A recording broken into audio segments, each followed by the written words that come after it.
The right sort 1979, whatever Mum's sayings drowned out by the grimy roar of the bus pulling away, revealing a pub called the Fox and Hounds. The sign shows 3 beagles cornering a fox. They're about to pounce and rip it apart. A street sign underneath says Westwood Road. Mum said that lords and ladies are rich, so I was expecting swimming pools and Lamborghinis, but Westwood Road looks pretty normal to me. Normal brick houses, detached or semi-detached, with little front gardens and normal cars. The damp sky's the color of old hankies. 7 magpies fly by. 7's good. Mum's face is inches away from mine, though I'm not sure if that's an angry face or a worried one. Nathan, are you even listening? Mum's wearing makeup today. That shade of lipstick's called Morning Lilac, but it smells more like Pritt Stick than lilacs. Mum's face hasn't gone away, so I say, what? It's pardon or excuse me, not what. Okay, I say, which often does the trick, not today. Did you hear what I told you? It's pardon or excuse me, not what. Before that, I said if anyone at Lady Grayer's asks how we came here, you're to tell them we arrived by taxi. I thought lying was wrong. There's lying, says Mum, fishing out the envelope she wrote the directions on from her handbag, which is wrong, and there's creating the right impression, which is necessary. If your father paid what he's supposed to pay, we really would have arrived by taxi. Now Mum squints at her writing. Slade Alley leads off Westwood Road. About halfway down, she checks her watch. Right, it's 10 to 3 and we're due at 3. Chop chop. Don't dawdle. Off Mum walks. I follow, not stepping on any of the cracks. Sometimes I have to guess where the cracks are because the pavement's mushy with fallen leaves. At one point, I had to step out of the way of a man with huge fists jogging by in a black and orange tracksuit. Wolverhampton Wanderers play Shining. Berries hang from a mountain ash. I'd like to count them, but the clip-clop of Mum's heels pulls me on. She bought the shoes at John Lewis's sale with the last of the money the Royal College of Music paid her, even though British Telecom sent a final reminder to pay the telephone bill. She's wearing her dark blue concert outfit and her hair up with the silver foxhead hairpin. Her dad brought it back from Hong Kong after World War II. When Mum's teaching a student and I have to make myself scarce, I sometimes go to Mum's dressing table and get the fox out. He's got jade eyes, and on some days he smiles, on others he doesn't. I don't feel well knitted today, but the Valium should kick in soon. Valium's great. I took 2 pills. I'll have to miss a few next week, so Mum won't notice her supplies going down. My tweed jacket's scratchy. Mum got it from Oxfam specially for today, and the bow tie's from Oxfam too. Mum volunteers there on Mondays so she can get the best of the stuff people bring in on Saturdays. If Gaz Ingram or anyone in his gang sees me in this bow tie, I'll find a poo in my locker, guaranteed. Mum says I have to learn how to blend in more, but there aren't any classes for blending in, not even on the town library notice board. There's a Dungeons and Dragons club advertised there, and I always want to go, but Mum says I can't because Dungeons and Dragons is playing with dark forces. Through one front window, I see horse racing. That's Grandstand on BBC One. The next 3 windows have net curtains, but then I see a TV with wrestling on it. That's Giant Haystacks, the hairy baddie fighting Big Daddy the bald goody on ITV. 8 houses later I see Godzilla on BBC Two. He knocks down a pylon just by blundering into it, and a Japanese fireman with a sweaty face is shouting into a radio. Now Godzilla's picked up a train, which makes no sense because amphibians don't have thumbs. Maybe Godzilla's thumb's like a panda's so-called thumb, which is really an evolved claw. Maybe Nathan. Mum's got my wrist. What did I say about dawdling? I check back.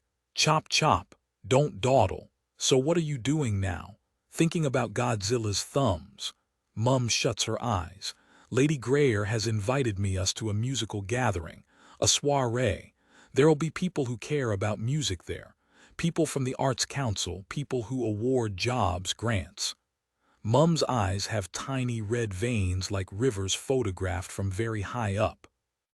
I'd rather you were at home playing with your Battle of the Boers landscape too, but Lady Greer insisted you come along, so you have to act normal. Can you do that, please? Think of the most normal boy in your class and do what he'd do. Acting normal's like blending in. I'll try, but it's not the Battle of the Boers, it's the Boer War. Your ring's digging into my wrist. Mum lets go of my wrist. That's better. I don't know what her face is saying. Slade Alley's the narrowest alley I've ever seen.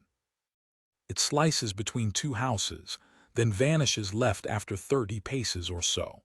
I can imagine a tramp living there in a cardboard box, but not a lord and lady. No doubt there'll be a proper entrance on the far side, says Mum. Slade House is only the Greyers' town residence. Their proper home's in Cambridgeshire. If I had 50p for every time Mum's told me that, I'd now have 350. It's cold and clammy in the alley like White Scar Cave in the Yorkshire Dales. Dad took me when I was 10. I find a dead cat lying on the ground at the first corner. It's gray like dust on the moon. I know it's dead because it's as still as a dropped bag, and because big flies are drinking from its eyes. How did it die? There's no bullet wound or fang marks, though its head's at a slumped angle, so maybe it was strangled by a cat strangler. It goes straight into the top 5 of the most beautiful things I've ever seen. Maybe there's a tribe in Papua New Guinea who think the droning of flies is music. Maybe I'd fit in with them. Come along, Nathan. Mum's tugging my sleeve. I ask, shouldn't it have a funeral like Gran did? No, cats aren't human beings. Come along. Shouldn't we tell its owner it won't be coming home? How? Pick it up and go along Westwood Road knocking on all the doors saying, "Excuse me, is this your cat?" Mum sometimes has good ideas. It'd take a bit of time, but forget it, Nathan, we're due at Lady Greyer's right now. But if we don't bury it, crows'll peck out its eyes. We don't have a spade or a garden round here. Lady Greyer should have a spade and a garden. Mum closes her eyes again. Maybe she's got a headache. This conversation is over. She pulls me away and we go down the middle section of Slade Alley. It's about 5 houses long, I'd guess, but hemmed in by brick walls so high you can't see anything, just sky. Keep your eyes peeled for a small black iron door, says Mum, set into the right-hand wall. But we walk all the way to the next corner, and it's 96 paces exactly, and thistles and dandelions grow out of cracks, but there's no door. After the right turn, we go another 20 paces until we're out on the street parallel to Westwood Road. A sign says Cranberry Avenue, parked opposite a St. John's ambulance. Someone's written "Clean me" in the dirt above the back wheel. The driver's got a broken nose and he's speaking into a radio. Ahmad drives past on a scooter like off Quadrophenia, riding without a helmet. Riding without a helmet's against the law, I say. Makes no sense, says Mum, staring at the envelope. Unless you're a Sikh with a turban. Then the police'll, a small black iron door. I mean, how did we miss it? I know. For me, Valium's like Asterix's magic potion, but it makes Mum dopey. She called me Frank yesterday, Dad's name, and didn't notice. She gets 2 prescriptions for Valium from 2 doctors because one's not enough. But a dog barks just inches away and I've shouted and jumped back in panic and peed myself a bit. But it's okay, there's a fence. And it's only a small yappy dog, it's not a bull mastiff. It's not that bull mastiff, and it was only a bit of pee. Still, my heart's hammering like mad and I feel like I might puke. Mum's gone out into Cranberry Avenue to look for big gates to a big house and hasn't even noticed the yappy dog. A bald man in overalls walks up, carrying a pair of paint-spattered stepladders over his shoulder. He's whistling "I'd Like to Teach the World to Sing" in perfect harmony. Mum cuts in. "Excuse me, do you know Slade House?" The whistling and the man stop. "Do I know what house?" "Slade House. It's Lady Nora Greyer's residence." "No idea, but if you find her, tell her I fancy a bit posh if she fancies a bit rough." He tells me, "Love the Dickeybo, son," and turns into Slade Alley, picking up his whistling where he left off. Mum looks at his back, muttering, "Thanks a heap for bloody nothing." I thought we weren't supposed to say bloody. Don't start, Nathan, just don't. I think that's Mum's angry face. Okay. The dog stopped yapping to lick its willy. We'll backtrack, Mum decides. Maybe Lady Grayer meant the next alley along. She goes back into Slade Alley and I follow. We reach the middle section in time to see the stepladder man vanish round the corner of the far end, where the moon-gray cat's still lying dead. "If someone killed you down here," I remark, "nobody'd see." Mum ignores me. Maybe it wasn't very normal. We're halfway down the middle bit when Mum stops. I'll be jiggered. There's a small black iron door set into the brick wall. It's small, all right. I'm 4 feet 11 inches and it's only up to my eyes. A fat person need to squeeze hard to get through. It has no handle, keyhole, or gaps around the edges. It's black, nothing black like the gaps between stars. "How on earth did we miss that?" says Mum. "Some Boy Scout you are." "I'm not in the Scouts anymore," I remind her. "Mr. Moody, our scoutmaster, told me to get lost, so I did, and it took the Snowdonia Mountain Rescue Service 2 days to find my shelter." I'd been on the local news and everything. Everyone was angry, but I was only following orders. Mum pushes the door, but it stays shut. "How on earth does the bally thing open? Perhaps we ought to knock." The door pulls my palm up against it. It's warm. And as it swings inwards, the hinges shriek like brakes, and we're looking into a garden. A buzzing, still summery garden. The garden's got roses, toothy sunflowers, spatters of poppies, clumps of foxgloves, and lots of flowers I can't name. There's a rockery, a pond, bees grazing, and butterflies. It's epic. "Cop a load of that," says Mum. Slade House is up at the top, old, blocky, stern and gray and half smothered by fiery ivy, and not at all like the houses on Westwood Road and Cranberry Avenue. If it was owned by the National Trust, they'd charge you £2 to get in, or 75p for children under 16. Mum and I have already stepped in through the small black iron door, which the wind closed like an invisible butler, and currents are pulling us up the garden, around by the wall. "The Grayers must have a full-time gardener," says Mum, "or even several of them." At last, I feel my Valium kicking in. Reds are glossier, blues glacier, greens steamier, and whites see-through like one layer of a 2-ply tissue. I'm about to ask Mum how such a big house and its garden can possibly fit in the space between Slade Alley and Cranberry Avenue, but my question falls down a deep well with no bottom, and I forget what I've forgotten. "Mrs. Bishop and Son, I presume," says an invisible boy. Mum jumps, a bit like me with the yappy dog, but now my Valium's acting like a shock absorber. "Up here," says the voice. Mum and me look up. Sitting on the wall, 3 times my height I'd say, is a kid about my age. He's got wavy hair, pouty lips, milky skin, blue jeans, pumps but no socks, and a white t-shirt. Not an inch of tweed and no bow tie. Mum never said anything about other boys at Lady Grayer's musical soiree.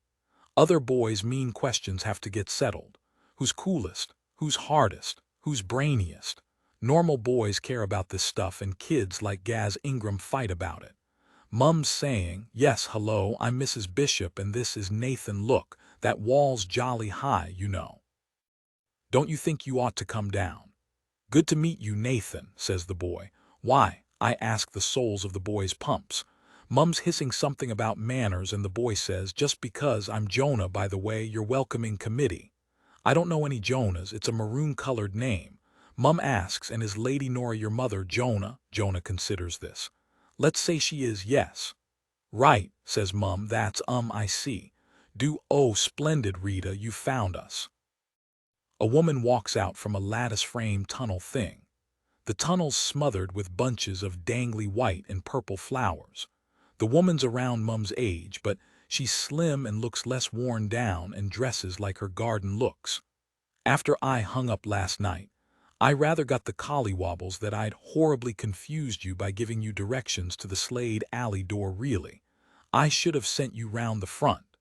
But I did so want your first sight of Slade House to be over the garden in its full splendor. Lady Grayer. Mum sounds like an imitation of a posh person. Good afternoon. No, no, no, your directions were call me Nora, Rita, do. The whole lady thing's a frightful bore when I'm off duty. You've met Jonah, I see, our resident Spider-Man. Lady Grayer has Jonah's black hair and X-ray vision eyes that I prefer to look away from. This young man must be Nathan. She shakes my hand. Her hand's pudgy but its grip strong. Your mother's told me all about you. Pleased to meet you, Nora, I say like a grown-up from a film. Nathan, says Mum too loud. Lady Grayer didn't mean you, it's fine, says Nora Grayer. Really, he's welcome to. The bright afternoon sways a bit. Your dress matches the garden, I say. What an elegant compliment, says Lady Grayer. Thank you, and you look very smart, too. Bow ties are terribly distinguished. I extract my hand. Did you own a moon-gray cat, Nora? Did I own a cat? Do you mean recently or in my girlhood? Today, it's in the alley. I point in the right direction. At the first corner, it's dead. Nathan can be rather direct sometimes. Mum's voice is odd and hurried. Nora, if the cat is yours, I'm terribly, don't worry, Slade House has been catless for some years. I'll telephone our odd job man and ask him to give the poor creature a decent burial pronto. That's most thoughtful of you, Nathan, like your mother. Have you inherited her musical gift, too? Nathan doesn't practice enough, says Mum. I practice an hour a day, I say. Ought to be 2, says Mum crisply. I've got homework to do too, I point out. Well, genius is 9 parts perspiration, says Jonah, standing right behind us on the ground. Mum gasps with surprise, but I'm impressed. I ask, how did you get down so quickly? He taps his temple. Cranially implanted teleport circuitry. I know he jumped really, but I like his answer better. Jonah's taller than me, but most kids are. Last week Gaz Ingram changed my official nickname from Gaylord Baconface to Poison Dwarf. An incurable show-off, sighs Nora Grayer. Now, Rita, I do hope you won't mind, but Yehudi Menuhin's dropped by and I told him about your Debussy recital. He's positively bursting to meet you. Mum makes a face like an astonished kid from Peanuts. The Yehudi Menuhin, he's here. This afternoon. Lady Grayer nods like it's no big deal. Yes, he had a gig at the Royal Festival Hall last night, and Slade House has become his London bolt hole pied-à-terre, as it were. Say you don't mind. Mind, says Mum. Meeting Sir Yehudi. Of course I don't mind, I just can't quite believe I'm awake. Bravissima. Lady Grayer takes Mum by the arm and steers her towards the big house. Don't be shy, Yehudi's a teddy bear. Why don't you chaps, she turns to Jonah and me, amuse yourselves in this glorious sunshine for a little while. Mrs. Polanski's making coffee eclairs, so be sure to work up an appetite. Eat a damson, Nathan, says Jonah, handing me a fruit from the tree. He sits down at the base of one tree, so I sit down against its neighbor. Thanks. Its warm, slushy flesh tastes of early August mornings. Is Yehudi Menuhin really visiting? Jonah gives me a look I don't understand. Why on earth would Nora lie? I've never met a boy who calls his mum by her Christian name. Call it very modern. I didn't say she is lying, it's just that he's an incredibly famous virtuoso violinist. Jonah spits his damson stone into tall pink daisies. Even incredibly famous virtuoso violinists need friends. So how old are you, Nathan? 13. Bang on. I spit my stone farther. You. Same, he says. My birthday's in October. February, I'm older if shorter. What school do you go to? School and I never saw eye to eye, says Jonah, so to speak. I don't understand. You're a kid. You have to go, it's the law. The law and I never got on either. Nother damson. Thanks, but what about the truancy officer? Jonah's face may mean he's puzzled. Mrs. Marconi and me have been working on puzzled. A what officer? I don't get it. He must know. Are you taking the piss? Jonah says. I wouldn't dream of taking your piss. What would I do with it? That's kind of witty, but if I ever used it on Gaz Ingram, he'd crucify me on the rugby posts. Seriously, I'm taught at home. That must be Ace. Who teaches you? Your mum? Jonah says, our master, and looks at me. His eyes hurt, so I look away. Master's like a posh word for teacher. What's he like? Jonah says, not like he's trying to boast, a true genius. I'm dead jealous, I admit. I hate my school, hate it. If you don't fit into the system makes life hell. Is your father a pianist too, like your mother? I like talking about Dad as much as I hate talking about school. Number Dad lives in Salisbury, but Salisbury in Rhodesia, not Wiltshire. Dad's from there, from Rhodesia, and he works as a trainer for the Rhodesian army. Lots of kids tell fibs about their dads, but I'm not. My dad's an ace marksman. He can put a bullet between a man's eyes at 100 meters. He let me watch him once. He let you watch him put a bullet between a man's eyes. It was a shop dummy at a rifle range near Aldershot. It had a rainbow wig and an Adolf Hitler mustache. Doves or pigeons coo in the dams and trees. No one's ever very sure if doves and pigeons are the same bird or not. Must be tough, says Jonah, your father being so far away. I shrug. Mum told me to keep tum about the divorce. Have you ever visited Africa? Asks Jonah. No, but Dad promised I can visit at Christmas. I was meant to go last Christmas, but Dad suddenly had lots of soldiers to train. When it's winter here, it's summer there. I'm about to tell Jonah about the safari Dad's going to take me on, but Mrs. Marconi says talking's like ping pong. You take turns. What job does your dad do? I'm expecting Jonah to tell me his father's an admiral or a judge or something lordly, but no. Father died, shot. It was an accident on a pheasant shoot. It all happened a long, long time ago. Can't be that long ago, I think, but I just say, right. The purple foxgloves sway like something's there. But there isn't, and Jonah says, tell me about your recurring nightmare, Nathan. We're sitting by the pond on warm paving slabs. The pond's a long rectangle, with water lilies and a bronze statue of Neptune in the middle gone turquoise and bruised. The pond's bigger than our whole garden, which is more a muddy yard with a washing line and rubbish bins. Dad's lodge in Rhodesia has land going down to a river where there are hippos. I think of Mrs. Marconi telling me to focus on the subject. How do you know about my nightmare? Dunno, says Jonah. You have that hunted look. I lob a pebble up high over the water. It's Ark's maths. Is your nightmare anything to do with your scars? Immediately my hands pulled my hair down over the white and pink streaked area below my right ear to hide where the damage shows the most. The stone goes plop, but the splash is invisible. I won't think about the mastiff launching itself at me, its fangs pulling skin off my cheek like roast chicken, its eyes as it shook me like a doll, its teeth locked around my jawbone. Or the weeks in hospital, the injections, the drugs, the surgery, the faces people make. Or how the mastiff's still waiting for me when I fall asleep. A dragonfly settles on a bulrush an inch from my nose.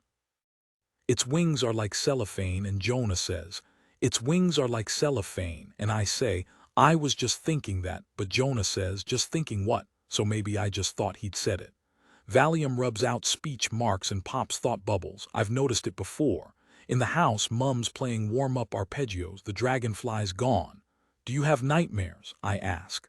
I have nightmares, says Jonah, about running out of food. Go to bed with a packet of digestives, I tell him. Jonah's teeth are perfect, like the smiley kid with 0 fillings off the Colgate advert. Not that kind of food, Nathan. What other kinds of food are there? I ask. A skylark's Morse coding from a far, far, far, far star. It can't be on Earth.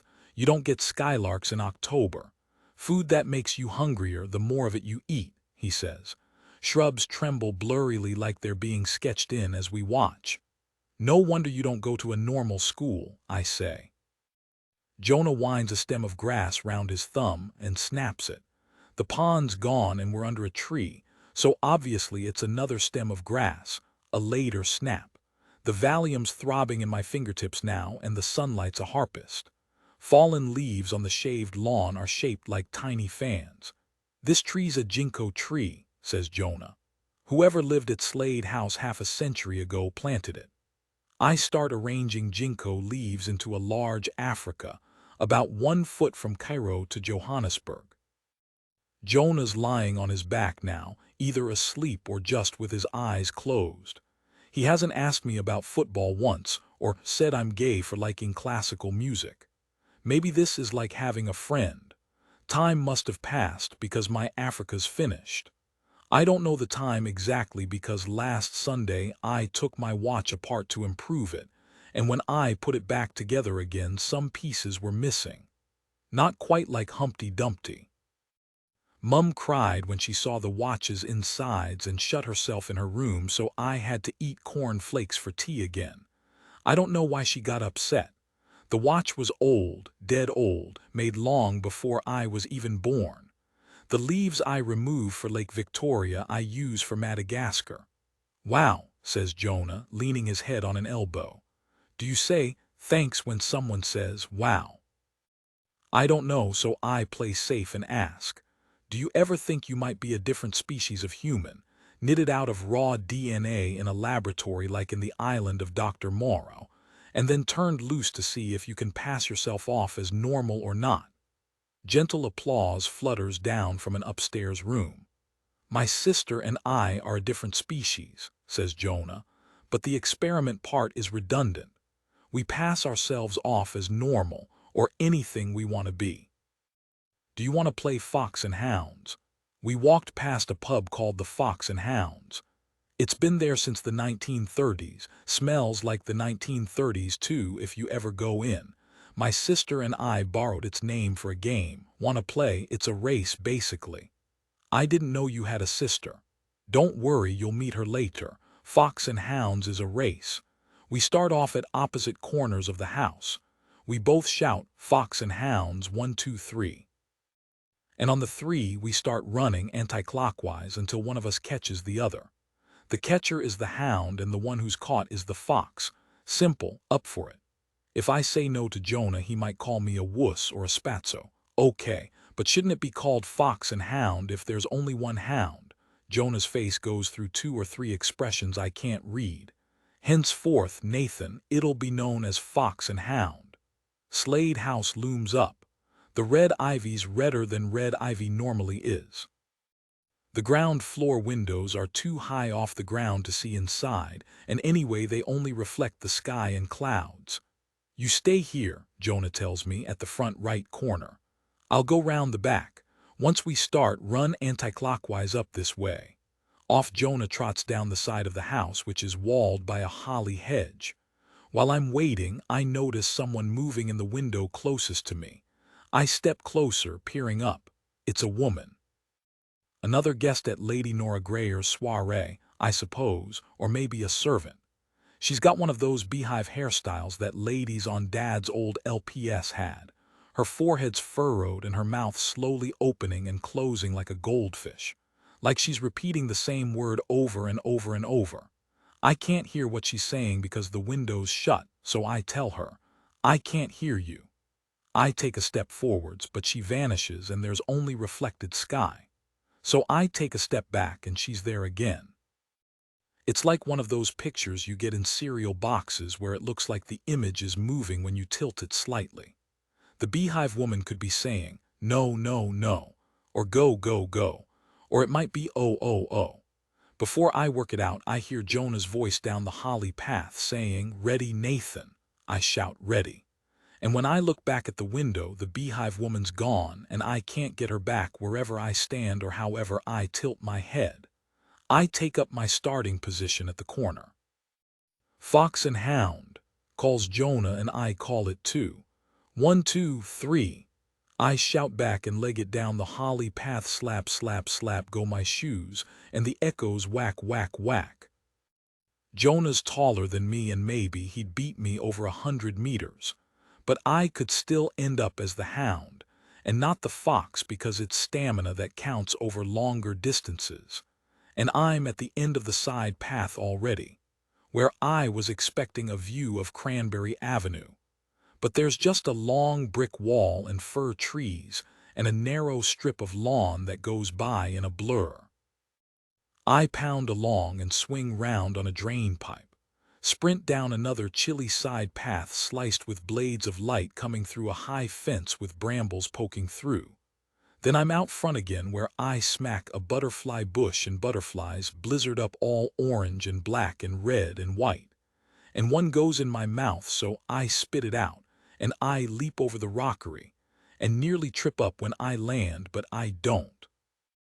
Along I run past steps climbing to the front door, past the beehive woman's window, but she's gone now, and then around the corner, and I'm pounding back down the equi holly path, starting to get a stitch in my side, but I'll ignore it, and the holly's scratching the back of my hand like it's pushing in. And I wonder if Jonah's gaining on me or I'm gaining on Jonah, but not for long because I'm back at the back of Slade House, where the fir trees are thicker and bigger and the wall blurrier. And I keep running round the corner to where the brambles really are choking through the fence now, scratching my shins, my neck, and now I'm afraid I'll be the fox, not the hound. And round the front the sun's gone in, or gone out, or gone away. And the flowers are withered, and there's not a single butterfly on the butterfly bush. Just dead ones smeared into the path, powder paint skid marks with one half-dead one, flapping a bit. I've stopped because the far end of the garden, the wall with the small black door, it's faded away. Not because of evening, it can't even be 4 o'clock yet. Not because it's misty, either. I look up, the sky's still bluish like it was before. It's the garden itself. The garden's fading away. I turn round to tell Jonah to stop the game. Something's wrong, we need a grown-up. Any second now he'll come hurtling round the far corner. The brambles sway like underwater tentacles. I glance back at the garden. There was a sundial, but it's gone now, and the dams and trees too. Am I going blind? I want Dad to tell me it's fine, I'm not going blind, but Dad's in Rhodesia, so I want Mum. Where's Jonah? What if this dissolving's got him too? Now the lattice tunnel thing's erased. What do you do when you're visiting someone's house and their garden starts vanishing? The blankness is moving closer like a storm front. Then, at the far end of the brambly side path, Jonah appears, and I relax for a second because he'll know what to do. But as I watch, the running boy shape gets fuzzier and becomes a growling darkness with darker eyes. Eyes that know me, and fangs that'll finish what they started, and it's pounding after me in sickening slow motion. Big as a cantering horse, and I'd scream if I could, but I can't. My chest's full of molten panic. It's choking me, choking its wolves, its winter, its bones, its cartilage, skin, liver. Lungs, its hunger, its hunger, its hunger, and run. I run towards the steps of Slade House, my feet slipping on the pebbles like in dreams. But if I fall, it'll have me. And I've only got moments left, and I stumble up the steps and grip. The doorknob, turn, please turn, it's stuck, no, no, no, it's scratch gold, it's stiff, it's ridged, does it turn? Yes, no, twist, pull, push, pull, turn. Twist, I'm falling forwards onto a scratchy doormat on black and white tiles, and my shrieks like a shriek shrieked into a traffic cone, all stifled and muted. What on earth's the matter, Nathan? I'm on my banged knees on a carpet in a hallway. My heart's going slap, slap, slap, slap, slap, slap, but it's slowing, I'm safe, and Lady Greyer's standing right here holding a tray with a little iron teapot on it with vapor snaking up from the spout. Are you unwell? Shall I fetch your mother? Woozily, I get up. Something's outside, Nora. I'm not sure I understand. What kind of a something? I mean, a kind of what? Dog. Oh, that's Izzy from next door. Daft as a brush, and she will insist on doing her business in the herb garden. It's jolly annoying, but then she's very sweet. No, it was a bigger, and the garden was vanishing. Lady Nora Greyer does a smile, though I'm not sure why. Fabulous to see boys using their imaginations. Jonah's cousins sit in front of the TV with their Atari thingamies, their Donkey Pong, and I tell them, it's a beautiful day, get outside. And they say, yeah, Auntie Nora, if you say so. The hallway has black and white tiles like a chessboard. I smell coffee, polish, cigar smoke, and lilies. Through a little diamond-shaped window in the door, I peer out and see the garden. It's not at all dissolved. Down the far end, I can see the small black iron door onto Slade Alley. I must have imagined too hard. Down the stairs comes Tchaikovsky's Chant de l'Alouette. It's Mum. Nora Grayer asks, "Nathan, are you feeling all right?" I looked up Valium in a medical encyclopedia at the library, and in rare cases it can make you hallucinate and you have to tell your doctor immediately. I guess I'm rare. "Yes, thanks," I say. "Jonah and me were playing fox and hound and I think I got carried away. I thought you and Jonah might have a rapport and golly gosh, Yehudi and your mother are getting on like a house on fire. You go on up to the soiree up both these flights of stairs. I'll find Jonah and we'll bring the eclairs. Up you go now. Don't be shy." I take off my shoes and put them side by side and climb the first flight of stairs. The walls are paneled and the stair carpets thick as snow and beige like nougat. Up ahead, there's a little landing where a grandfather clock's going crunk, cronk, crunk, cronk. But first I pass a portrait of a girl, younger than me, plastered with freckles and wearing a pinafore thing from Victorian times. She's dead lifelike. The banister glides under my fingertips. Mum plays the last note of Le Chant de l'Alouette, and I hear applause. Applause makes her happy. When she's sad, it's only crackers and bananas for dinner. The next portrait's of a bushy-browed man in a regimental uniform, the Royal Fusiliers. I know because Dad got me a book about British Army regiments and I memorized it. Crunk, cronk, crunk, cronk goes the clock. The last portrait before the landing is a pinched lady in a hat who looks a lot like Mrs. Stone, our Ray teacher. If Mrs. Marconi asked me to guess, I'd say she was wishing she was anywhere but here. From the little landing, another flight of stairs to my right carries on up to a pale door. The clock's really tall. I put my ear against its wooden chest and hear its heart. Crunk, cronk, crunk, cronk. It has no hands. It's got words instead on its old, pale-as-bone clock face, saying time is, and under that time was, and under that time is not. Up the second flight of steps, the next picture's of a man who's 20 or so, with slick black hair and squinty eyes and a look like he's unwrapped a present and can't work out what it is. The last but one portrait's a lady I recognize. It's the hair. The lady I saw in the window. Same dangly earrings too, but a dreamy smile instead of streaky eyeshadow. She must be a friend of the Grayers. Look at that mauve vein in her neck, it's throbbing, and a murmur's in my ear saying, "Run now as fast as you can the way you came in," and I say, "What?" And the voice stops. Was it even there? It's Valium. Maybe I shouldn't take any more for a while. Only a few steps to the pale door now, and I hear Mum's voice on the other side. "Oh no, Yehudi, you mustn't make me hog the limelight when there's so much talent in the room." The reply is too soft to hear, but people laugh. Mum, too. When did I last hear Mum laugh like that? "You're all too kind," I hear her say. How could I say no? Then she starts up Danseuses du Delphes. I take 2 or 3 steps and draw level with the last portrait, which is me Nathan Bishop, wearing exactly what I'm wearing now. This tweed jacket, this bow tie. Only in the picture I've got no eyes. That's my big nose, the zit on my chin I've had all week, my scarring from the mastiff under my ear, but no eyes. A joke, is this funny? I never know. Mum must. V sent a school photograph plus photographs of the clothes I was going to be wearing to Nora Grayer, and she got the artist to paint this. How else? This isn't bad Valium, is it? Is it? I blink hard at the portrait, then kick the skirting board, not hard enough to break my toe, but hard enough to hurt. When I don't wake up, I know I'm awake. The clock's going crunk, cronk, crunk, cronk, and I'm trembling with anger. I know anger when I feel it. Anger's an easy one, it's like being a boiling kettle. Why did Mum play a joke on me on a day she told me to act normal? Normally I'd wait until Debussy was over before opening the pale door, but Mum doesn't deserve manners today, so I put my hand on the doorknob. I sit up in bed. What bed?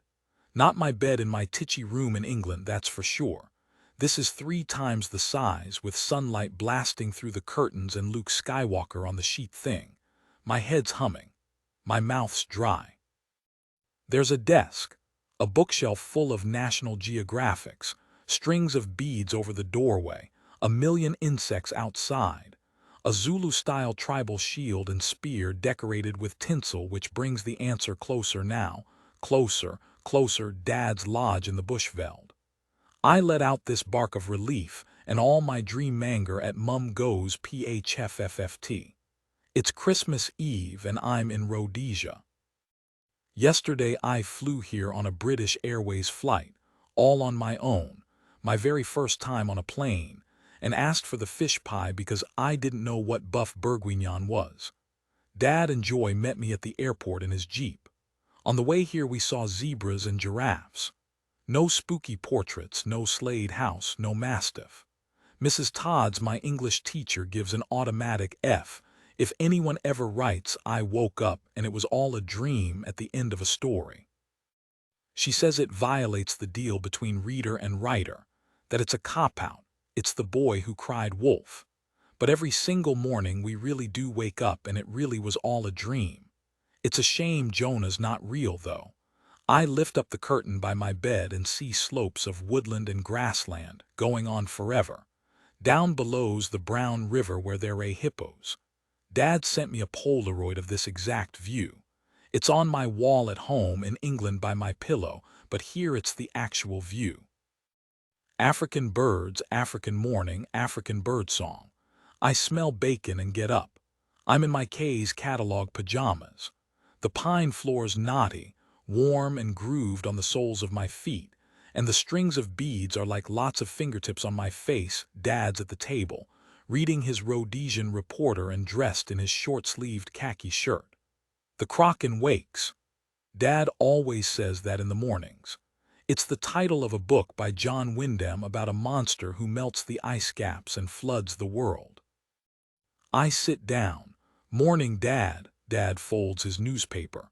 "Well, I wanted to wake you for your first African dawn, but Joy said, no, let the poor lad sleep in. He flew 12 hours non-stop. So we'll do all that tomorrow. Hungry?" I nod. "I guess I must be," and Dad tilts his head at the kitchen hatch. "Joy, Violet, young man needs his chow." The hatch opens and Joy appears. "Nathan." I knew about Joy, who Mum calls your father's dolly bird, but it was still a jolt to see Dad holding hands with another woman. They're going to have a baby in June, so they must have had sexual intercourse. The baby'll be my half-brother or half-sister, but it hasn't got a name yet. I wonder what it does all day. "Sleep well," says Joy. Joy's got a Rhodesian accent like Dad's. "Yes, mad dreams, though. I always have mad dreams after a long-haul flight. Oj, bacon sandwich do you, Nathan?" I like how Joy says Oj. Mum would hate it. "Yes, please." "He'll need some coffee, too," says Dad. "Mum says I'm too young for caffeinated drinks," I say. "Horse pucky," says Dad. "Coffee's the elixir of life, and Rhodesian coffee's the purest on earth. You're having some?" "Oj, bacon sandwich and coffee coming up," says Joy. "I'll get Violet on it straight away." The hatch closes. Violet's the maid.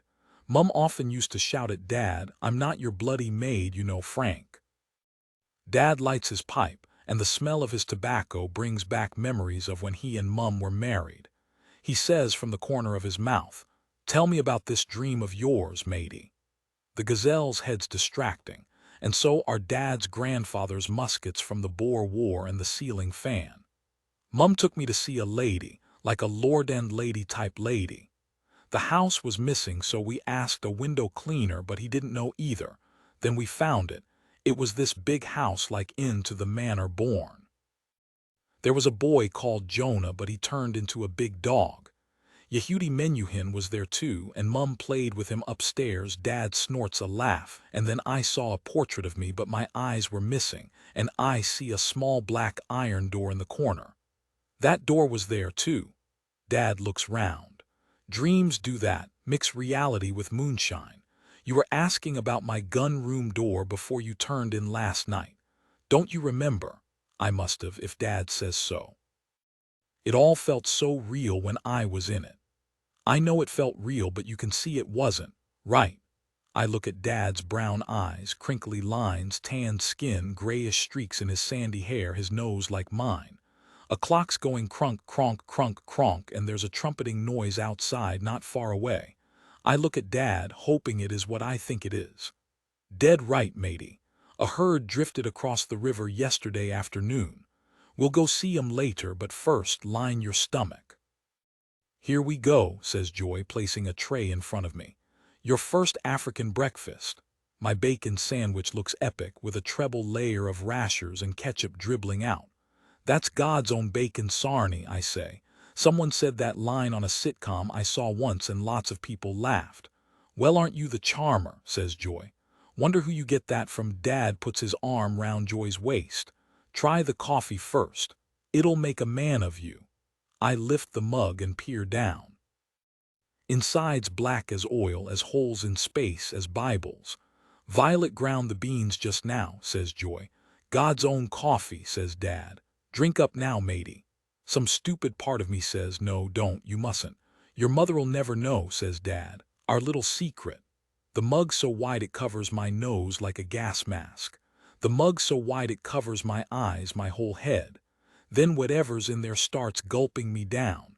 Time passed, but I don't know how much. A slit of light opens its eye and becomes a long flame. Cold, bright star white. A candle on a candlestick on the scarred floorboards. The candlestick's dull silver or pewter or lead, and it's got symbols on it, or maybe letters from a dead language. The flame's not moving, it's as if time's unspooled and jammed. 3 faces hang in the gloom. Lady Grayer on my left, but she's younger now, younger than Mum. To my right is Jonah Grayer, but he's older than the Jonah in the garden. They're twins, I think. They're wearing gray cloaks with hoods half down. His hair's short and hers is long, and it's gold instead of black like before, and they're kneeling like they're praying or meditating. They're still as waxworks. If they're breathing, I can't see it. The third face is Nathan Bishop's opposite me. I'm a reflection in a mirror, a tall rectangle standing on the floor. I'm still wearing the tweed jacket from Oxfam and the bow tie. When I try to move, I can't. Not a muscle. I can't turn my head or lift my hand or speak or blink even, like I've been paralyzed. It's scary as hell, but I can't even go MMMFFF like scared gagged people do. I'm pretty sure this can't be heaven or hell, but I know it's not Rhodesia. Dad's lodge was a kind of vision. I'd pray it's only the Valium making me see this, but I don't believe in God. I'm in an attic, judging from the sloping ceiling and rafters. Are the Grayers prisoners like me? They look like the Midwich cuckoos. Where's Yehudi Menuhin, all the guests, the soiree? Where's my mum? The flame comes to life and the symbols on the candlestick change and keep changing as if it's thinking fast, and the symbols are its thoughts. Jonah Grayer's head shifts, his clothes rustle. Your mother sends her apologies, he says, touching his face as if he's testing whether it still fits. She had to go. I try to ask, where? But nothing I need to speak, jaw, tongue, lips works. Why would Mum leave without me? The me in the mirror gazes back.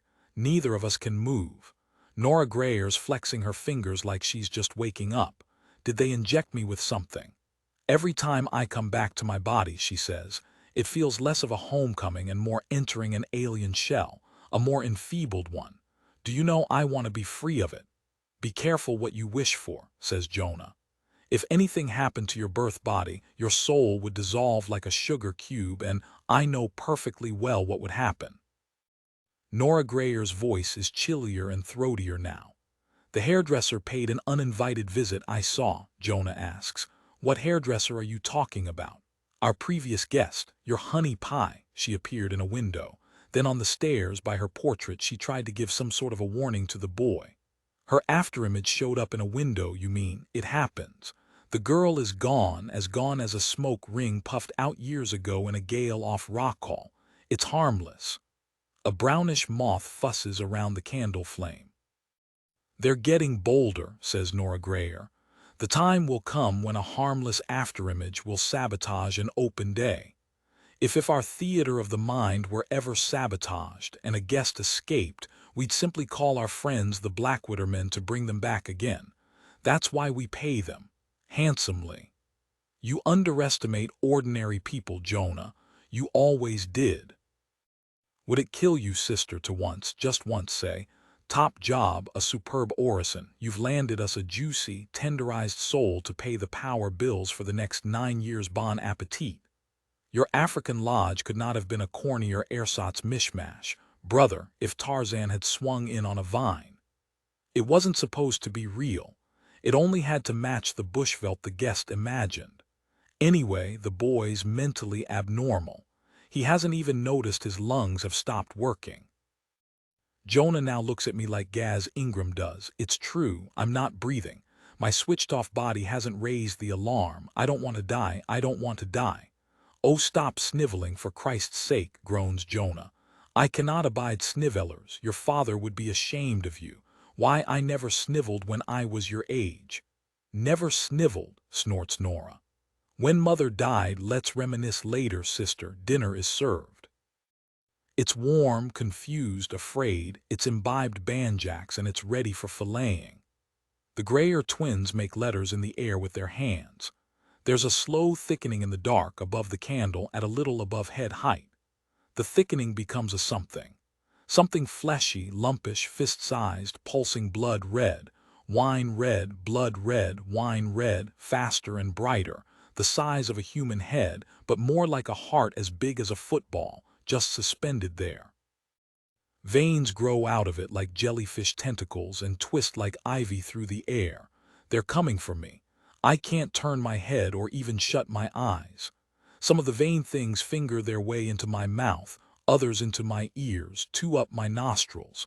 When I see my reflection, I'd scream if I could or pass out, but I can't.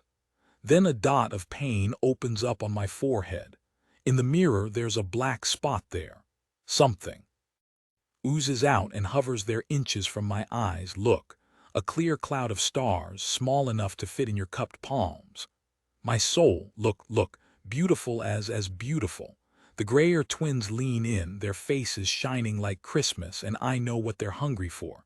They pucker up their lips and suck. The round cloud stretches doughily into two smaller round clouds and splits. One half of my soul goes into Jonah's mouth and the other into Nora's. They shut their eyes like Mum did the time we saw Vladimir Ashkenazy at the Royal Albert Hall. Bliss, bliss. Inside my skull, I howl and my howl echoes on and on and on and on, but nothing lasts forever. The big beating heart thing's gone and the Greyer twins are back kneeling where they were before. The flame stopped flickering. Time's paused again. The brownish moth is frozen an inch away from it. Cold, bright star white.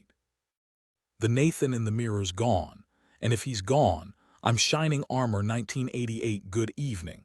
Here are today's headlines at 6 o'clock on Saturday, October the 22nd.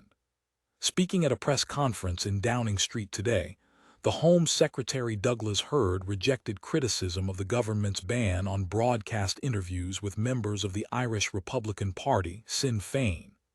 Mr. Hurd said, "I switched off the radio, got out of my car and looked up at the pub. The Fox and Hounds."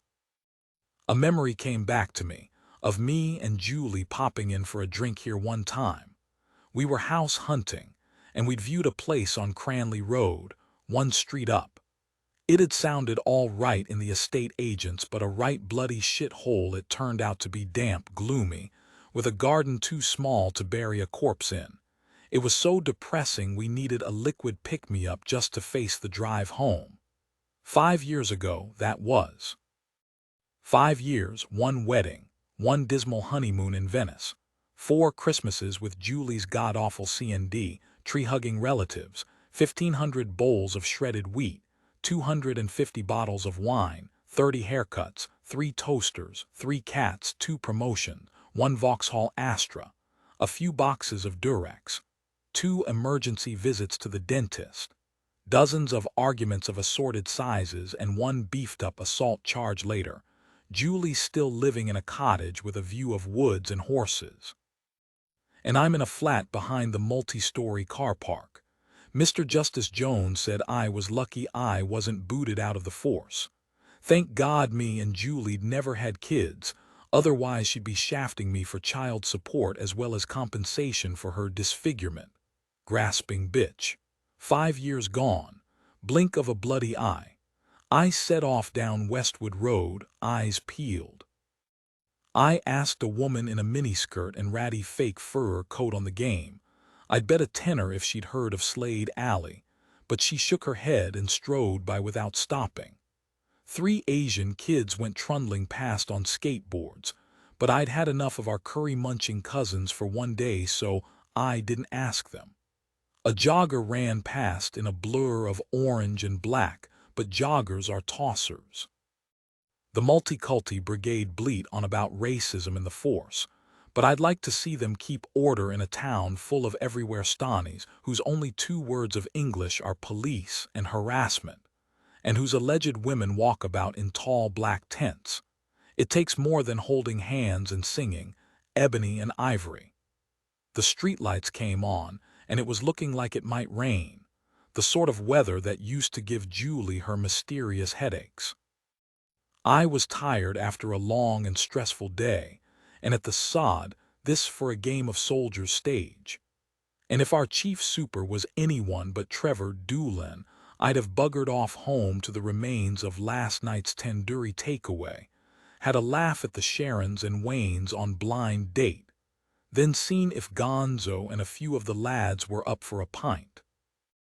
Unfortunately, Trevor Doolan is our chief super, and a walking bloody lie detector to boot, and come Monday he'd be asking me some rectal probe of a question that I'd only be able to answer if I'd really followed up famous Fred Pink's lead.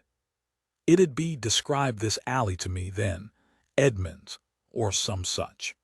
With my appraisal in November and the Malek inquiry due to report in 2 weeks, my tongue has to stay firmly up Doolan's arse. So down Westwood Road I trogged, looking left, looking right, searching high and low for Slade Alley. Could it have been blocked off since Fred Pink's day, I wondered, and the land given to the house owners? The council do that with our blessing. Alleyways are trouble spots. I got to the end of the road where the A2 skims past a park and dropped my fag down a gutter. A guy with a busted nose was sat behind the wheel of a St. John's ambulance, and I nearly asked him if he knew Slade Alley, but then I thought, bugger it, and headed back towards my car. Maybe a swift beer at the Fox and Hounds, I thought. Exorcise Julie's ghost. About halfway back down Westwood Road I happened upon an altercation between a 5'0" traffic warden and 2 brick shit houses at least 18 inches taller, wearing fluorescent yellow jackets and with their backs to me. Builders I could just bloody tell. None of the trio noticed me strolling up behind them. Then your little notebook's wrong. Builder 1 was prodding the traffic warden on the knot of his tie. We weren't here until after 4, get it? I was air, wheezed the traffic warden, who was the spit of that Lech Walesa, that polished leader, but with an even droopier mustache. My watch, your little watch is telling you porkies, said Builder 2. The traffic warden was turning pink. My watch is accurate. I hope you're a good performer in court, said Builder 1, 'cause if there's one thing juries hate more than traffic wardens, it's short, little Napoleon privatized traffic wardens. My height's nothing to do with illegal flammin' parking. Ooh, the F word, said Builder 2. Verbal abuse, that is. And he didn't call me sir once. You're a disgrace to your clip-on tie. The traffic warden scribbled on his ticket book, tore off the page and clipped it under the wiper of a dirty white van they were standing next to. You've got 14 days to pay or face prosecution. Builder 1 snatched the parking ticket off the windscreen, wiped it on his arse and scrumpled it up. Very tough, said Lech Walesa, but you'll still have to pay. Will we? 'Cause we both heard you ask for a bribe. Didn't we? Builder 2 folded his arms. He asked for 50 quid. I could hardly believe my ears. Could you believe your ears? The traffic warden's jaw worked up and down. I did not. 2 against 1. Mud sticks, my faggoty friend. Think about your little pension. Do the clever thing, turn around and go, "What I just heard was conspiracy to bear false witness," I said, and both builders swiveled round, "and to pervert the course of justice." The older of the two had a broken nose and a shaved head. The younger one was a freckled carrot top with raisin eyes too close together. He spat out some chewing gum onto the pavement between us. "Plus litter offenses," I added. The broken nose stepped up and peered down. "And you are." Now I'm not one to boast, but I cut my teeth in the Brixton riots and earned a commendation for bravery at the Battle of Orgreave Colliery. It takes more than a hairy plasterer to put the shits up me. Detective Inspector Gordon Edmonds, SID, Thames Valley Police. I flashed my id. "Here's a suggestion. Pick up that ticket and that gum, climb into your pile of shit van, go and pay that fine on Monday. That way I might not bring a tax audit down on you on Tuesday. What's that face for? Don't you like my fucking language, sir?" Me and the traffic warden watched them drive off. I lit up a smoke and offered one to Lech Walesa, but he shook his head. "No, thanks all the same. My wife would murder me. I've given up, apparently." Pussy whipped. No surprise. "Bit of a thankless job, huh?" He put away his pad. "Yours, mine, or being married?" "Ours," I'd meant his. "Serving the great British public," he shrugged. "At least you get to put the boot in sometimes." Moi, poster boy for community policing, me. A Bob Marley lookalike walked straight at us. The traffic warden stood to one side, but I didn't. The dreadlocked wonder missed me by a provocative centimeter. The traffic warden glanced at his watch. "Just happened to be passing, Detective Inspector." "Yes and no," I told him. "I'm looking for an alleyway called Slade Alley, but I'm not sure it even exists. Do you know it?" Lech Walesa gave me a look that started off puzzled. Then he smiled, stepped aside, and did a flourish like a crap magician to reveal a narrow alleyway cutting between two houses. It turned left at a corner 20 yards away, under a feeble lamp mounted high up. "This is it?" I asked. "Yep, look, there's the sign." He pointed at the side of the right-hand house where a smeary old street sign read Slade Alley. "Shag me," I said. "Must we walk straight past it?" "Well, you know, one good turn deserves another. Better be off now, no rest for the wicked and all that. See you around, officer." Inside the alley, the air was colder than out on the street. I walked down to the first corner, where the alley turned left and ran for maybe 50 paces before turning right.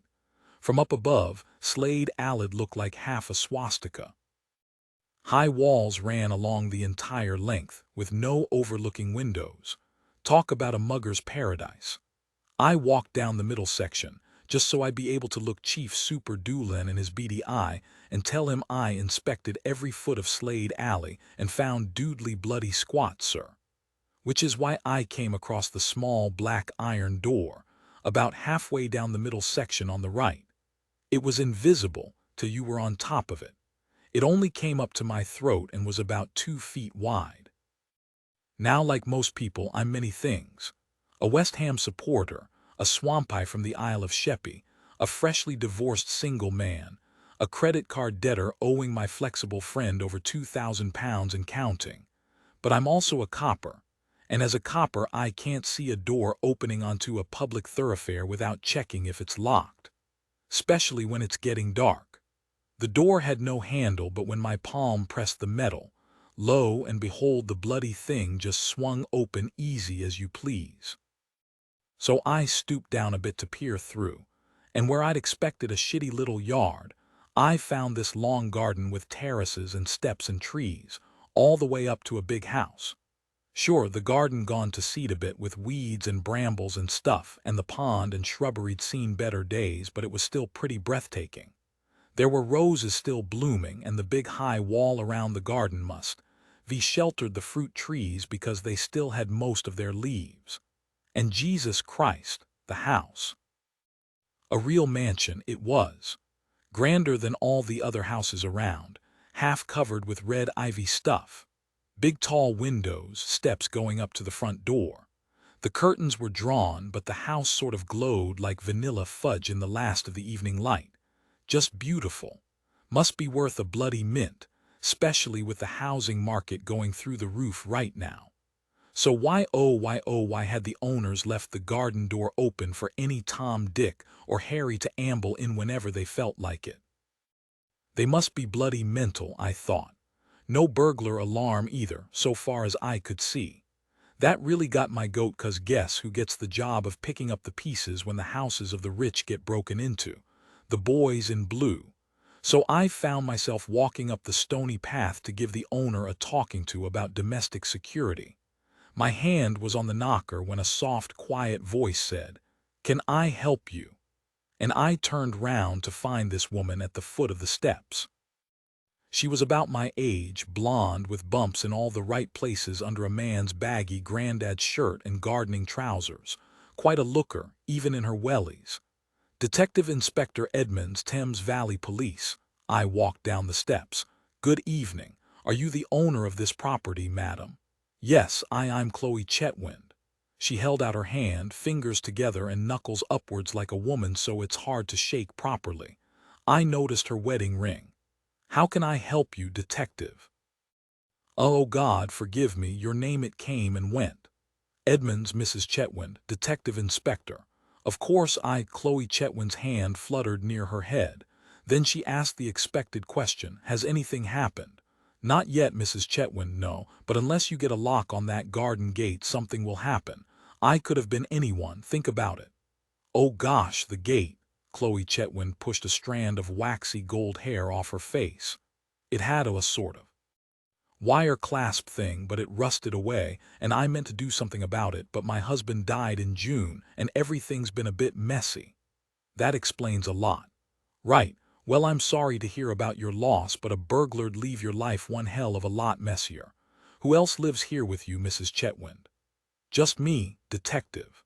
My sister stayed on for a fortnight after Stuart died, but she has family in King's Lynn. And my cleaner comes in twice a week, but that's all. Me, the mice, and the things that go bump in the night." She did a nervous little smile that wasn't really a smile. Tall purple flowers swayed. "Do you have a dog?" "No, I find dogs rather slavish."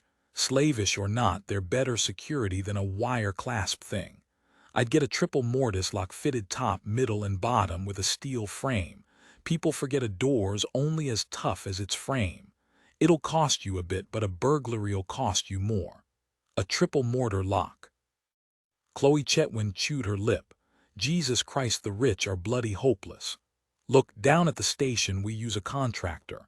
He's from Newcastle-on-Tyne, so you'll only catch one word in 5, but he owes me a favor. Chances are he'll drop by in the morning if I give him a bell tonight. Would you like me to?" Chloe Chetwynd did a big dramatic sigh. "Gosh, would you? I'd be so grateful. DIY was never my forte, alas." Before I could reply, footsteps came pounding down the side of the house. 2 kids were about to appear, running at full pelt, and I even stepped onto the lowest step to give them a clear run, but the footsteps just faded away. Must have been kids next door and some acoustic trick. Chloe Chetwynd was giving me an odd look, however. "Did you hear them?" "Sure I did. Neighbors' children, right?" She looked unsure, and nothing made sense for a moment. Her griefs turned her into a bag of nerves, I figured. Inheriting a big old tomb of a house like hers can't have helped. I regretted not handling her a bit more gently earlier and gave her my card. "Look, Mrs. Chetwynd, this is my direct line in case of anything."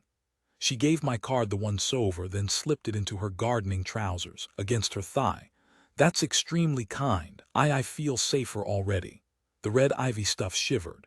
"Grief's a bastard, it really is, pardon my French, it makes everything else harder."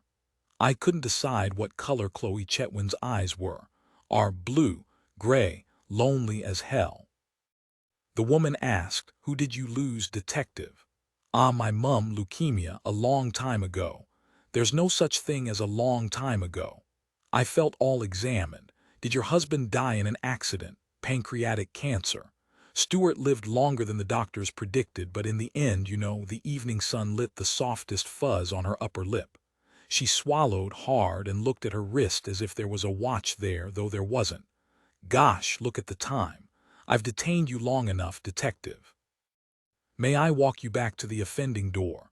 We walked under a tree that shed lots of little leaves shaped like fans.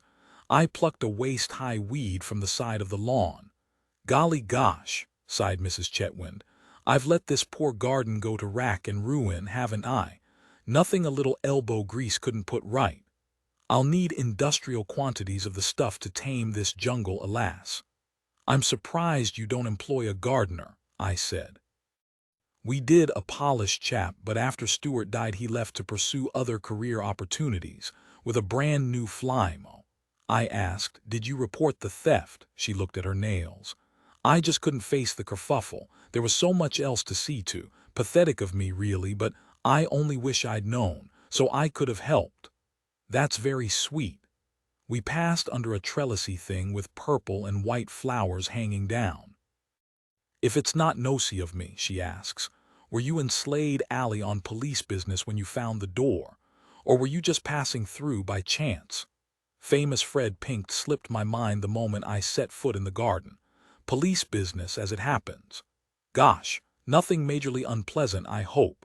Majorly daft, I suspect, unless the names Nora Grayer or Rita and Nathan Bishop mean anything to you on the off chance, she frowned.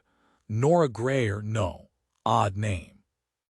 Are the Bishops that husband and wife team who present the breakfast show on EERIE? No, I replied. Not to worry, it's a bit of a saga. We'd come to the end of the stony path, but instead of showing me out, Chloe Chetwynd sat down on a low wall by a sundial. "My frantic social calendar just happens to be empty this evening," she said, a bit foxily. "If you're in the mood for telling me the saga, detective, why hurry back to my pokey flat. I got my smokes out of my leather jacket. May I?" "And would you?" "Yes, you may. And yes, I would, thank you." So I joined her on the low wall, lit one for her, one for me. Okay, part 1. Rita and Nathan Bishop were a mother and son who lived over near the station and who disappeared in 1979. Inquiries were made, but when the investigating officer found out that Rita Bishop was up to her eyeballs in debt and had relatives in Vancouver, it was assumed she'd skipped town, and the case sort of petered out. A light breeze blew the woman's cigarette smoke into my face, but I didn't mind. On to part 2. 6 weeks ago, a man named Fred Pink woke up in the coma ward of the Royal Berkshire Hospital. "Now him I do know," said Chloe Chetwynd. "He was in the Mail on Sunday, the window cleaner who came back from the dead. That's the man." I tapped ash onto the top of the wall where a few ants were crawling around. When not enjoying his 15 minutes of fame, Fred Pink was down the town library, catching up on the local papers, which is where he came across an article about the Bishop's disappearance, and lo and behold, he recognized them. Or thinks he did. Says he even spoke with Rita Bishop, the mum, out there. I nod at the small black iron door in Slade Alley around 3 o'clock, October 27, 1979. A Saturday. Chloe Chetwynd looked politely astonished. "That's precise." It was an unforgettable day for him, you see. After Rita Bishop had asked him if he knew where Nora Grayer's residence was, Fred Pink lugged his ladder out of Slade Alley onto Westwood Road, where a speeding taxi knocked him into his 9-year coma. What a story! Chloe Chetwynd's sandal, dangling from her big toe, dropped off. But if this Nora Grayer character really is minor gentry, she can't be that difficult to track down. I made a gesture of agreement. "You'd think so, but our searches so far have only drawn blanks, assuming she exists." Chloe Chetwynd inhaled, held the smoke in her lungs, and breathed out. "Well, if she did exist and did live around here, she'd probably live in Slade House, our house. Mine, that is. But Stewart and I bought the house from people called Pitt, not Grayer, and they'd lived here for years." "Since before 1979, I asked. "Since before the war, I believe. And as for me, in 1979, I was a history of art postgrad living in Luxembourg and finishing a thesis on Ruskin. Of course, detective, you're more than welcome to bring in the sniffer dogs or dredge the pond if you think it'll help." A squirrel darted across the clumpy lawn and vanished into a rhubarb patch. I wondered who the hell Ruskin was. I don't think that'll be necessary, Mrs. Chetwynd. After everything Fred Pink's been through, my chief super thought we should do him the courtesy of following up his lead, but to be honest, strictly between you and me, we're not expecting anything to come of it. Chloe Chetwynd nodded. That's decent of you, to show Mr. Pink you're taking him seriously, and I do hope that the bishops are alive and well somewhere. If I were a betting man, I'd put a sizable chunk on them being alive, well and solvent somewhere in British Columbia. The moon was above the chimneys and TV aerials. My imagination opened one side of its dirty Mac and showed me a picture of Chloe Chetwynd smiling at me. Well, I really ought to be off. I'll tell the contractor to come round the main entrance, shall I? Whichever suits. She stood and walked me the last few steps to the small black iron door. I drummed my fingers on it, wondering whether to go for her phone number, but Chloe Chetwynd then said this. Mrs. Edmonds made a wise choice of husband, detective. Oh-ho, that area of my life's a bloody train wreck, Mrs. Chetwynd. I'm dumped single with the bruises to prove it. All the best TV detectives have complex domestic lives, and really address me as Chloe if that's allowed. Off-duty, it's allowed.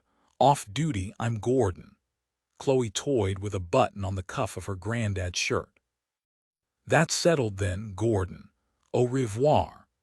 I stooped and sort of posted myself through the ridiculously small doorway to get into Slade Alley. We shook hands over the threshold. Over Chloe's shoulder I thought I saw movement and a blink of light in an upper window of Slade House, but I probably didn't. I thought of my flat, of the washing up in the sink, of the leaking radiator, of the copy of Playboy stashed behind my toilet brush, and wished I was inside Slade House now, looking over the twilit garden, knowing Chloe'd soon be coming back. Get yourself a cat, I heard myself say. She smiled and frowned at the same time. A cat. Back on Westwood Road, the cars all had their headlights and wipers on, and raindrops splashed my neck and my not-quite-yet bald spot. My visit to Chloe Chetwynd hadn't been exactly as per standard police protocol, I had to admit. I'd lowered my guard, we'd sort of flirted at the end, and Trevor Doolin would be most unchuffed if he'd heard me discuss Fred Pink the way I did. But now and then you meet a woman who makes you do that. But it's okay, Chloe Chetwynd can keep a secret. I can tell. Julie was a blabbermouth brash on the outside, emotional jelly on the inside, but Chloe's the reverse. Chloe's got this chipped outer shell but an indestructible core. That bit at the end when she smiled, or half-smiled like when the lights come on at the end of a power cut and you think, hallelujah. The way we sat down and smoked like it was the most natural thing in the world. Sure, Chloe Chetwynd has a few bob tucked away and her house is worth a fortune, and I don't have a pot to piss in, but all she's got in her life now are spiders, mice, and memories of a sick husband. I may be an idiot in some respects, but when it comes to women, I'm more experienced than most guys. I've slept with 22 women, from Angie Pike the Sheerness Bike to a Surrey stockbroker's bored housewife with a thing about handcuffs, and I could tell Chloe Chetwynd was thinking about me like I was thinking of her. As I walked back to my car, I felt fit and slim and strong and good and sure that something had just begun. Good evening, here are today's headlines at 6 o'clock on Saturday, October the 29th. Earlier today, U.S. Secretary of State George Shultz announced at a press conference in the White House that the American embassy in Moscow is to be entirely rebuilt, following the discovery of listening devices in the walls of the building. President Reagan expressed his, "Who gives a shit, honestly. I turn off the radio, get out and lock my car." Same space as 7 days ago, smack bang outside the Fox and Hounds. What a god-awful day. This morning a pisshead on speed attacked the desk sergeant just as I was passing, and it took 4 of us to drag him to the cell where the stupid bastard died an hour later. The toxicology report'll clear us eventually, but we're already under the spotlight of shame courtesy of the Malik inquiry whose initial findings, we found out at lunchtime, have been leaked to the bloody Guardian. Force 10 fucking shit storm ahoy. Doolan said he'd do his best to shield me from the flak. Do his best? How half-assed does that sound? To add yet more grit to the Vaseline, a final demand for payment from Dad's care home arrived before I left for work, along with a final demand from Access, my flexible friend. I'll have to extend my overdraft come Monday, or try to. The one ray of sunshine to brighten up this nightmare of a day was Chloe Chetwynd calling this afternoon. She sounded nervous at first, but I told her I'd been thinking about her since last Saturday. She said she'd been thinking about me, too, and at least 2 of my organs went yes. So after leaving the office, I got myself a 20-quid haircut at a poofter parlor and drove here via Texaco where they sell carnations and condoms. Be prepared and all that, right? I hurry along the pavement, whistling When You Wish Upon a Star, swerving to avoid first a jogger in black and day-glow orange running togs, then a guy my age who's trundling a pushchair. The brat's screaming blue bloody murder and the guy's face is saying, why did I shoot my wad into an ovulating female? Too late now, pal. There's no sign of the traffic warden at the mouth of Slade Alley tonight. Into the cold alley I go, down to the corner, turn left, onward 20 paces, and here we are again. One small black iron door. I give it a hefty shove, but tonight it stays shut. No rattle, no give, no nothing. A new frame, concreted in, with freshly laid brickwork along the bottom edge. Top job. You couldn't even jimmy in a crowbar. I set off down towards the Cranberry Avenue end of the alley to find the main entrance to Slade House, when I hear a click and a thunk from the door. Here she is, stepping out through the munchkin-sized doorway. Good evening, Detective Inspector. She's wearing an Aztec-y poncho thing over thigh-hugging black jeans and holding something against her breasts. I come back, peer closer, and see a small ginger cat. Ello, I say. What's all this then? Gordon Bergerac, Gordon. Bergerac, as in Jim Bergerac, the TV detective. Don't say it so incredulously. Getting a cat was your idea, so it seemed appropriate. He's too cute to be a Columbo, too hairy for a Kajak, too male for Cagney or Lacey, so I settled on Bergerac. Isn't he adorable? I look at the furry bundle. I look at Chloe's eyes. Totally. And how about my new improved door, Gordon? Will it deter unwelcome visitors, do you think? Unless they're packing knee-high anti-tank missiles, yes. You can sleep safe in your bed from now on. A little silver shell dangles on a black cord around Chloe Chetwynd's neck. Look, it's so kind of you to drop by. After I put the phone down, I got in a tizzy about wasting police time. This isn't police time, it's mine. I'll spend it how I like. Chloe Chetwynd holds Bergerac against her soft throat. I smell lavender and smoke, and I get that off-road feeling you get when anything's possible. She's had her hair done, too. In that case, Gordon, if I'm not pushing my luck, would you mind inspecting the door from the garden side, too? Just to ensure that my state-of-the-art triple mortise lock meets industry standards. Chloe lowers the sizzling side of beef onto her kitchen table. I sniff it in, filling my head with it. The table's old and massive, like the kitchen. Julie used to drool over pictures of kitchens like this in that magazine she got, Country Living. Oak beams, terracotta tiles, recessed spotlights, a view of the sloping garden, fancy blinds, a Welsh dresser with a collection of teapots, a cooker big enough to roast a small child, a Swedish stainless steel fridge freezer as big as they have in American films, and a built-in dishwasher. There's a fireplace with a big copper hood over it. You carve the meat, says Chloe. That's the man's job. I get to work with the knife. This beef smells incredible. She brings over the roast veg. My mother's recipe. Red wine, rosemary, mint, nutmeg, cinnamon, soy, plus a few secret ingredients that I can't reveal or I'd have to kill you. Chloe removes the lid, parsnips, spuds, carrots, cubes of pumpkin. Spiced beef needs a wine with a bit of welly. How about a punchy, dry Rioja? I makin' it's fine by me if it's fine with you face. Rioja it is then. I'm parity sure I still have a Tempranillo 81 stashed away. When Julie spoke about wine, she sounded like a beautician with no O-levels aping a wine buff, which is what she was. Chloe sounds like she's stating facts. She comes back and hands me the bottle and a corkscrew, with a glint in her eye. I twist the pointy bit into the cork and think about her until the cork goes pop.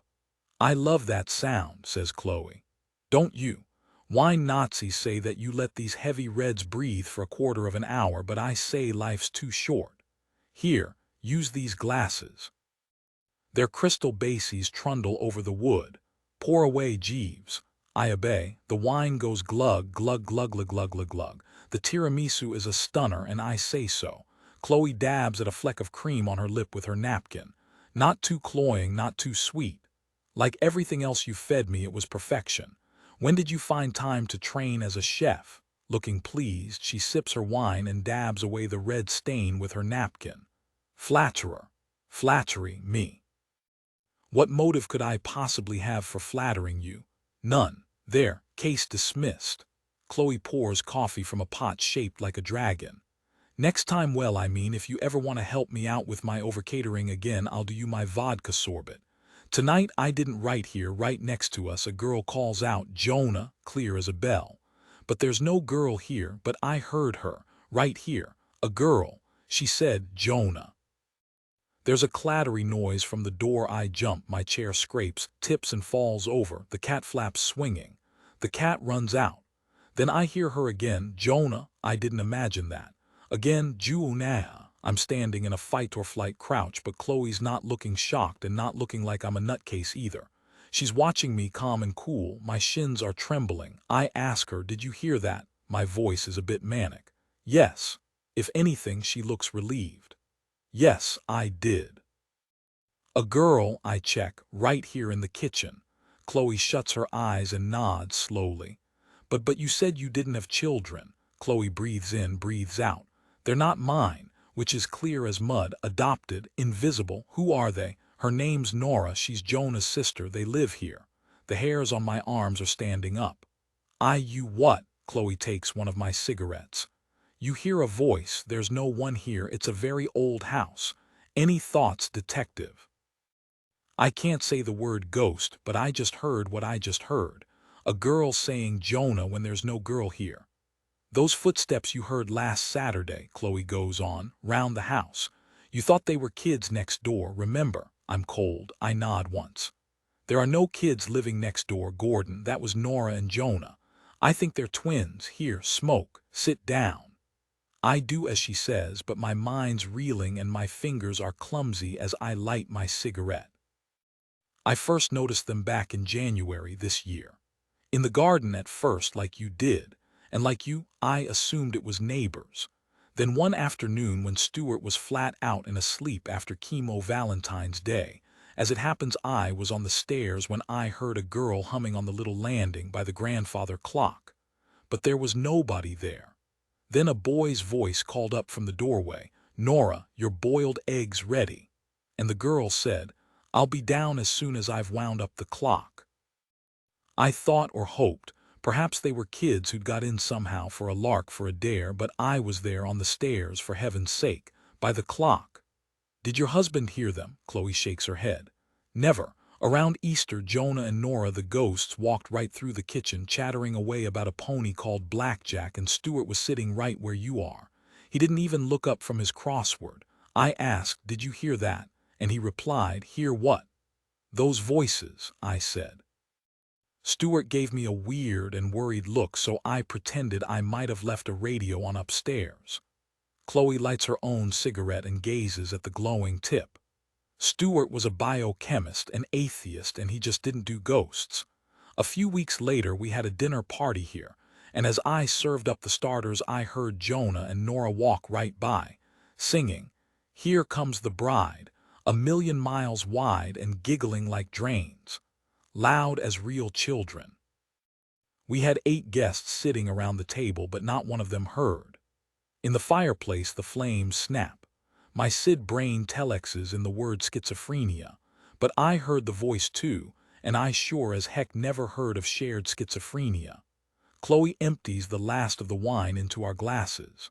I was terrified I was losing my marbles, so without telling Stuart I visited 3 separate doctors, had a brain scan, the works. Nothing sinister showed up.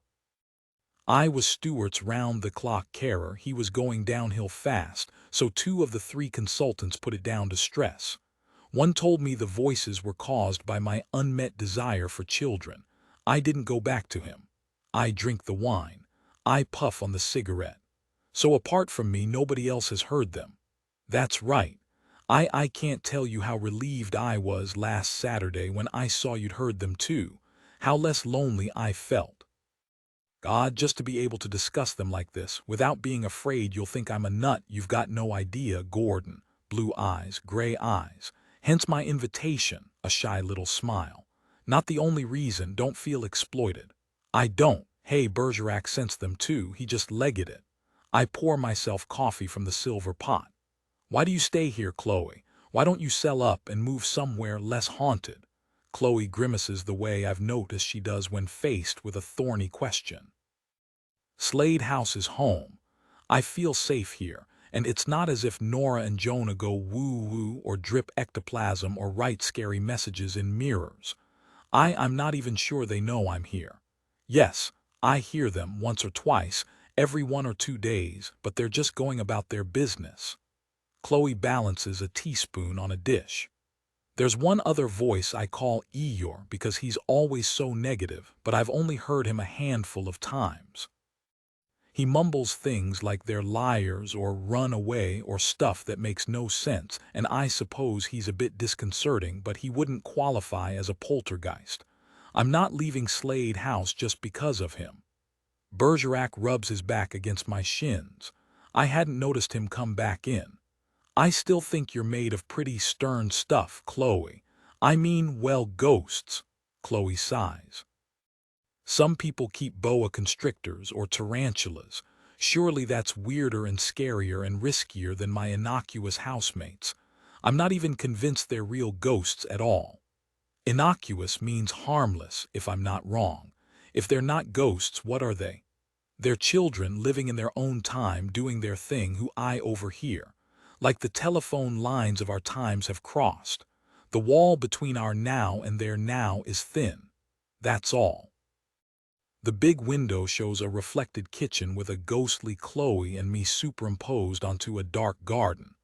If I hadn't heard them myself, I say, I'd be thinking you'd watched too many episodes of Tales of the Unexpected or something. But I did hear them. Have you thought of finding out who used to live in Slade House? Maybe you'd find a pair of twins called Jonah and Nora. She rolls up her napkin.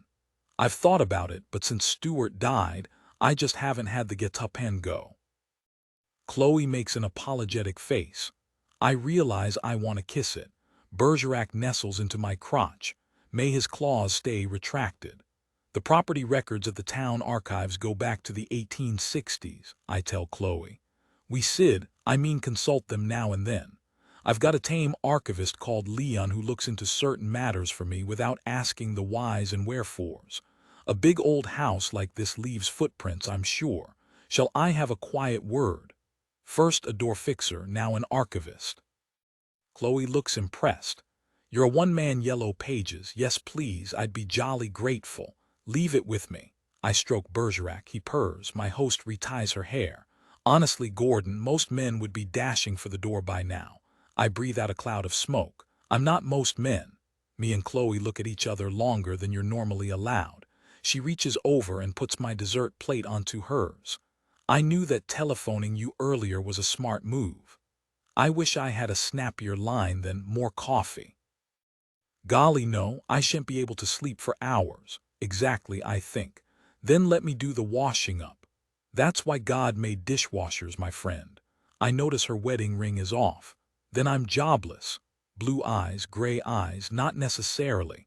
Later, we lie there for a while until our breathing and heart rates slow down a little. I say, that was wonderful. Chloe tells me, I'm glad you think so, which makes me laugh. She gives me a fistful of tissues and rolls onto her side. The four-poster bed is hung with maroon curtains so everything's warm and dark and smothered. I tell her, well, your triple mortise lock most definitely meets industry standards. She biffs me gently with the back of her hand. Serious crime, that, assaulting a police officer. Ooh, will you get out your handcuffs? Only in my smuttiest dreams. Chloe kisses my cheek. Then sleep. Fat chance of that lying next to you. She kisses my eyelids. Sweet dreams, detective. I yawn enormously. I'm honestly not sleepy. Next time I wake, she's gone. I find my watch under a pillow, 1:30, the wee small hours. No problem, it's Sunday. I'm not due into the office till Tuesday. Bugger Tuesday, bugger work, bugger the Malik inquiry, bugger Trevor Doolan, bugger the great British public. Me and Chloe should stay in and do this all Sunday, all week, all month, only something's niggling me. What a thought.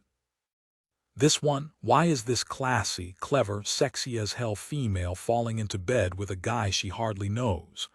This happens in pornland or in men's bullshittery, but here in the real world, women like Chloe simply don't shag men on a second encounter. Do they? Hang on, Gordon Edmonds, hang on. Second encounter. This is your 5th visit to Slade House, you plonker. Count the meals. On the first Saturday, Chloe cooked steak. Second Saturday, cod on shredded potatoes. Venison and Guinness pie on the third. Last week was pheasant, and tonight roast beef. There, see. 5 dinners, 5 Saturdays, 5 bottles of wine, and 5 long talks for hours about big stuff and small stuff and stuff in between. Childhoods, attitudes, politics, her deceased husband and my ex-wife. John Ruskin, the Victorian scholar of art. You've been phoning each other every night just to say good night and sweet dreams and can't wait till Saturday. It's not been a long courtship, but it's been intense, sincere, and not remotely slutty or porny. You're a good-looking cop and you're amazing in bed. What's the problem? Chloe Albertina Chetwynd loves you. I don't love her, not yet, but love grows out of intimacy in my experience. The more you get into a woman, the more you get into her. Who knows? We could end up getting married. Imagine owning Slade House, or half owning it. Who cares about 3 little spooks? The fact that I hear them makes me special in Chloe's eyes. Slade House is way bigger than Trevor Doolan's executive home up on his hill with his well-paid conservative club neighbors. If the Malik inquiry throws me to the wolves, Slade House'd be my lifeboat, my fuck-off money. Pound 100,000, 120,000 pounds. Fortunes change hands every day, all the time, via business, via the football pools, via crime, or yes, via marriage. I'll give Chloe security and fill the man-shaped hole in her life. She'll offer me financial security. Seems like a fair deal. Guor Don, her voice finds me from a nearby room. Are you awake? I shout back to her. I am now. Where are you? Dan's la douche, and I can't unscrew this shampoo, you cheeky little minx. Oh, can't you indeed? I'm a damsel in distress, Gordon. Up the stairs. There's a man's furry brown dressing gown on the bed. Probably Stuart's, but hey, now I've had his wife, why should he care if I have his dressing gown as well? I put it on, slide off the bed and slip through the thick red drapes, cross the odd round room and find myself on a square landing. To my left's a grandfather clock, to my right. Stairs lead down to the hallway, and up ahead, more stairs climb past some pictures to a pale door at the top of the house where a soapy Chloe Chetwynd awaits her knight in shining armor. Are you coming, Gordon? Oh, I will be, I will be. Up I climb, 2 steps at a time, past a portrait of a teenager in a beaten-up leather jacket, with dark oily hair and narrow eyes like he's half Chinese. The next picture is of a young woman dolled up to the nines, and with a honey-blonde hairdo like a backing singer from a 60s girl band. She's got a dreamy smile that reminds me of Julie when she wasn't being a neurotic bitch, so I stop and brush her lips with mine, just 'cause I can. The third portrait up from the landing's of a boy of about 13. Sandy hair, big nose, sulky. not at ease in his skin, or that tweed jacket and bow tie that you suspect his pushy mother made him. It's Nathan Bishop. It can't be. It is. My heart's juddering and I feel sick and a bit weightless. Nathan Bishop, as seen by Fred Pink in Slade Alley in 1979. Nathan Bishop, whose photo Fred Pink cut out of the newspaper. Trevor Doolin got Debs to photocopy it and pin it above our desks so famous Fred Pink could see how seriously the Thames Valley force was taking his lead. She's lying, says a sulky voice in my ear canal, clear as anything. I jump, nearly fall, crouch, look around. Nobody. She'll take your life, and more stairs going up, stairs going down, nobody's here. I try to untense myself. I imagined it, that's all. You may find a weapon in the cracks, says the voice. This one's not like Jonah or Nora in the kitchen. This voice is talking to me. I don't know how I know, but I know. The cracks they throw the scraps down, says the boy. Cracks, scraps, weapon. I manage to mutter, who are you? But as I'm saying it to the portrait of Nathan Bishop, the smarter part of me thinks it knows. I'm not a lot, says the boy. I'm my own leftovers. Why will what am I doing talking to a picture of a vanished boy? While I need a weapon, the grandfather clock's talking far, far below. It's in my head, it's not, it hurts too much. For you it's too late, says the boy, but pass it on. Pass it on to who? I ask the voice that may or may not be real. The next guest. I'm finished now, I'm all used up. I say hello, but the boy's gone. I crawl backwards up the stairs, away from Nathan Bishop's portrait, until my eyes lock onto the next one, which I also recognize instantly 'cause it's me, Gordon Edmonds. I ought to be totally freaked out by this, but there's only so many shocks you can take before your, I dunno, circuits burn out. So I just gape, like a total bloody lemon. I gape at the more real than real picture of Gordon Edmonds, in a brown furry dressing gown, with my buzz-cut hair, my retreating hairline, my kind of leaner fitter better looking Phil Collins face, with bloody creepy skin tone blanks where my eyes should be. I stare until I think you should get out of this house. You don't know what you're dealing with. But that's idiotic as well as chicken shit. Run off 'cause Chloe painted your portrait. I try to think, but it's not easy. My brain's sort of numb. If Chloe painted my portrait, she painted the others. If Chloe painted the others, she painted Nathan Bishop. Meaning she lied about not knowing his name. Meaning Chloe's a killer. Get a grip. I've interviewed 3 or 4 serial killers, and Chloe's nothing like those feces-gobbling fucks. Look again. Yes, Chloe painted me as a surprise, but it doesn't follow that she painted the other pictures. The other pictures look like they were painted a long time ago. They must have been hanging here when Chloe and Stuart bought the place from the Pitts. That explains it, sort of. They don't have titles or signatures, so Chloe couldn't have known she's passed Nathan Bishop every time she uses these stairs. And I didn't show her the boy's picture last week in the garden. All I did was tell her his name. What about the voice I just heard warning me to get out? What about it? Just 'cause you hear a ghostly voice, that doesn't mean you have to believe it. Maybe the voice I just heard wasn't Nathan Bishop but the one Chloe called Eeyore. Anyway, how do I know I heard it? What if I only imagined it? Here's what you do. Get Chloe out of the shower, tell her she owns a portrait of Nathan Bishop, assure her she's not a suspect, and first thing tomorrow call Chief Super Doolin at home. He won't be best pleased at first, and it'll be a bit embarrassing about shagging Chloe, but when Doolin learns that Fred Pink's lead might not be such a neon bright red herring after all, he'll change his tune soon enough. Sorted then. In we go. But on the other side of the pale door, I find not a bathroom with Chloe in a shower, but a long dark attic. A long dark attic that's some sort of prison. Yes. 3/4 of it's caged off by thick, sturdy bars, an inch thick and an inch apart. I can't see how far back the attic goes 'cause it's so dark. A faint bit of light comes in from 2 skylights on the free side of the bars above where I am, but that's it. The attic smells of bad breath and pine disinfectant, a lot like the cells down the station. My thumb finds a switch to flick, and a light comes on behind the bars. It's a weak bulb high up. I make out a bed, a wash basin, a sofa, a table, a chair, a toilet cubicle with the door ajar, an exercise bike, and someone stirring on the bed, half hidden in blankets and shadow.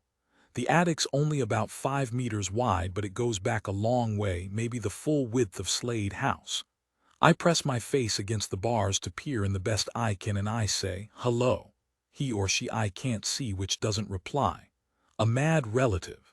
How legal is any of this? I'm going to have to report it in the morning. I try again. "Hello, what are you doing up here?" I hear breathing and the camp bed squeak. "Do you speak English? Do you need any help?" A woman's voice cuts in. "Are you real?" A dry, brittle voice, not the sanest opening question. The bed's halfway down the attic and I can't see much. A cheekbone, a hand, a shoulder, a flop of gray hair. "My name's Gordon Edmonds, and yes, I'm real." She sits up in bed and hugs her knees. "Dream people always say they're real, so pardon me for not believing you." The woman sounds frail and sad but well-spoken. "Once I dreamed that Charlie Chaplin came to rescue me with a pair of giant nail clippers." She squints my way with a face that hasn't smiled for years. "Vivian Ayres drilled a hole in the roof once. He strapped me onto his hang glider and we flew over the English Channel to Zedelgem. I cried when I woke up." A radiator groans. "Gordon Edmonds, you're new." "Yes, I am." She's talking like a mental case. "So, are you a patient?" She scowls. "If you're real, you'll know who I am." "Not true, I'm afraid. I'm real and I don't know you." The woman's frail voice stiffens with bitterness. "The monster wants me to think I'm being rescued, doesn't she? It's her little entertainment. Tell her I'm not playing." "Who wants you to think you're being rescued?" "The monster's the monster. I don't say her name." Her name. A nasty thought creeps up Chloe, but there'll be a logical explanation. "Hart, I'm a copper. Detective Gordon Edmonds, Thames Valley Force, Sid. Can you just tell me why you're here, or at least why you think you're here?" "A detective in a dressing gown, undercover, is it?" "It doesn't bloody matter what I've got on, I'm a copper." She gets out of bed and floats towards the bars in a nightie. "Liar." I step back, just in case she's got a knife. "Love, please, I just want to know what's going on. Tell me your name." One mad eye appears in the inch between two bars. "Rita." The sentence says itself like a conjurer's hanky pulled out of my mouth. "Oh, sweet bloody hell, don't tell me you're Rita Bishop." The woman blinks. "Yes, as you know perfectly well." I peer closer and summon up the other photocopied picture Deb's pinned above our desks. "Oh, Jesus, Rita Bishop's aged badly, but it's her." After all these years, her breath smells vinegary. Does the monster downstairs still get a kick from these pantomimes? I feel like I've lost half my blood. "Have you?" I'm afraid of the answer. "Have you been in this attic since 1979? "No," she sneers. "First they put me up in Buckingham Palace, then a fortune-teller's booth on Brighton Pier, then Willy Wonka's. Okay. I'm trembling. "Where's Nathan, your son?" Rita Bishop shuts her eyes and forces out her words. "Ask her. Ask Lady Nora Grayer, or whatever name she's going by this week. She's the one who lured us to Slade House, who drugged us, who locked us up, who took Nathan away, who won't say if my son's still alive or not." She folds over and lies in a silent crying heap. My mind's jolted and clattery. Chloe Chetwynd. Nora Grayer, same woman. How? The paintings. Why bring a Sid officer up to bed? Why lure him up the stairs where he'll see the paintings? Makes no sense. What I do know is that Slade House isn't a police station, a prison, or a psychiatric ward, and it looks very like we have a case of illegal imprisonment. Ordinarily, I'd go, get backup and warrants and come back. But in this mad bugger scenario, where I may have just shagged a 31-year-old killer/abductress/whatever the fuck she is, I'd rather get Rita Bishop out first and call in a code 10 to Slade House after. If I'm wrong and Trevor Doolan debollocks me, then so be it. "Mrs. Bishop, do you know where the key is?" She's still a softly sobbing mess on the floor. I notice the sound of the shower stopped. "Mrs. Bishop, help me help you, please." The woman lifts her head and fires H-rays at me, as if you'll just unlock this door after 9 years. As if, for Christ's sakes. If I am who I say I am, you'll be out of Slade House in 2 minutes, and I swear on all that's holy, Mrs. Bishop, I'll have armed officers in here within 30 minutes and the monster in custody, and in the morning Sid and Scotland Yard and forensics on Nathan's trail, so will you please just tell me where the key is? Right now I'm your only chance of seeing your son again. Something in my voice persuades Rita Bishop to give me a chance. She sits up. "The key's on the hook, right behind you." The monster likes me to see it. I turn around, a long, thin, shiny key. I take it and fumble and drop it. It hits the floorboard with a pure note. I pick it up and see the steel square in the cage door and push the key into the keyhole. It's well oiled and the door swings open, and Rita Bishop staggers onto her feet and backs off and sways forwards and stares like she can't believe it.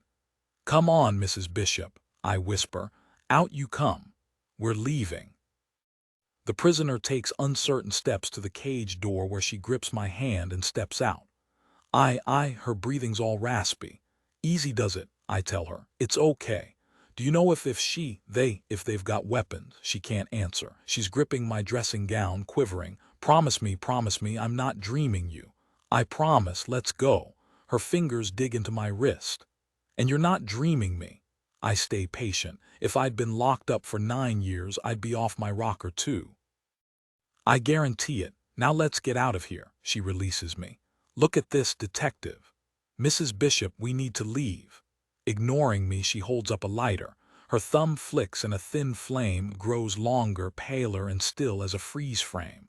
It's not a lighter anymore, it's a candle on a chunky metal base with writing all over it, Arabic or Hebrew or foreign. The cage has gone. All the furniture's gone. Rita Bishop's gone. The candle's the only source of light. Shrunken attic's black as inside a coffin deep inside a blocked-up cave. I'm kneeling, I'm paralyzed, and I don't know what's happening. I try to move, but no joy. Not even a finger, not even my tongue. My body's the cage now, and I'm the one locked in. The only things working are my eyes and my brain. Work it out then. Nerve gas, a stroke, I've been Mickey Finned, God only knows. Clues then, detective. There are 3 faces in the dark. Straight ahead across the candle, there's me in a dead man's dressing gown. A mirror, obviously. On my left there's Chloe in a hooded padded robe thing. On my right there's a male Chloe. Chloe's twin, I'm guessing this blonde guy, dressed in a robe thing like Chloe's, handsome in a sort of gay model Hitler Youth way. Neither of them is moving. A few inches from the candle flame there's a brownish moth, just frozen in the air, frozen in time. I'm not dreaming. That's about all I'm sure of. So is this the story of how Detective Gordon Edmonds lost his mind? After some time's passed, I don't know how much, the candle hisses and its white flame sways this way and that. The moth flaps around in and out of the dark. Now I see it, now I don't. "You're smirking, brother," says Chloe, if that's her real name. This woman has the same face as the one who served me tiramisu, but her voice before was woolen, now it's a rusty jackknife. "I am not smirking," objects the man, moving his legs like they've got pins and needles. I try to move too. I still can't. I try to speak. I can't. "You're a damned liar, Jonah," says Chloe. She holds up her hands like they're a pair of gloves she can't make up her mind about. "I didn't smirk when you serviced that hairdresser 2 cycles ago. And you really did exchange fluids. I only threw this doggone heat." She gives me a disgusted, sideways look, an imaginary bone. "If I smiled," says the man, "it was a smile of pride at your performance in my suborison. You played the neurotic widow to perfection." The attic cage was one of my finest mise en scene, I think we'll agree, but Meryl Streep herself could not have played poor Mrs. Bishop with finer aplomb. Why, I scarcely noticed the prickly creature all those years ago. Her voice hurt my ears. Why the long face, sister? Yet another open day has gone swimmingly, our operandi has proven itself robust, our pheasant is plucked and basted, yet you're looking all vinegary. The operandi is an improvised hodgepodge. Too reliant, Nora, I beg you, we're about to dine. Can't we just too reliant upon luck, Jonah, upon nothing going wrong? The man Jonah looks at his sister Nora with fond smugness. For 52 years our souls have wandered that big wide world out there, possessing whatever bodies we want, living whatever lives we wish, while our fellow birth Victorians are all dead or dying out. We live on. The operandi works. The operandi works provided our birth bodies remain here in the lacuna, freeze-dried against world time, anchoring our souls in life. The operandi works provided we recharge the lacuna every 9 years by luring a gullible and gifted into a suitable orison. The operandi works provided our guests can be duped, banjaxed, and drawn into the lacuna. Too many provideds, Jonah. Yes, our luck's held so far. It won't hold forever. I've got no idea what they're on about, but Jonah looks properly pissed off. Why this illuminating lecture now, sister? We need to make the operandi proof against mischance and enemies. What enemies, sister? Thanks to my insistence on isolation, not even the shaded way know about us. Our life support system works. To tamper with it would be the danger. Now supper is served. Jonah looks my way. That would be you. Are you ready to die? I try, but I can't move or fight or beg. I can't even shit myself. You've stopped breathing, Jonah tells me matter-of-factly. No, I must be breathing, I think. I'm still conscious. Not for much longer, says Jonah. After 4 minutes without oxygen, the brain damage becomes irreversible, and although I don't have my watch on me, I'd say you've had 2. You die after 6 minutes, but we intervene prior to the final agony. We're not monsters. I feel like I'm plunging upwards. What did I do to deserve this? What does deserve have to do with anything? Nora Grayer lifts her sharp eyebrows. Did the pig whose smoked flesh you ate at breakfast deserve her fate? The question's irrelevant. You desired bacon and she couldn't escape the abattoir. We desire your soul to power our operandi and you can't escape our lacuna. That's it.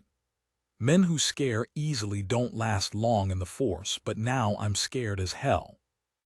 Although religion always struck me as daft, suddenly it's all I've got. If they're soul stealers, pray to God. How does it go? Our Father, splendid idea, says Jonah.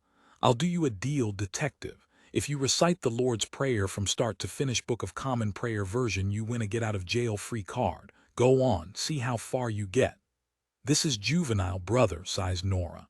Fair's fair, he should have a chance. On your marks, plod, get set.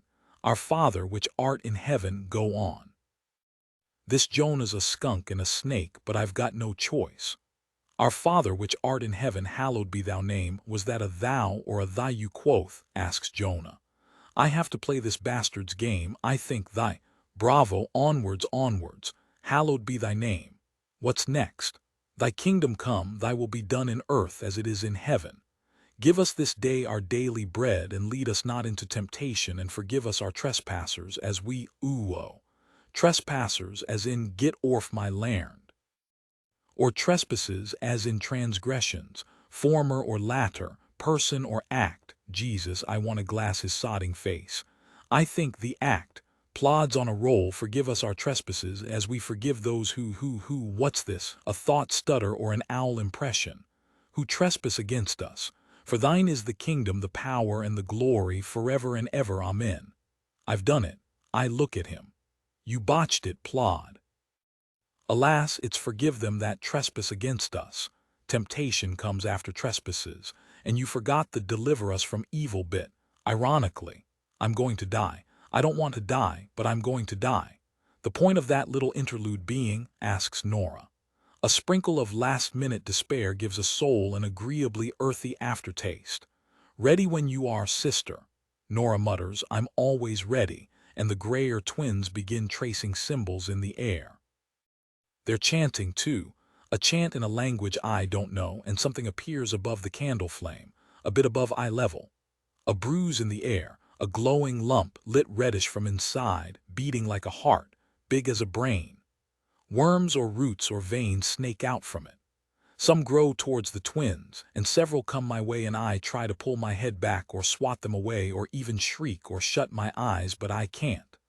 They enter my mouth, my ears, my nostrils like sharp tiny fingers and get to work inside me. I feel a drill bit of pain in my forehead, and in the mirror I see a black dot there, not blood. Seconds pass. Stuff oozes out and hovers there, a blob the size and shape of a golf ball right in front of my eyes. It's almost see-through like gel or egg white and filled with shiny grains of dust or galaxies or God, it's beautiful. Jesus, it shimmers. It's alive, it's mine. The twins' faces loom up, Jonah to my left, Nora to my right, smooth-skinned, hungry, pursing their lips like whistlers, drawing inward so sharply that my soul, what else could it be, is slowly but surely stretched like blue tack. Half my soul streams like smoke into Nora's mouth and half into Jonah's. I'd sob if I could, or I'd say I'll get you, I'll kill you, I'll make you pay, but I'm just the residue of Gordon Edmonds now. I'm his husk. I'm his flesh and skin suit. The twins gasp and let out soft groans like junkies shooting up when the drug hits their bloodstreams. Now there's a rushing noise louder than the end of the world. Now it's quiet like the morning after the end of the world. The floating brain thing's gone, its air veins are gone too, like nothing was ever there. The grayer twins kneel across the candle from each other, as still as the flame that never moves. The mirror's empty. Look at the scorched, tiny, papery scrap. There on the floorboard. The end of the moth. Oink Oink 1997-5, pronounces Axel Hardwick. Astrophysics postgrad, corduroy-clad, hair short, black and curly, real name Alan, not Axel. But he thinks Axel makes him sound more Guns N' Roses. Axel looks at us as if we're the ones who haven't bothered turning up.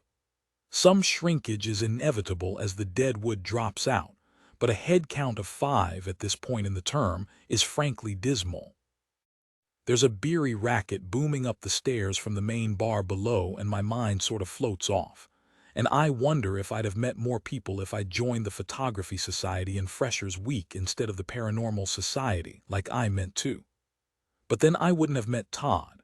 Todd Cosgrove, second-year maths, a shyish, elfish guy, black coat, white t-shirt, maroon jeans, camel boots, vice president of Parasoc, fan of the Smiths. Across the table from me, Todd sips his Newcastle brown ale. His hair's brown too, like strong stewed tea. Todd lives with his parents here in town, but he's not creepy or helpless. He's bright and kind and strong, so there's probably a good reason. My mouth and brain seize up if I try to speak with him, but when I shut my eyes at night, he's there. It's crazy. But like every love song in the history of love songs says, love is crazy. The walk may have deterred some of the waverers, opines Angelica Gibbons. Definitely more Gibbons than Angelica. She's a second-year studying anthropology, has floppy indigo hair, Doc Martens, dresses like a fortune teller, and is as big-boned as me. I thought we might be friends, but when we only scored 18% on the telepathy test, she blamed me and said I had no psychic potential whatsoever. It was the way she said whatsoever. Axel scowls. The Fox and Hounds is a 20-minute walk from campus. Tops. I refuse to eat into Parasoc's budget by laying on fleets of buses for a 2-mile walk. He starts spinning a beer mat. A leprechaun on an enameled Guinness ad over the fireplace catches my eye. He's playing his fiddle for a dancing toucan. I completely agree, Axel, says Angelica. I'm just saying. Maybe a gang of them are coming but got lost en masse like. Lance Arnott, final year philosophy, dandruff, Pink Floyd The Wall t-shirt, pongs of hamburgers. Lance made a pass at me at the Roman ruins at Silchester. Frightmare on Elm Street or what?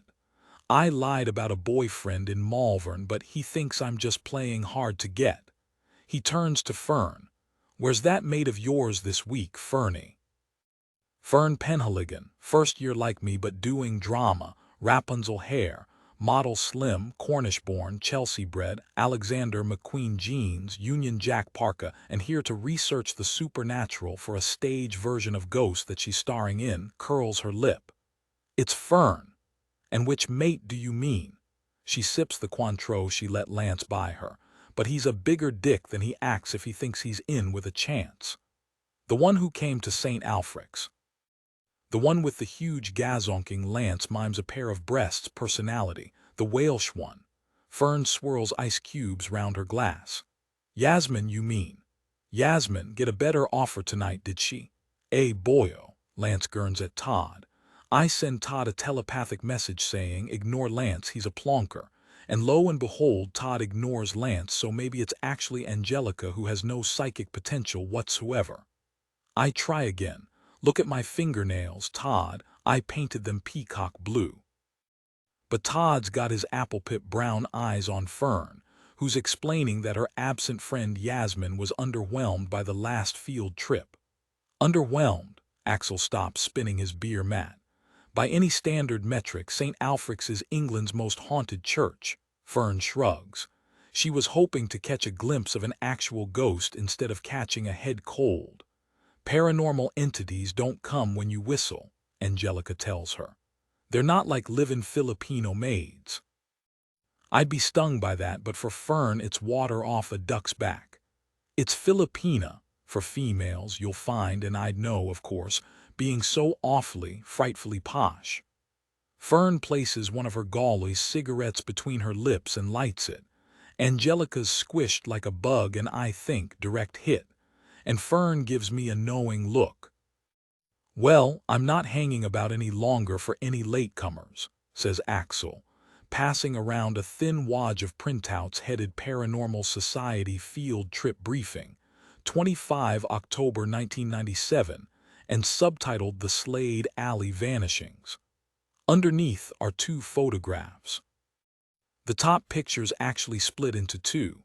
The left half is a grainy school photo of a boy, about 12, with geeky hair and a nose on the wrong side of large. The right half shows a strict-looking woman in her late 30s, dark hair bunched up, thin, wearing a blouse with a frilly neck, pearls, and a cardigan.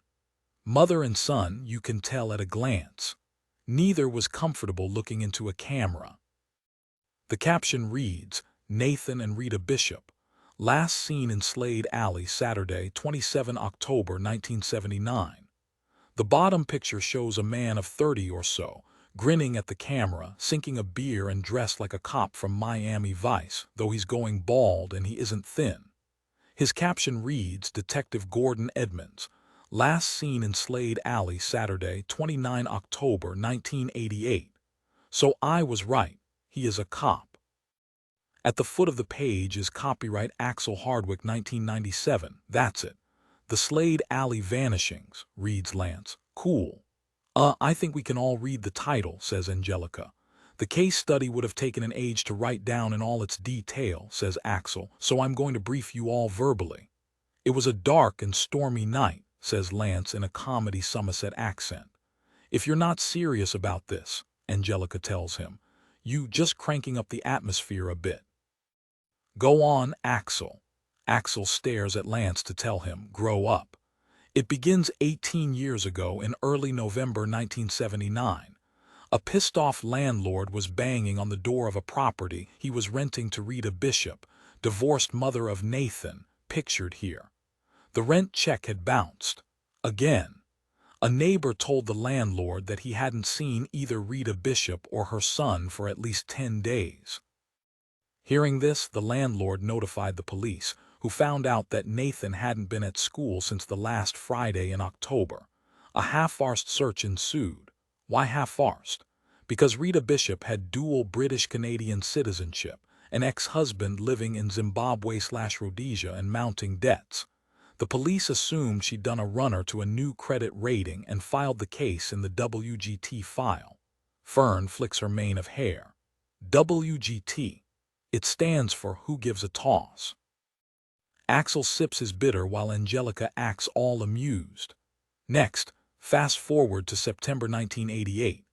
A patient named Fred Pink wakes up from a coma in the unit at the Royal Berkshire Hospital, 9 years after being knocked into oblivion by a drunk taxi driver on Westwood Road. Westwood Road's this road, right? I ask. It was on tonight's rendezvous sheet, says Angelica. Stupid moo. I sip my Diet Coke, wishing I were Fern so I could administer a barbed put-down. And pull guys. Like Todd, for example. Fred Pink began working through all the back copies of the local newspaper to see what he'd missed during what he calls his big sleep. Pretty soon, he found a picture of the missing Rita and Nathan Bishop. They looked familiar. Why? Because back in 1979, just before the minicab driver hit him, Fred Pink had spoken with Rita Bishop at the Cranberry Avenue entrance to Slade Alley, one street up from Westwood Road. She'd asked if he knew where Lady Nora Grayer lived. Fred Pink said no, walked down the alley, and at the far end got knocked down by the taxi. Bang, crash, wallop. Lance rearranges his genitals without a flicker of embarrassment. No disrespect to Mr. Pink, says Todd, but how trustworthy a witness was he? His voice has a soft yokel twang, but it's actually quite sexy. Axel's nod means good question. The police were skeptical too. This neighborhood isn't rough, but it certainly isn't rich. If a genuine lady had her residence here, she'd stick out like a very posh sore thumb. Even so, Sid didn't want Fred Pink to feel brushed off, so they sent a man to give Slade Alley the once-over. Enter Detective Gordon Edmonds. Axel taps the second photograph on the A4 sheet. On October 29, 1988, he entered Slade Alley and found a door in the wall. It was open.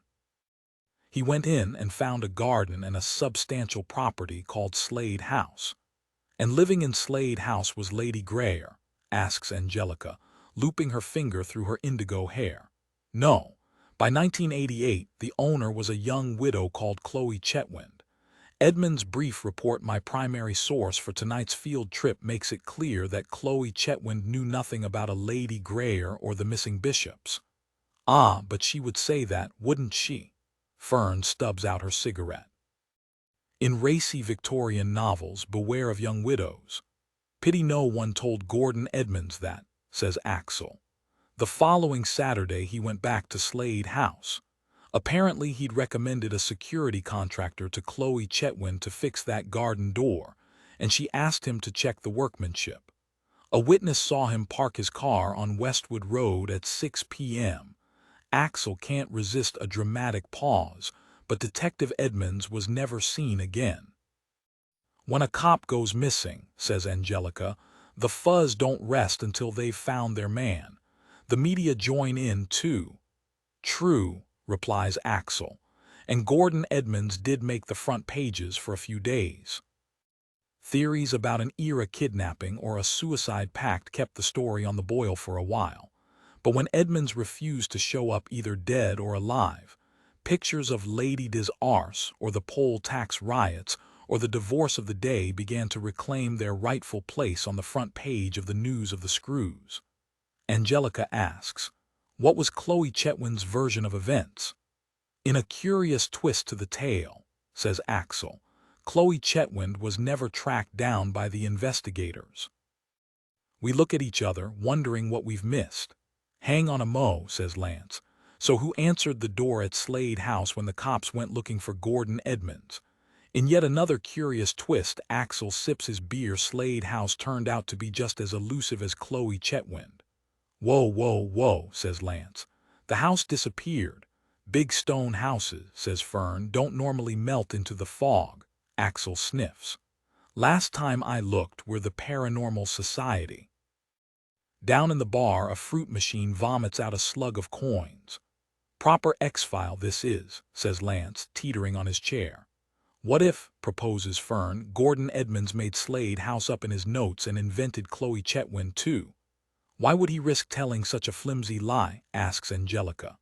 No idea, asserts Fern.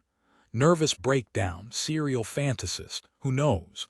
But which is likelier, people really? Fabricated police records or a house going poof in violation of the laws of physics? What did that security contractor guy say? Asks Todd. Axel's pretending not to enjoy this, but he is. He swore blind that nobody ever contacted him about a Slade House, neither a Chloe Chetwynd nor Detective Edmonds. Murderers have been known to lie, says Angelica. Sid investigated him, says Axel, and every locksmith, builder, whatever, in the area too, and found zilch, nada, niente, sod all. Nobody had worked at any Slade House in or near Westwood Road. Todd asks, was any Slade Alley connection made between Gordon Edmonds' disappearance in 1988 and the bishop's disappearance in 1979? Axel shakes his head. The factoid was suppressed. The cops didn't want Slade Alley to become a magnet for true crime nuts. Typical of the fascist pigs to repress the truth, says Angelica. I'd like to ask Angelica how safe she thinks she'd be in a society without any police at all, but I don't have the nerve. Todd asks, how did you link the two disappearances, Axel? An informant brought it to my attention. Axel looks a bit cagey and suggested that Parasoc take a closer look. What informant? Lance picks his nose and deposits his bogey under the table. I may be fat, but he's repulsive. An uncle of mine, admits Axel after a short pause. Fred Pink. Fred Pink's your uncle, Angelica gapes. No shit, the window cleaner in the coma, but you're a Hardwick, not a Pink. Fred Pink's my mother's brother. My mother is Hardwick née Pink. Slade Alley is Fred's obsession, I'm sorry to say. Why sorry? Asks Fern, the question I wanted to ask. Axel wrinkles his mouth. Uncle Fred feels, chosen. Chosen for what? Presses Fern. By whom? Axel shrugs. Chosen to find out the truth about Slade House. He had a hard time adjusting to real life after his 9 years in a coma, and he's, in care now, out beyond slew, in a unit. Too bloody brilliant, declares Lance, holding up a palm to indicate he's about to belch, and he belches. All the supernatural yarns need a realist explanation, and a supernatural one. Like, is the hero really seeing ghosts, or is he having a thermonuclear breakdown? I love this case. I'm in, Ax. The more the merrier, says Axel unmerrily. Angelica sips her pale ale. It's an intriguing case study, but how are the 6 of us supposed to find this Slade House and all these missing people when like a gazillion cops failed? The question's not how, says Axel. It's when. Look at the dates, people. He taps the A4 sheet. Use your gray matter. I look again, but all I see are the man, woman, and boy staring out of their inky Xeroxed images. Little did they know. My fingers find the jade pendant that arrived from my sister in New York this morning. It's a symbol of eternity, and I love it. Todd the mathematician gets it. Christ, I've got it. The bishops vanished on the last Saturday in October 1979. Fast forward 9 years, and Gordon Edmonds vanishes on the last Saturday in October 1988. Fast forward another 9 years, and you get, he glances at Axel, who nods. Today. Last Saturday in October 1997, says Lance. Shitting Scoobies, Axel, today. Lance is able to take the piss and be sincere all at once. A mystery house that only blinks into existence one night every 9 years. God, I've got a hard-on as big as Berkshire. Drink up. Westwood Road street lamps have orange halos of fine drizzle. Cars dash from speed bump to speed bump. A St. John's ambulance trundles past us, not in a hurry. The guys lead the way, with Lance airing a theory that Slade House could be the mouth of a miniature black hole. Angelica and Fern are arguing about whether or not When Harry Met Sally is offensive to women, which leaves me bringing up the rear. My customary place. I look at the rooms with undrawn curtains and see sofas, lamps, pictures, and look a girl practicing the piano in a room as blue as July. She has short hair, a blue and gray school uniform, and let's call her Grace. Grace looks upset because she can't get her piano piece just perfect, but as her elder sister, I'd be a gifted pianist and I'd help Grace out. I'd never tell her, you'd feel better about yourself if you lost a few pounds. Mum's making dinner in the back, not for a dozen bitchy shell oil wives, but just for Dad, Grace, me, and Freya, who didn't jet off to New York as soon as she graduated, but who works in London so she can hang out with me every weekend. Mum's not cooking fusion, demi-veg, or faddish. She's cooking roast chicken with potatoes, carrots, and gravy. I'm stirring the gravy. Dad's walking home from the station because he's not a 190k pounds a year plus share options oil exec. He works for Greenpeace, but only for pound 40k. Okay, pound 60k. Grace senses me watching, looks up and out at the street, and I do a little wave, but she draws the curtain. You never know if they've seen you. Are you okay, Sally? Jesus, it's Todd, standing right next to me. Yes, I say, jolted into acting normal. Yes, the others are watching me and waiting. Sorry everyone, I was, away with the fairies, suggests Fern not unkindly. Maybe, I admit, but I'm back again now. Wagons roll then, says Lance, and we're off, but Todd stays by me. He's got a baggy duffel coat and there's room in his pockets for both our hands. Telepathically, I tell Todd, take my hand, but he doesn't. Why is it only slime balls like Lance who hit on me? If I were slimmer and funnier and sexier, I'd know what to say to Todd now. So before we even found Slade Alley, Todd be saying, look Sal, I vote we grab ourselves a Chinese takeout and then head back to my place for coffee. And I'd reply, you know, I vote we forget the takeout. We step aside for an Afghan hound trailing a woman in a long coat and sunglasses. She ignores us. I mutter, charmed, I'm sure. Todd makes a noise to show me he's on my side. We walk a few paces. There's something between us. I hear a grunting noise like sex getting louder and louder, but it's only a jogger running by. He's wearing black and glow-in-the-dark orange like he's escaped from an acid rave somewhere. Sal, says Todd. I don't want to sound too forward. No, not at all, I answer nervously. It's fine, of course. He pauses, confused. But I haven't asked you yet. Sally Timms, you stupid oink. I just meant ask away. People, I've found it. Lance calls out a few paces ahead and the moment's gone. Todd shines his torch up at an easy-to-miss plaque, Slade Alley. The passageway's dark and narrow, only a bit wider than a pushchair. Lance says, spooky as hell or what? Of course it's spooky, says Fern, lighting another of her French cigarettes. It's nearly night and it's an enclosed space. I feel, says Angelica in a wavery voice, presence is here. One part of me thinks, yeah, sure you do, but another part kind of knows what Angelica means.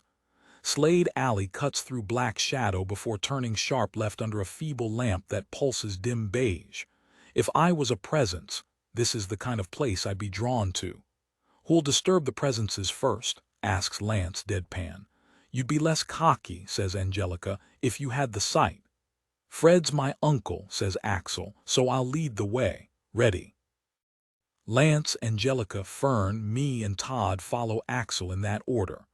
I feel safe with Todd behind me and trail my gloved fingers along the bricks on each side. Slade Alley can't be more than 3 feet across. A properly fat person fatter than me, couldn't get past someone coming the other way. It's cold, I murmur to no one, but Todd hears. Sure is, the air's like a knife against your throat. Cool echo, says Lance. Balrogs of the deep, I summon thee.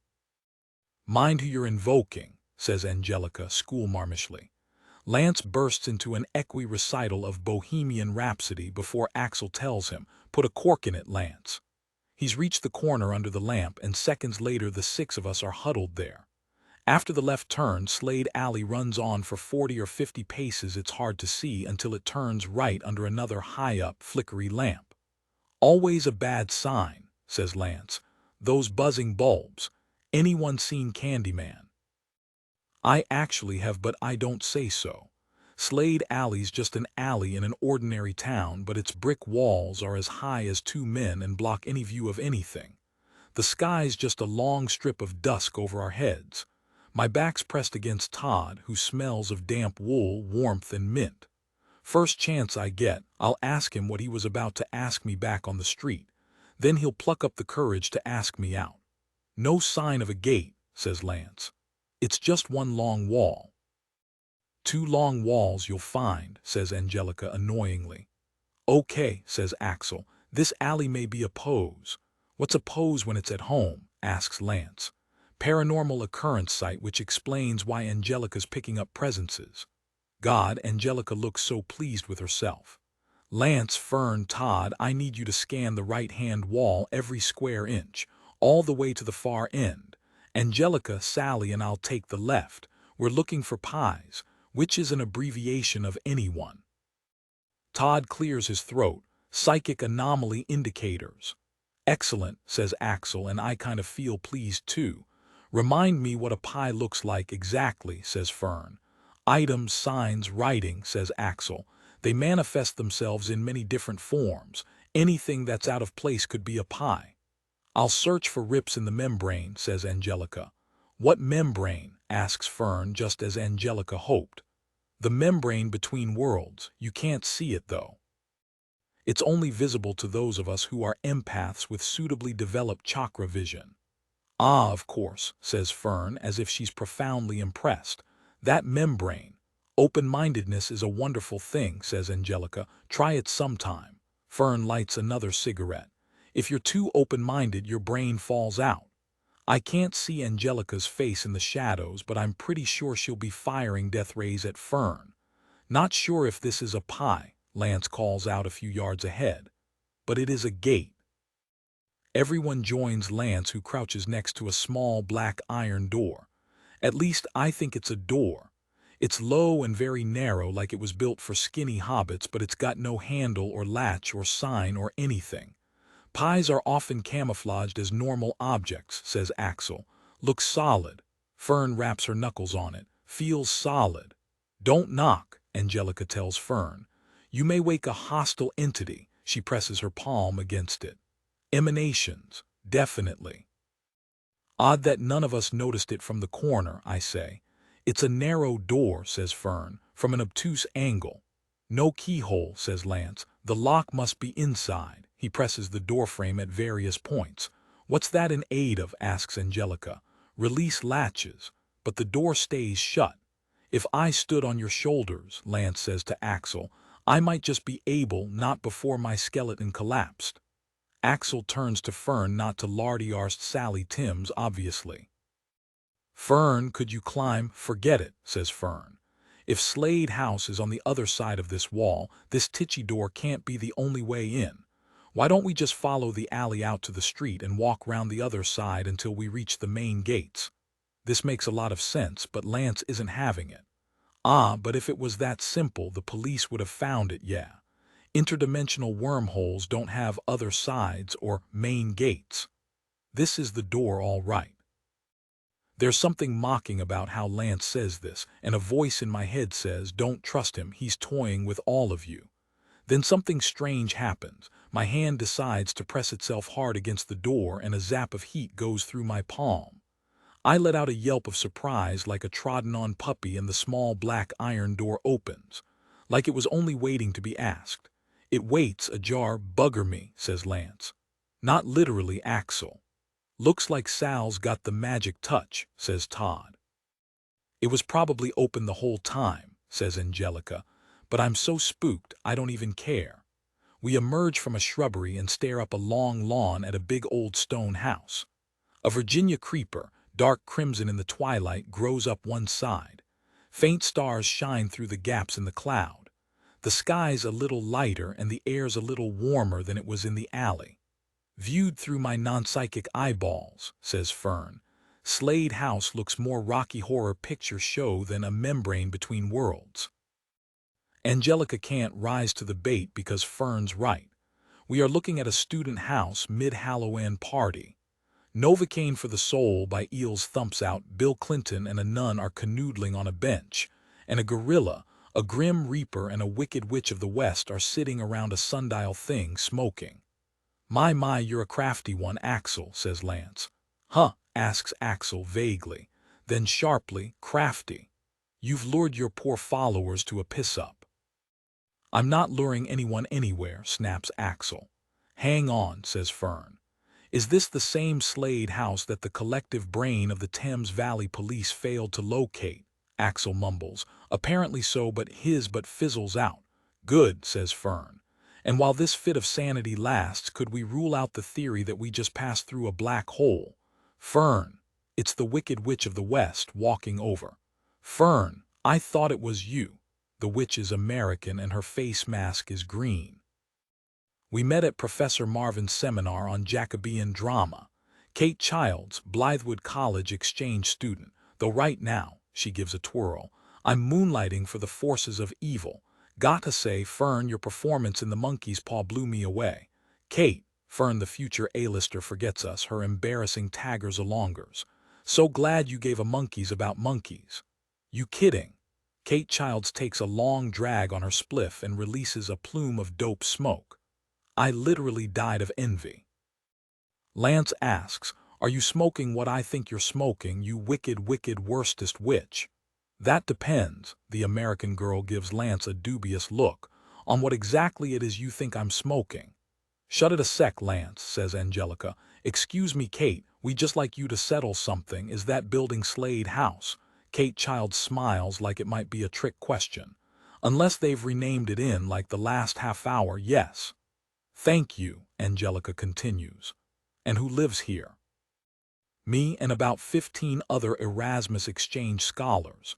You guys are here for the Halloween party, right? Definitely, says Lance. We're 6 psychic investigators.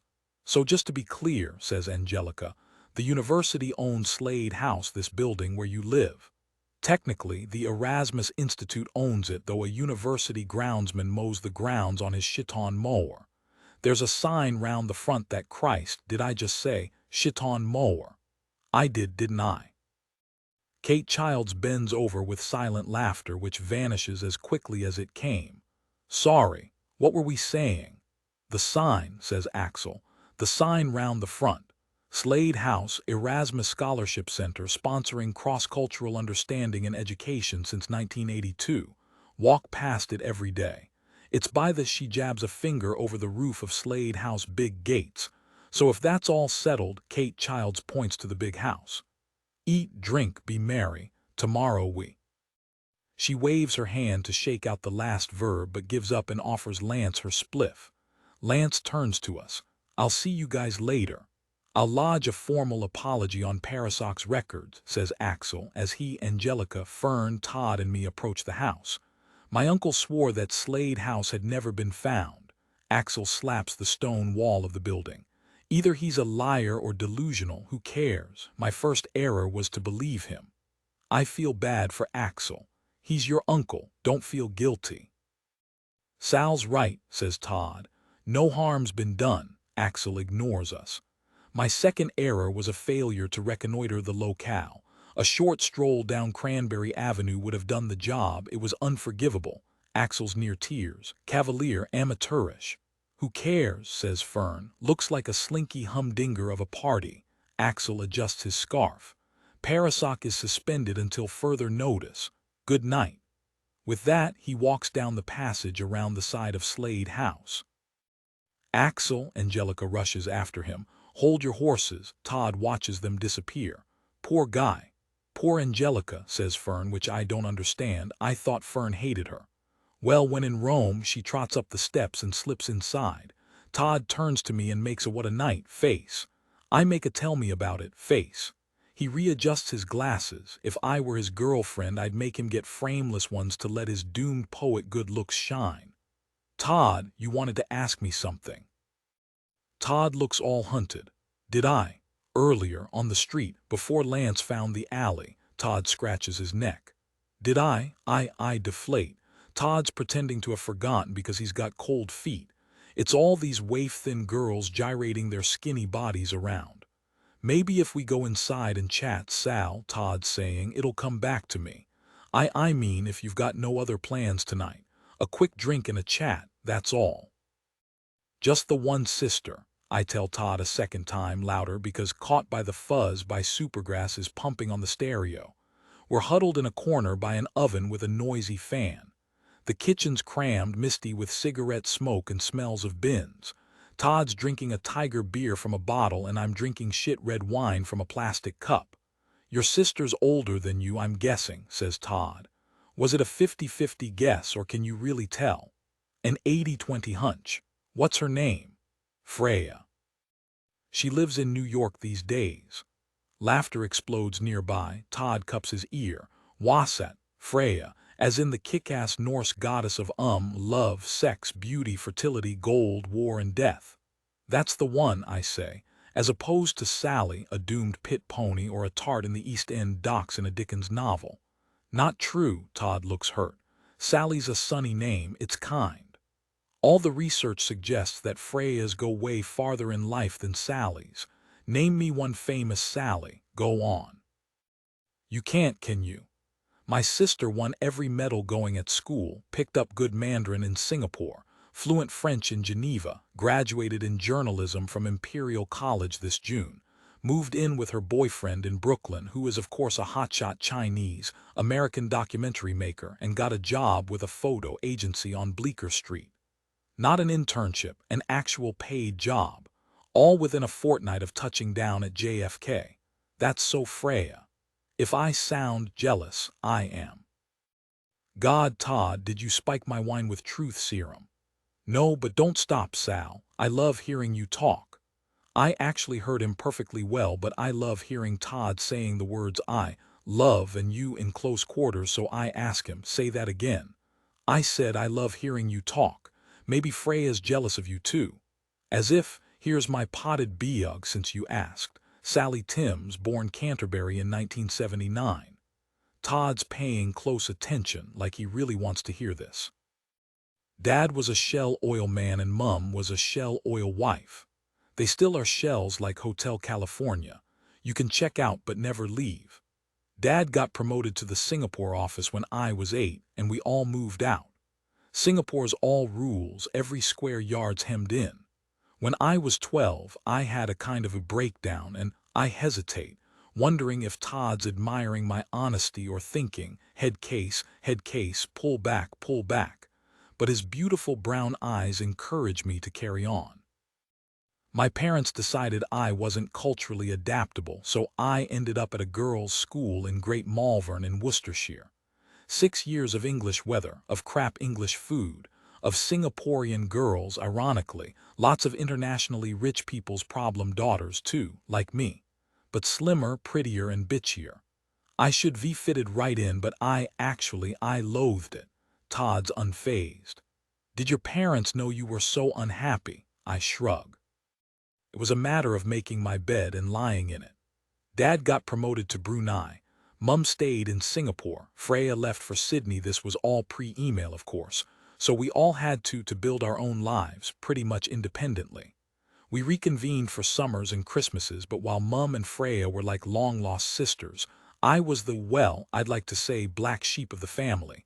But black sheep are kind of cool. Todd, I can't believe you want to listen to me whinge on. You're not whinging. You had a tough time. I sip my shit wine. Not compared to an AIDS orphan or any North Korean or a Shell oil wife's maid. I forget my good luck. Who doesn't? Says Todd, and I'm about to say, you don't, I bet, but a black guy with hair dyed white opens the oven door next to us. Excuse us, boys and girls. He slides out a tray of garlic bread and offers us a slice. Giarn, you know you want to. I don't know if it's a real London accent or a Cockney mistake, but the garlic bread smells authentically gorgeous. I hesitate. Todd says, I will if you will. Mum's blind, Todd tells me when we're on our third slice, as a matter of fact. Actually, I'm on my fourth, but I stopped chewing. Todd, hey, it's no big deal. People live with worse. It's not a big deal. Is that why you live at home? I got accepted at Edinburgh and Mum and Dad were all, go on, son, it's your life. But Dad's not getting any younger. I'm an only child, so I stayed. I don't regret it. I've got my own granny flat above the garage, all mod cons, for Todd realizes that if he says girlfriends, it'll look like he's hitting on me for personal space and independent living. I offer, wiping a dribble of butter off my chin as sophisticatedly as possible. Exactly. Personal space and independent living. Can I use that? I dare to say, only with me. I try not to gawp as Todd grins and licks garlic butter off his fingers. If it's not too personal, Todd, can I ask if your mum was born blind or if it came on in later life? Later life. She was diagnosed when I was 11. retinitis pigmentosa, or RP, to its friends. She went from about 90% vision to less than 10% in a year. Not the best of times. These days she can tell if it's night or day, and that's about it. But we're still lucky. Sometimes RP ushers in deafness and chronic fatigue as well, but Mum can hear me swear from a mile away. She works too, transcribing audiobooks into Braille. She did that Crispin Hershey novel, Desiccated Embryos. I say, cool. But don't add that I thought the book was massively overrated. I imagine Todd with his parents at their kitchen table discussing life. Todd's knees almost touching mine. If I were Drunker or Fern or Freya, I'd put my hand on it and tell Todd, "Kiss me, you idiot, can't you tell I want you to?" And I'd sound so classy. But if I tried it, I'd come over like a drunk, podgy, sad sack slut, like a female Lance, and I can't, won't, mustn't, don't. Cool. You and Mum'd get on. Todd stands up. Really well. Was that an invitation? I'd love that, Todd, I say, inserting I, love, and Todd into the same sentence. God, I'd love to meet her. Let's make it happen. Look, I'm going to track down the bathroom, so you promise not to go anywhere. I do, most solemnly. I watch him vanish among the bodies. Todd Cosgrove, a good name for a boyfriend. Todd is kind of classless, while Cosgrove is borderline posh. Nice balance. Sally Timms sounds like a Shat-upon events organizer, but Sal Cosgrove could be a rising star at the BBC, or an interior designer to the stars, or a legendary editor. Sal Cosgrove isn't fat either. She'd never wolf down a family-sized bag of minstrels and make herself vomit it up in the toilet afterwards.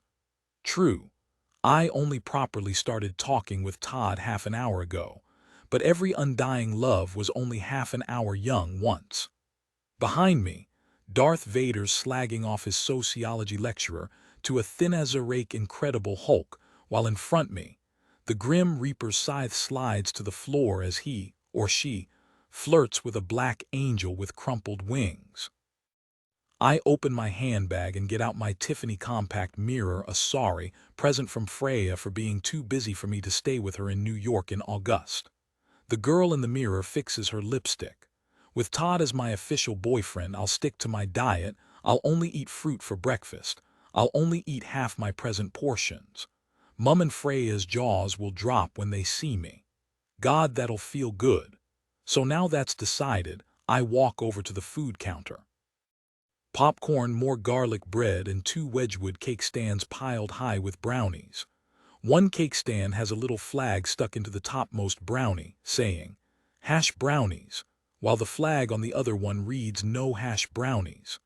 Apart from a Snickers bar before my Chaucer seminar, plus the tube of Pringles I had at the library, I haven't eaten a thing since lunch.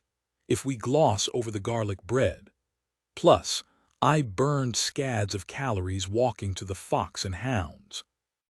One tiny no-hash brownie won't hurt. Holy hell, my mouth actually froths, they're that delicious. Dark chocolate, hazelnuts, rum, and raisins. I'm about to eat a second one when this tanned, blonde, blue-eyed action man body in muscle-hugging black appears and asks in a 24-karat Aussie accent, "Didn't we meet at the Morrissey gig?" I would have remembered. Wrong girl, I'm afraid. Story of my life. But seriously, you've got a doppelganger. I'm Mike Melbourne Mike, as opposed to Margate Mike. Nice to meet you, ? We shake hands. I'm Sal, I say, from Singapore, I suppose, if I'm from anywhere. Singapore's more exotic than Malvern as long as you've never actually lived there. Melbourne Mike lifts a man of mystery eyebrow. Singapore Sal, I think I drank 3 of those one night in a cocktail bar. All on your ownsome, Sal. Of all the guys who have hit on me and who haven't been drunk, which isn't actually all that many, Melbourne Mike's the best looking by light years. But I've got Todd, so I give Mike an apologetic smile. "'Fraid not." Melbourne Mike does a courtly bow. "Lucky bloke, happy Halloween." Off he goes, and screw you, Isolde Delahanty at Great Malvern Beacon School for Girls and your platoon of body fascist Barbies who spent 8 years calling me Oink, like it was just a friendly nickname, and saying, "Oink, oink, oink." When you passed me on the stairs or in the showers after hockey, and I had to smile as if it were all just a funny joke, but you knew it wasn't. You knew it hurt. So screw you, Isolde Delahunty, and screw all of you, wherever you are this evening, because I won. Oink just turned down a bronzed Australian surfer demigod, who now returns, still smiling, and points at the 2 cake stands of brownies. By the way, Singapore Sal, some joker may have switched those signs over. I stopped chewing. But that's really dangerous. Some people, proper turd nuggets. At the foot of the stairs, a possibly Indian girl in an all-silver Tin Man costume reads my mind. Bathrooms this way, turn right, go along, it's there. Love the nail varnish, by the way, peacock blue. I get stuck between saying yes and thanks, so it comes out Yanks. Embarrassed, I follow her directions to a TV room where a bunch of guys are sitting on sofas watching The Exorcist, but I'm not staying for this. The Exorcist was on at the party in Malvern where I lost my virginity to a temporary best friend's ex-boyfriend's friend called Piers. Not a memory I cherish. Isolde Delahunty told the whole school about Oink Oink's big night, of course, and publicized what Piers had said about me afterwards. Now I'm in a blue-lit corridor booming with Björk's hyper ballad. I pass a pair of tall doors and peer in to find 30 or so people are dancing in a big sort of ex-ballroom, lit by dim orange lamps. Some of the dancers are wearing stripped-down half-costumes. Others are in only t-shirts or vests. I see Lance, sliding his hand over his own torso and neck. He tosses his dandruffy mane, spots me at the door, and beckons me inside with a sex gods come hither finger. I hurry off down the chilly corridor before I puke, around a corner, up some stairs and down some more until I find a bay window that gives a view of what might be the front of Slade House, with 2 big gateposts, though the streetlights and tree shadows and lines are blurred by mist and the fogged-up mullioned window. And to be honest, I left my sense of direction in the kitchen. Hyper ballad has turned into massive attacks safe from harm. Fern says my name. She's draped on a giant sofa in an alcove, French cigarette in one hand and a glass in the other, like she's doing a photo shoot. Hello, are you enjoying the party? Yes, actually. Have you seen Todd? I've seen how besotted he is with you. I so badly want to hear this that I join her just for a moment. The leather sofa's cold. I sink deep into it. It makes that dry, squelchy noise like new snow or polystyrene that someone needs to invent a proper adjective for. Do you think so? Big time, Sal. It wasn't for paranormal experiences that Todd showed up tonight. When are you guys going to hook up? Tonight. I act cool, but I'm happier than I've been forever, actually. That depends. These things have their own pace. Bollocks, girl. Fern's cigarette hisses in her glass. You set the pace. Todd's a keeper. Lovely guy, really. Reminds me of my brother. Fern's never mentioned a brother, not that we've talked much. Is your brother a student or an actor or? He's not anything these days. He's dead. Oh God, I'm famous for my big mouth, Fern. It's okay. It's fine. It happened, 5 Christmases ago. It's history. Fern stares at the body of her cigarette bobbing in her drink. I try to fix my blunder. Was it an accident or illness? Suicide. Johnny drove his car over the edge of a cliff. Bloody hell, I'm sorry. Why, I mean, no, forget it, it's not. He didn't leave a note, but the cliff was a field away from the road to Travado, our ancestral pile near Truro. Fern acts a smile. He chose Daddy's vintage Alfa Romeo as his sarcophagus, too. The act was the suicide note, you might say. I didn't mean to probe, Fern, I'm sorry, I'm an idiot. Stop apologizing. Johnny was the idiot. Well, that's not fair. Daddy had died 2 years before. Mummy had gone to pieces. So Johnny was juggling the legal mess, the death duties, a degree at Cambridge, of course, and battling depression unknown to us. His ideas about poker debts and honor, though, they really were idiotic, utterly idiotic. We could have just sold off an acre or 2. We watched the misted-up night through the misted-up window. That's why I joined Parasoc, if I'm honest. says Fern. If I could just see a ghost, just once a Roman centurion or a headless horseman or Nathan and Rita Bishop, I'm not fussy, just one ghost, so I know that death's not game over but a door. A door with Johnny on the other side. Christ, Sally, I'd give anything to know he didn't just stop that stupid afternoon. Anything. Seriously. Like Fern clicks her fingers that. I unpeel my face off a big cold leather sofa in a dark alcove. Safe from harm is still on, so I can't have slept long. Fern's gone, but sitting a foot away is a guy dressed in a furry brown dressing gown and not a lot else, judging by his hairy legs and hairy chest. Right, he's not eyeing me up. Actually, he's just staring at the blank wall. I thought there was a bay window there, but obviously not. The dressing gown man's not that old, but he's going bald. He has sleepless, owlish eyes and an almost monobrow. Do I know him? Don't see how. It's strange that Fern would just vanish like that, straight after spilling her guts about her brother, but that's actresses for you. Maybe she was pissed off that I nodded off. I ought to find her and put it right. Poor her, her poor brother. People are masks with masks under those masks and masks under those, and down you go. Todd must be back in the kitchen by now, but the sofa won't let me get up. Excuse me, I ask Mr. Dressing Gown, but do you know the way to the kitchen? Mr. Dressing Gown acts like I'm not even there. I tell him, thanks, that's really helpful. His frown deepens, then in slow motion he opens his mouth. Is it supposed to be funny? His voice is dry as dust and he leaves big gaps between his words. Am I still in the house? Jesus, he's stoned out of his Easter egg. Well, it's not Trafalgar Square, I can promise you that. More seconds pass. He's still talking to the blank wall. It's bloody weird. They took away my name. I humor him. I'm sure you'll find it again in the morning. The man looks towards me but not at me, like he can't place the source of my words. They don't even let you die per lie. So far, so Looney Tunes. Whatever you smoked, I'd steer clear of it in future, seriously. He cocks his shaved head and squints as if hearing words shouted from a long way off. Are you the next? I actually giggle. I can't help it. What the next Messiah?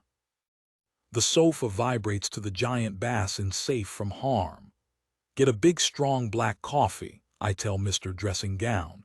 The man flinches in pain as if my words are pebbles hitting his face. Now I feel bad about laughing at him. He screws up his red eyes like he's trying to remember something. Guest, he says and blinks about him, Alzheimer's-ishly. I wait for more, but there isn't any. Am I the next guest? Is that what you're asking, the next guest? When the man speaks again, he does this utterly incredible ventriloquist's trick where he mouths his words a second or two before you hear them. I found a wee pawn in the cracks. His sound delay trick's amazing, but his mention of weapons triggers a warning light. Okay, thing is, I don't need a weapon, but from out of his dressing gown pocket the sad, half-naked stoner produces a short silver spike, about 6 inches long. I half recoil in case it's a threat, but actually he's offering it to me like a gift. The non-spiky end's decorated with a fox's head, silver, small but chunky with jade eyes. It's lovely, I'm saying, twizzling it. It looks antique. Is it some kind of a geisha's hairpin or something? I'm alone on the cold leather sofa. Nobody's in the corridor, nobody's anywhere. Mr. Dressing Gown's long gone, I sense, but I'm holding his fox hairpin. God, I zoned out again. This isn't a good habit. Safe from Harm has turned into the orb's little fluffy clouds. There was a blank wall here, I thought, but actually there's a small black iron door, exactly like the one in Slade Alley, only this one's already ajar. I go to it, crouch down, push it open and peer out, just my head. It's an alley. It looks very like Slade Alley indeed, but it can't be because it can't be. My knees are still on the carpet in Slade House. It's dark, with very high walls and no people. It's as quiet as the tomb, as they say. There's no little fluffy clouds out here. It's as if my head's passed through a soundproof membrane. About 50 meters away to my left, the alley turns right under a flickery street lamp. To my right, about the same distance away, there's another lamp, another corner. It can't be Slade Alley. I'm in a corridor in the house, 50, 80, 100 meters away. I'm no good with distances. So drugs, drugs. If one frickhead put hash into no hash brownies, another frickhead to the power of 10 could have sprinkled something trippier in the punch bowl. It happens. Two students, Freya New and Sydney, went to Indonesia, ate some kind of stew, and thought they could swim home to Bondi Beach. One of them was rescued, but not the other. What do you actually do if you find an impossible alleyway in an acid trip? Go down it. Could do. See if it takes me back to Westwood Road. But what about Todd, waiting for me right now in the kitchen, wondering where I am? No, I'd rather get back. Or what if Slade House is the hallucination and this door's my way back? Not a rabbit hole into Wonderland, but the rabbit hole home. What if someone touches my back and I jerk back inside into the corridor in Slade House, to the music, to the party, startled twice over to find the Wicked Witch of the West peering down? Hey, Sally Timms. My heart's going like an engine. I can't get a reply out. You okay down there? You lost something. Hi, I search for her name, Kate. Are you feeling all right? Did you lose something? No, I was just wondering where this door led to. The witch looks a bit puzzled. What door? This door. And I show Kate Childs the blank wall, the doorless blank wall. I touch it. Solid. I get up, wondering how I bluff this, trying to buy time. My thoughts revolve. Yes, I'm hallucinating. Yes, I ate or drank something with drugs in it. No, I can't handle telling Kate that someone's drugged me. Look, I'm sloping off home. But the night's still so young, Sally Timms. Sorry, it's this head cold. My period started. Kate removes her knobbly Wicked Witch mask to show an anxious sisterly face framed by Barbie blonde hair. Let me summon you a cab, Sally. It's a genuine magic power I was born with. Click of the fingers. She starts patting herself down like at airport security. I just happen to have an extremely handy state-of-the-art cell phone in one of these witchy pockets. A taxi would be nice, but I've only got £2. I'll walk. She looks dubious. Is that such a great idea if you're ill? Positive, thanks. The fresh air'll do me good. The unmasked witch isn't sure. Why don't you ask Todd Cosgrove to get you home safe and sound? One of the last gentlemen in England is Todd. I didn't know Kate knew Todd. Actually, I was just looking for him. He's looking for you, up in the games room. Tonight feels like a board game co-designed by M.C. Escher on a bender and Stephen King in a fever. Which way's the games room? The quickest way's back through the TV room, down the hall, up the stairs, and keep climbing. You can't go wrong. Everyone's glued to the screen the way people are when something major's happened. I ask a half-turned werewolf what's happened. Some girl's been abducted, like. The werewolf's a northerner. He doesn't look at me. A student, a girl from our uni. Jesus, abducted. That's what they're saying. What's her name? Polly or Sarah, or the werewolf's drunk. Annie, she's only been missing 5 days, but a personal item was found, so now the police are afraid it's like a real kidnapping, or worse. What kind of personal item? A mirror, mumbles the werewolf. A make-up mirror. Hang on, look. The TV shows our student union building where a female reporter's holding a big pink microphone. Thank you, Bob, and here on the city campus tonight the mood can best be described as grim and sober. Earlier today the police issued an appeal for any information on the whereabouts of Sally Timms, an 18-year-old student last seen in the vicinity of Westwood Road on Saturday night. The reporter's words all glooped together. Missing. 5 days. Since Saturday. It's still Saturday.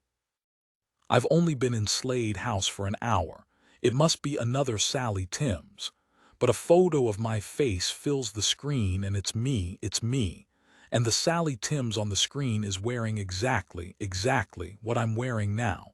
My Zizi Hikaru jacket and Freya's Mary Jade necklace that arrived today. That I signed for at the Porter's Lodge only 12 hours ago. Who took that photo of me? When? How? The reporter thrusts her big pink microphone at Lance Arnott, who, apparently is dancing in this building right now while also speaking to a TV reporter 2 miles away, saying, yeah, I saw her just before she disappeared at the party, and Lance's codfish lips keep moving but my hearing kind of cuts out. I should be switching on the lights and shouting, no, people look. There's been some stupid mistake. I'm Sally Timms. I'm here, it's okay. But I'm afraid of the fuss, the shame of being a spectacle, of being a news story, and I just can't. Meanwhile, Lance Arnott's making a doubtful face. Afraid so, yeah. She had serious trouble adjusting to college life. Bit of a tragic figure, vulnerable, not very streetwise, know what I'm saying. There were rumors of drug use, dodgy boyfriends, that kind of stuff. Now I'm angry, as well as frightened and confused as hell. How dare Lance say all that about me on live TV? For not fancying him, I'm a tragic, vulnerable druggie. The reporter turns back to the camera. A clear picture is emerging of the missing student as an unhappy girl, a loner with weight issues, a girl who had trouble adjusting to real life after private schools in Singapore and Great Malvern. Following the discovery of her compact mirror in, the reporter shuffles her notes, Slade Alley earlier today, the friends and relatives of Sally Timms, while still hoping for the best, must, as the hours go by, be fearing the worst. This is Jessica Killingley, reporting live for South Today, and back to you in the studio, Bob.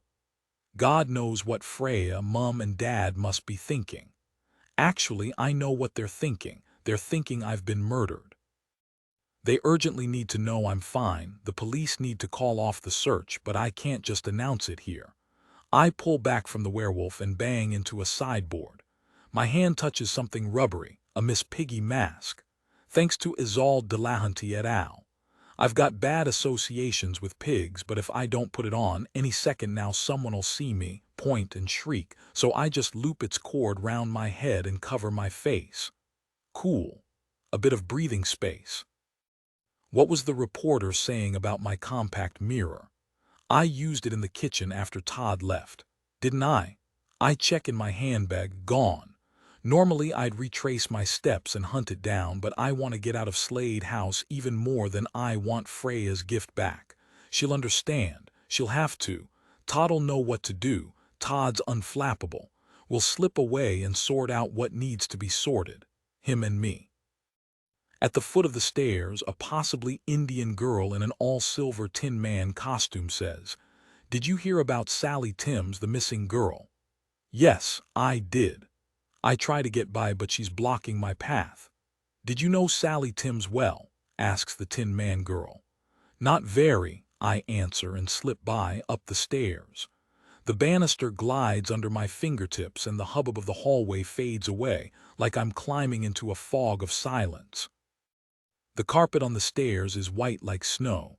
The walls are paneled and hung with portraits, and up ahead is a small square landing, guarded by a grandfather clock. A white carpet and an antique clock is asking for trouble in a student house, Erasmus scholars or not. The first picture shows a freckled girl, she's really lifelike. The next picture's of an old soldier with a waxed mustache, the sort who'd say, "Roger, Wilco chalks away." I get short of breath. I can't have been climbing that long.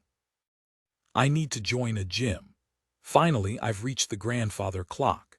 Its face has no hands, only the words time is, time was, time is not. Highly metaphysical, deeply useless. To my left's a door paneled to match the walls.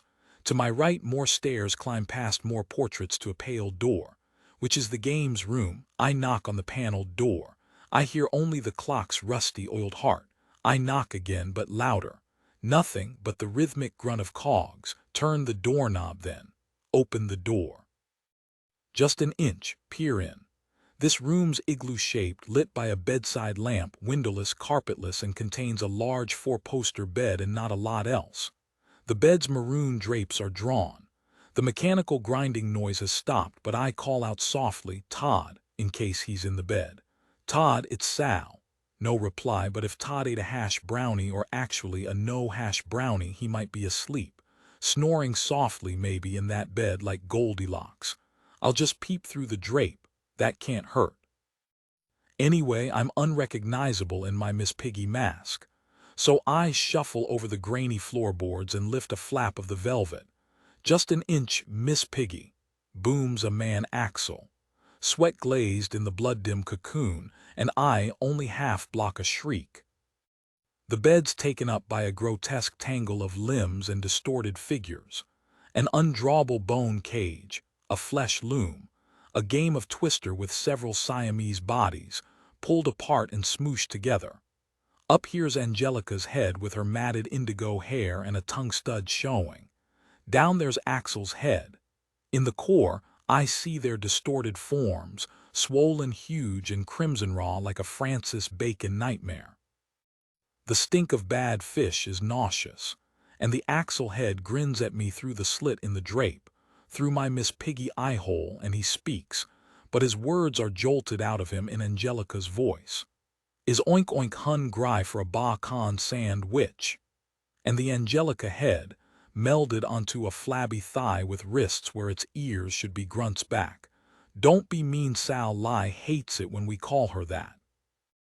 I skitter back across the floor to the paneled door and slam it behind me, quivering with disgust, with doubt, with the grandfather clock is calm and collected. Far, far below, the black and white tiled hallway is quiet.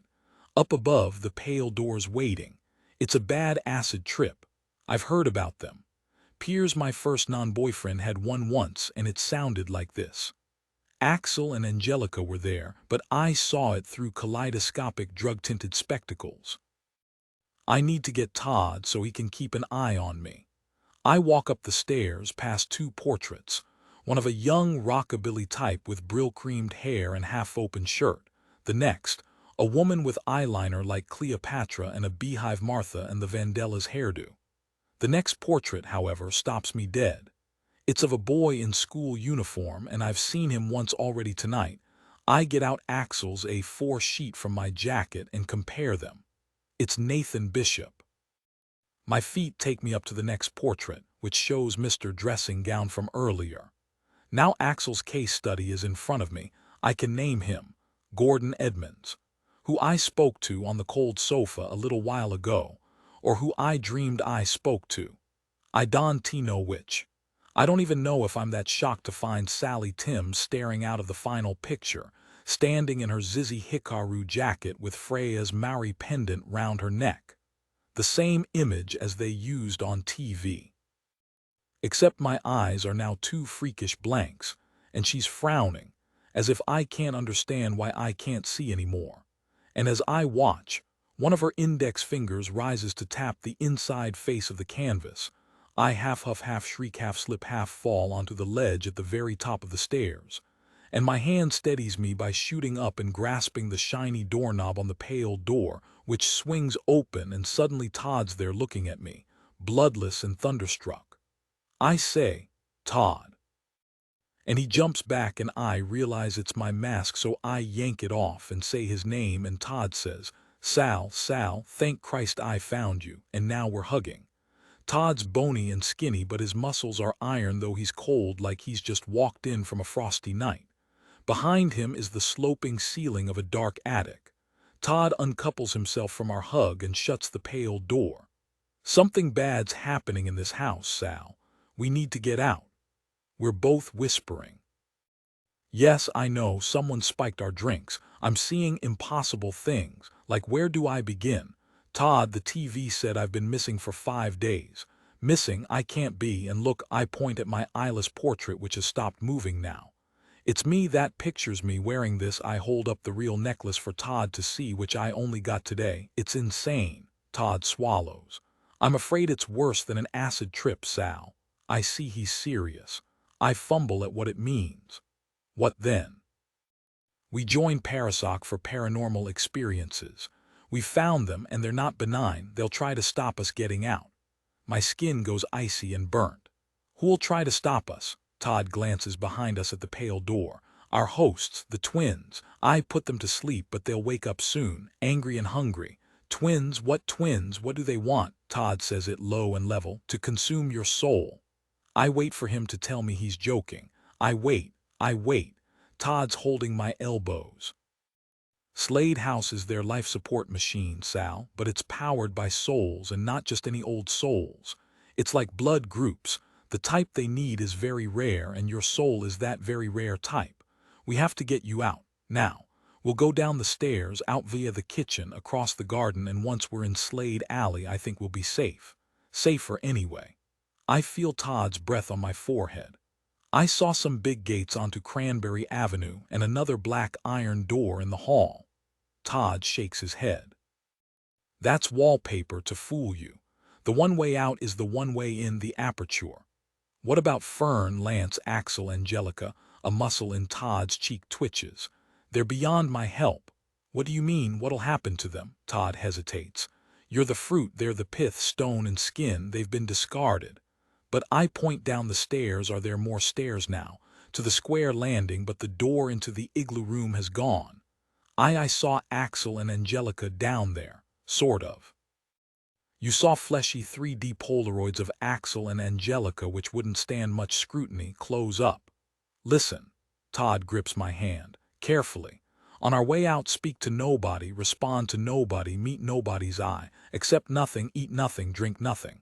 This version of Slade House is a shadow play evoked into being. If you engage with it, the twins sense you, they'll wake, they'll extract your soul, understand, kind of. Yes, no, who are you? I'm a kind of bodyguard. Look, I'll explain back at my parents' house. We have to go, Sal, or we'll never get out. Remember, vow of silence, eyes down, don't let go of my hand. I'll cloak us as best I can. Put that mask back on, too. It may sow a little extra confusion. Todd holds my hot hand in his cold one, and I focus on my feet to avoid looking at portraits. Time passes, steps fly under our feet, and we arrive at the grandfather clock. Its crunk-cronks are all tempos all at once. The paneled door to the igloo room hasn't reappeared. There was a door here, I whisper. Did I dream it? Todd murmurs. Rats in a maze of movable walls ask themselves the same. Halfway down the lower flight of stairs, students start appearing in the hallway, chatting, arguing, smoking, flirting. The volume rises with every step. So you found him, smiles the Tin Man girl, pressing a black drink against her silver cheek. I'm Urvashi. What's your name? Todd squeezes my hand to warn me against answering. It's like the don't say yes or no game Dad used to play with me and Freya on car journeys. But here you mustn't be tricked into saying anything at all. Urvashi, the Tin Man's in my face. Oi, Miss Piggy. Answer or you'll be Miss Piggy for the rest of forever. Hey. But Todd pulls me on, and Urvashi's lost in a blur of faces, masks, bodies, and soon we're back in the kitchen. Caught by the fuzz, by supergrasses pumping out of a stereo. Todd leads me around the edge, and it's going well until we pass within inches of Todd Cosgrove and Sally Timms, huddled in a corner by an oven with a noisy fan. I stop. Fake Todd's drinking Indian beer from a bottle and fake me's drinking shit red wine from a plastic cup. Fake Todd saying, "Your sister's older than you, I'm guessing," and fake Sally nods. Was it a 50-50 guess, or can you really tell? I hear Todd reel Todd inside my ear canal telling me, "Keep going, Sal, they're flypaper." He propels me on, his arm round my waist, past a table of bottles, cans, a punch bowl and 2 Wedgwood cake stands full of brownies.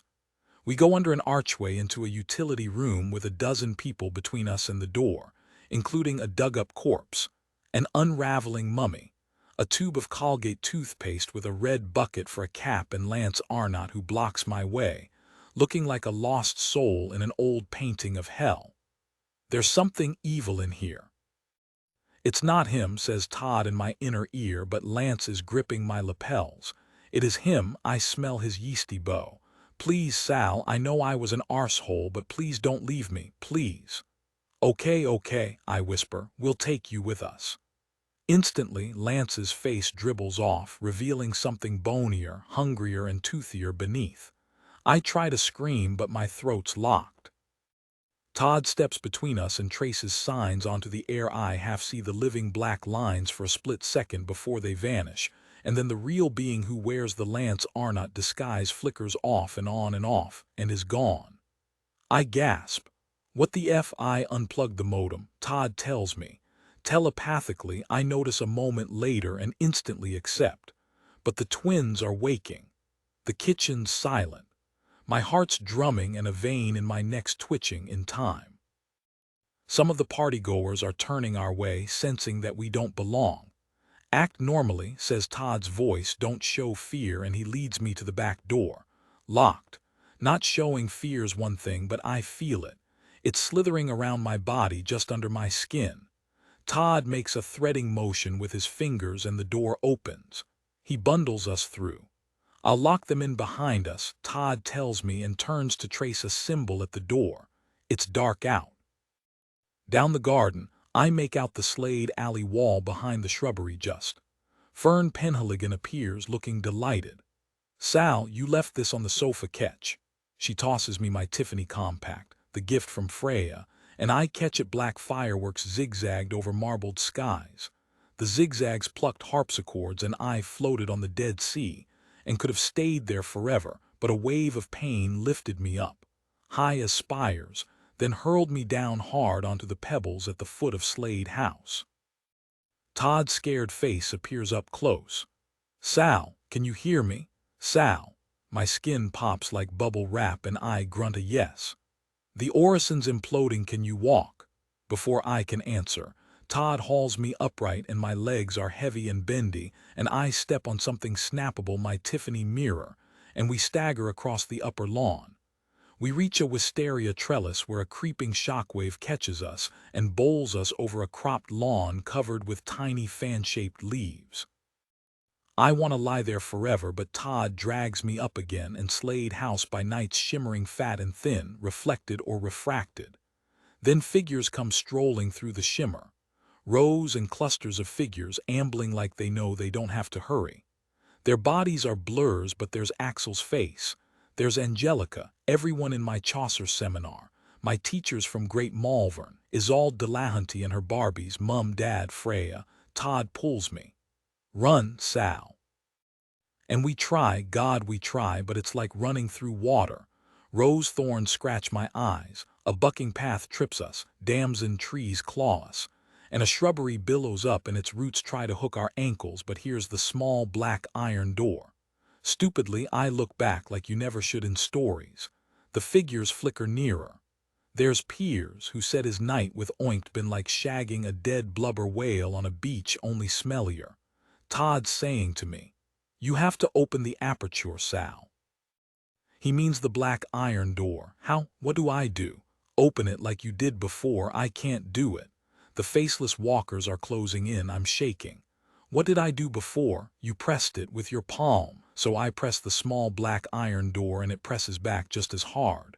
Why isn't it working? You're too scared. It's blocking your voltage. I look behind us. Yards away. They've got us. Todd begs, forget the fear, Sal, please. I can't. You can. I can't. Todd presses his hands against my cheeks and gently, firmly, kisses my lips and whispers, please, Sal. I'm still scared, but something's unlocked and something uses my hand as a copper wire, and the door swings open and Todd's pushing me through into a starless, bodiless, painless, timeless blackness. I don't know how long I've been here. Minutes, years, I just don't know. I passed through a phase when I thought I must be dead, but my mind's alive, even if I can't tell if I'm in my body or not. I prayed to God for help, or just for a light to come, apologizing for not believing in him, and trying hard not to think about what a sociopathic bigot he is in the Old Testament and the Book of Revelations, but no reply came. I thought about Freya and Mum and Dad, and tried and failed to remember the last things I'd said to them. I thought about Todd. If he'd survived, he'd be helping the police look for me, even though I doubted this was a place where sniffer dogs could track you. I hoped Todd wasn't angry at me for interacting with fake Fern and catching the mirror. Was that a fatal mistake, like Orpheus looking back? A dirty trick if so. My hands just acted on reflex to save my mirror. But legends and stories are as full of dirty tricks as life is, and however much time has gone by, nothing has changed, and all I have are memories, the brightest being Todd's hurried kiss to keep me company, and to keep me sane in the starless, bodiless, painless, timeless blackness. Something's happening. A dim dot of light appears. I was afraid I'd gone blind like Todd's mum. Seconds or years later, the dot grows into a slit of flame, the flame of a candle on a strange candlestick that sits in front of us on the bare floorboards. The flame's absolutely still. It's not bright enough to reveal much of the room and attic, but by its light I see three faces. To my right sits Kate Childs, the Wicked Witch of the West, dressed in a gray Arab-style cloak thing, but now in her mid-30s. Have I really been here so long? Have all those years been stolen from me? To my left hovers another vaguely familiar face, Jesus, it's Melbourne Mike. He's now the same age as the older Kate Childs, too, also motionless and Buddha-posed and also wearing an ash-gray robe. Now I see them both in the same field of vision. I realize they're twins. The third face is Miss Piggy, watching me over the candle about 6 paces dead ahead. Or rather, a kneeling girl in a Miss Piggy mask. A girl wearing a Zizi Hikaru jacket and a Maori pendant round her chubby neck. Me or my reflection. I try to move, speak, or even grunt, but my body no longer reacts. My brain works, my eyes work, that's about it. Like that Frenchman in the book Freya sent me, the diving bell and the butterfly locked-in syndrome, it's called. But the French guy could blink one eyelid, that's how he wrote the book. I can't even do that.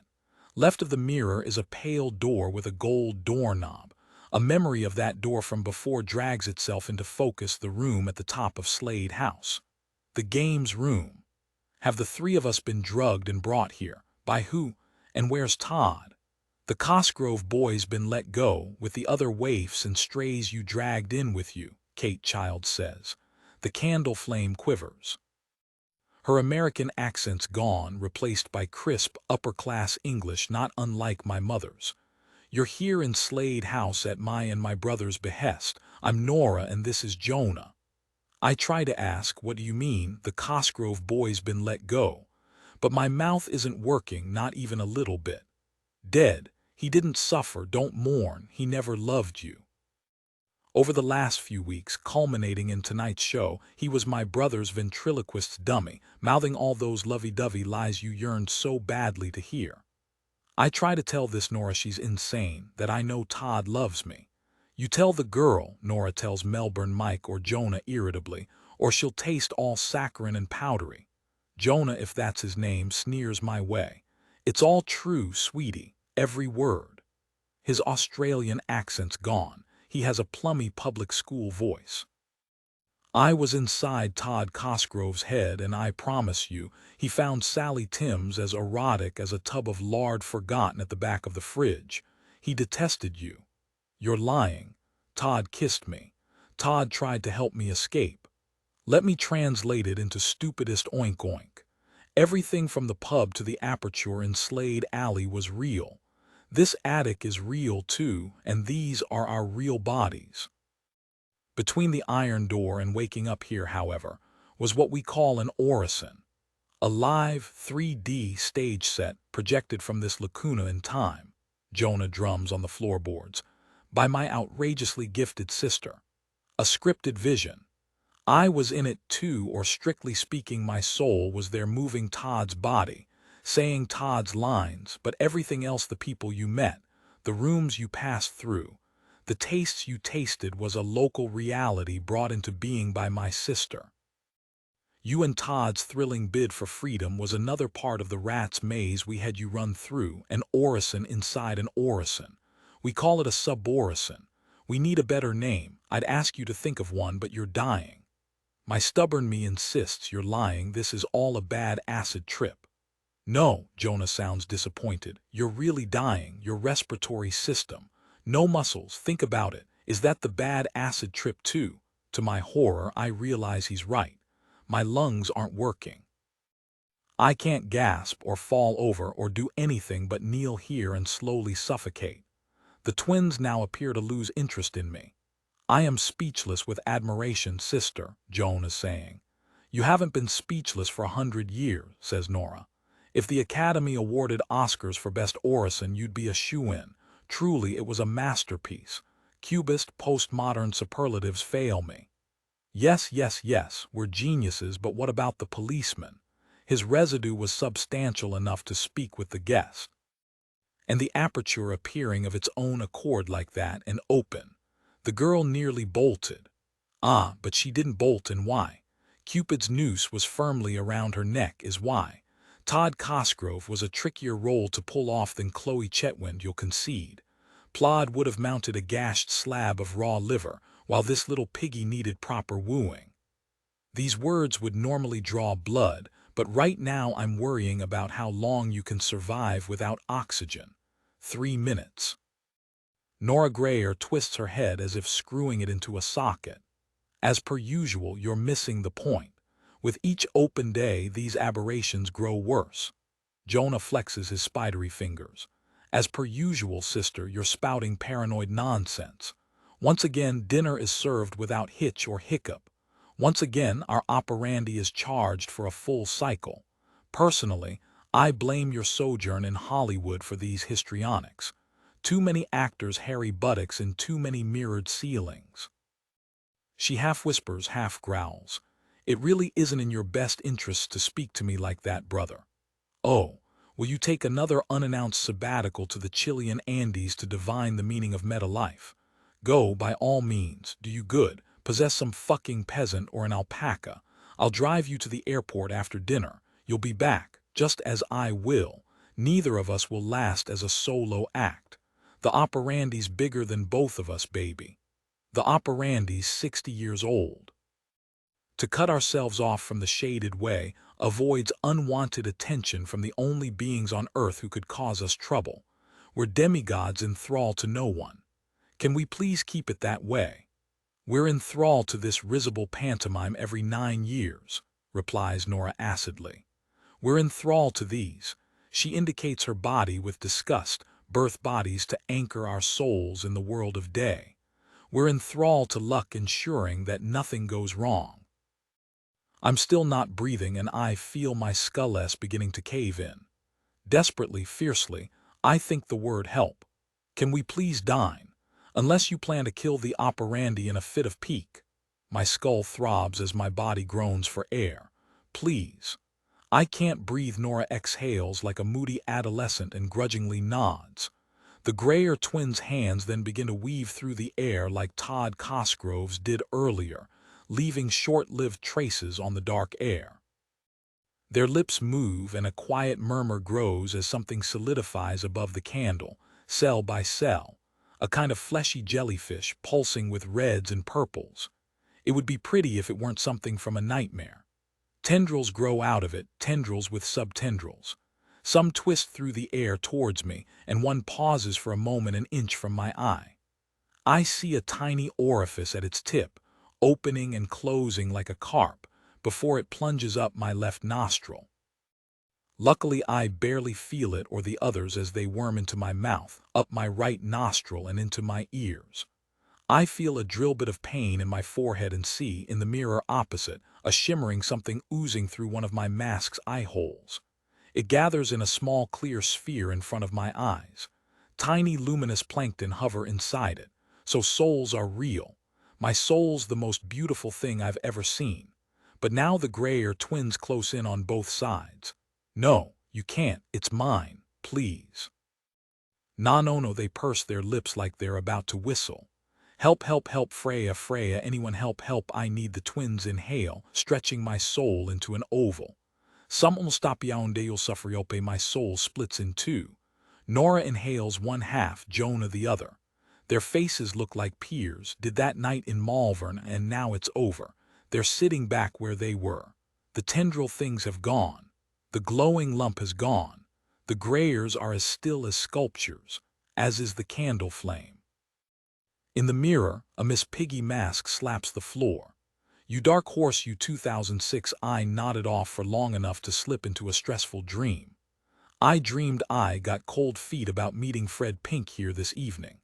Halfway across the cold park, I turned back, but a black and orange jogger sprayed my face with an asthma inhaler.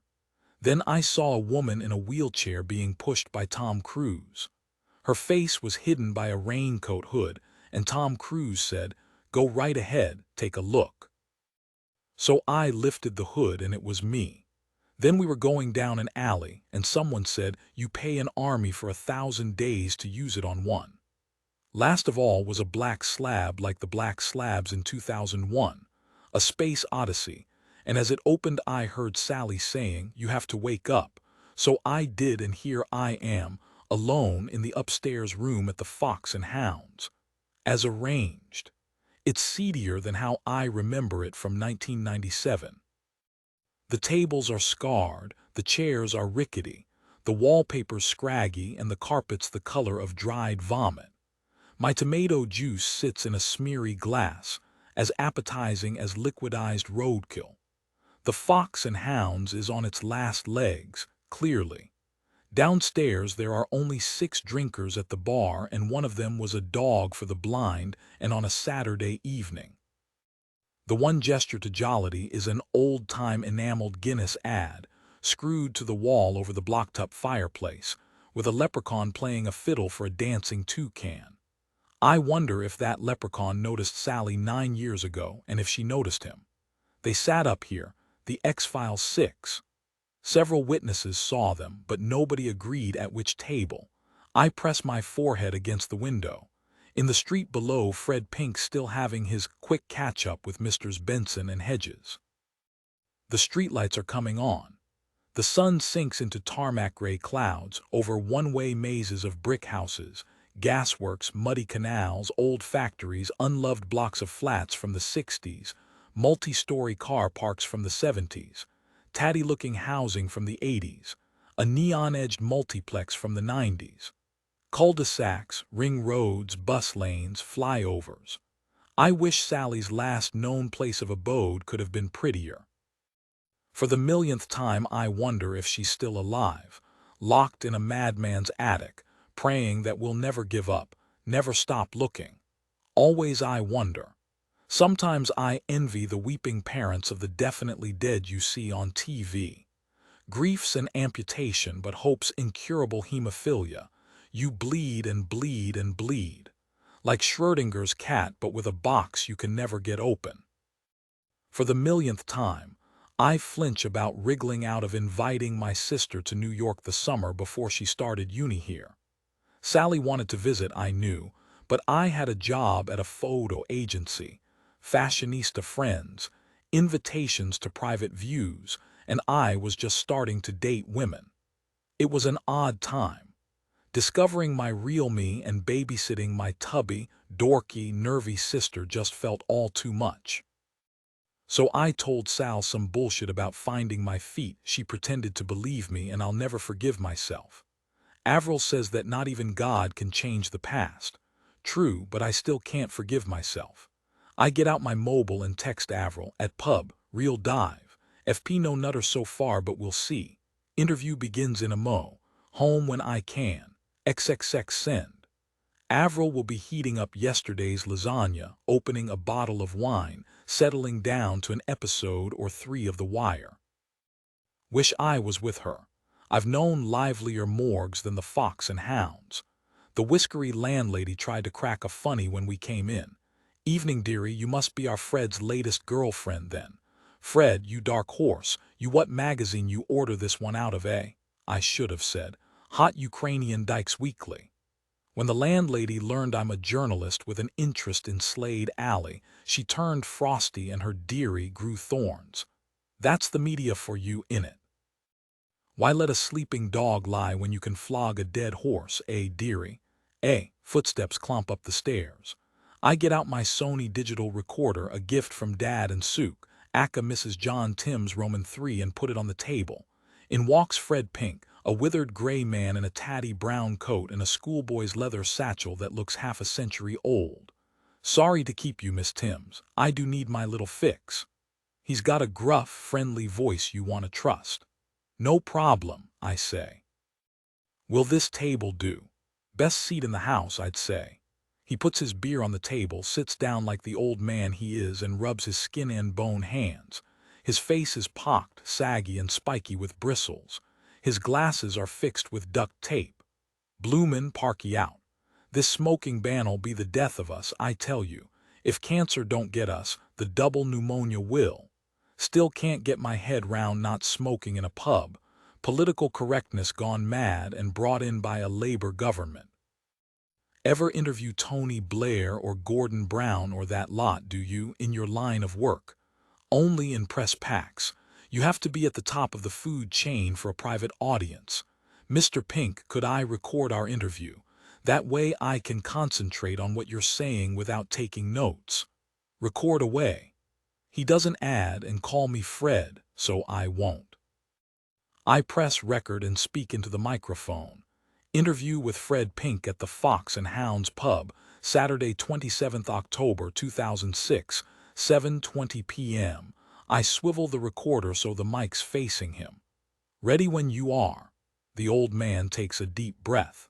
Well, once you've been a psychiatric patient, no one gives you the benefit of the doubt again. Easier to fix a bad credit rating than a bad credibility rating. Fred Pink speaks with care, as if he's writing his words in permanent ink.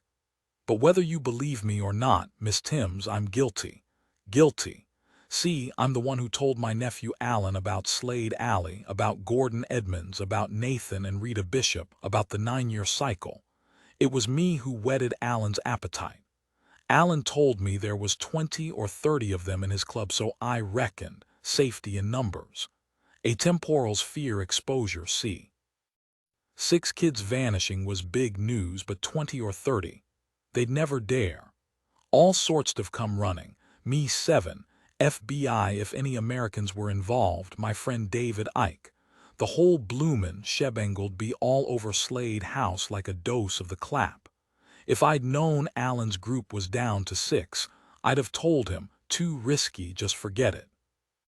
And if I'd done that, my nephew, and your sister, and Lance Matthews, Todd Cosgrove, Angelica Gibbons, and Fern Penhaligon, they'd still be in here, living their lives with jobs, boyfriends, girlfriends, mortgages. Knowing that's a torment, Miss Timms, a torment. Fred Pink swallows, clenches his jaw, and shuts his eyes. I write temporal and David Icke in my notebook to give him time to compose himself. Sorry, Miss Timms, I've got regrets about Sally too, I assure him. But I think you're being too harsh on yourself. Fred Pink dabs his eyes with an old tissue and sips his bitter. In your email you mentioned a backstory, Mr. Pink, I say. I did. The backstory's why I asked to meet you here this evening, so I can tell it you face to face. On the phone you'd hang up. In places you'll think Ruddy Nora, the mad old Rex, lost the plot. But hear me out. It leads to Sally. Trust on me on this. I'm a journalist. I know reality's complex. I remember Avril using those very words, a mad old wreck, when she read Fred Pink's first email a couple of weeks ago. But I tell the old man, I'm listening. We'll kick off over a century ago then, near Ely in Norfolk, at a stately home called Swaffham Manor. Nowadays, a Saudi Arabian pal of Prince Charles owns the place, but back then it was the ancestral seat of a family called the Chetwynd Pitts, who you'll find in the Doomsday Book, if you please. In 1899, twins was born at Swaffham, a girl and a boy. Not in the big house, mind, but in the gamekeeper's cottage on the edge of the estate. The father was Gabriel Greyer, the mother was his wife Nellie Greyer, and the twins were named Nora and Jonah. They never got to know their father that well, 'cause Gabriel Greyer got shot 3 years later by a toff who mistook the peasant for a pheasant, so to speak. Lord and Lady Chetwynd Pitt felt guilty about the accident, so they let Nellie Greyer and the children stay on in the gamekeeper's cottage. More than that, they took care of Nora and Jonah's schooling, and when Nellie Greyer died of rheumatic fever in 1910, the twin orphans moved into Swaffham Manor proper. You've done a lot of research, I tell Fred Pink. It's my hobby, like. Well, my life, really. You should see my flat. It's all papers and files everywhere. Now, you'll have heard stories about the empathy between twins, I'm guessing. You know, where one twin gets hit by a bus in Istanbul, say, and the other falls over in London at the exact same moment. But did you know that twins will sometimes speak a language that only they understand, especially when they're still learning to talk? As a matter of fact, yes. When I lived in Manhattan, I used to babysit for toddler triplets who talked in their own private dialect. It was amazing to hear. Well, events took place at Swaffham Manor, what suggested Nora and Jonah Grayer combined these two skills. To call a spade, telepathy. Fred Pink gives me a probing look. Do we have a problem with telepathy, Miss Timms? My nutter detector glows amber. I am rather a fan of proof, Mr. Pink. So am I, Albertina Chetwynd Pitt. Her ladyship published a memoir in 1925 called Rivers Old and Lost. It's all about what I'm telling you now. The twins, their upbringing, and everything. In it, she says how one January evening in 1910, her daughters and Nora Grayer were playing cribbage in the drawing room at Swaffham. All of a sudden, Nora cried out, dropped her cards, and said that Arthur, the eldest Chetwynd Pitt boy, had fallen off his horse at Poole's Brook over a mile away from the manor and couldn't move. He needed a stretcher and the doctor, right away. Lady Albertina was shocked that Nora'd tell such a baseless fib, but Nora begged her to send help 'cause, and I quote, Jonah is with him and Jonah is telling me. By now the Chetwynd Pitt daughters were properly spooked too, so against her better judgment, Lady Albertina sent a servant running off who found the scene as Nora'd described it, in every detail. I reach for my tomato juice, but it still looks like roadkill and I change my mind. It all makes a good anecdote, but how is it proof? Fred Pink takes out his Benson and Hedges, remembers the smoking ban and puts the cigarettes back, tetchily. The day after, the twins were interviewed by Lord and Lady Chetwynd Pitt with their friend Dean Grimmond of Ely Cathedral. Dean Grimmond was a no-nonsense, hard-boiled Scot who'd been an army chaplain in the Crimea and had none of the airy-fairy about him. He ordered the twins to tell him how Nora'd known about Arthur coming off his horse at Poole's Brook. So the twins confessed they'd been able to telegram thoughts for years, but kept it a secret 'cause they'd noticed it scared people and drew attention to them. Like you, Miss Timms, Lord Chetwynd Pitt wanted proof, so he devised this experiment. He gave Nora a pencil and paper, led Jonah to the billiards room in Swaffham Manor, and read out a random line from the Jungle Book. His lordship asked Jonah to telegram the line to Nora, back in the library. Jonah shut his eyes for a few seconds, then said the job was done. Then they both went back to the library to find that Nora had written down the very same line from Kipling. Fred Pink looks at me like the matter is now beyond dispute. I say, remarkable, but think if all this actually took place. Next, Dean Grimmond got Nora to telegram a verse from St. John's Gospel. Fred Pink shuts his eyes. He that followeth me shall not walk in darkness, but shall have the light of life. That one. Back in the billiards room, Jonah wrote it down, word perfect. Lastly, Lady Albertina wanted to go. She had Jonah telegram a verse from a nursery rhyme in German. Nora wrote it word perfect, though with a few spelling mistakes, 'cause neither of the twins knew a word of German, see. Fred Pink slurps his bitter and dabs his cracked lips with the frayed sleeve of his jacket. Dean Grimmond told the twins that some of God's gifts are better left unexamined and that they shouldn't refer to their telegrams in public, lest excitable persons be tempted down wrong paths. Nora and Jonah promised to obey. Dean Grimmond gave them both a humbug and went back to his cathedral. Job done. Nice work if you can get it. A TV roar of disappointment wafts up the stairs. Checking my Sony still working, I ask, how do you know Lady Albertina is a trustworthy source? Fred Pink rubs his scalp and dandruff falls. Same way you judge your sources, I imagine, Miss Timms, by developing a nose for a lie, an ear for a fib, and an eye for a tell. Right. Lady Chetwynd Pitt's book is detailed where a fraud would gloss over stuff and rough where a liar would polish it better. Anyway, where's her motive for lying? Not money, she was loaded.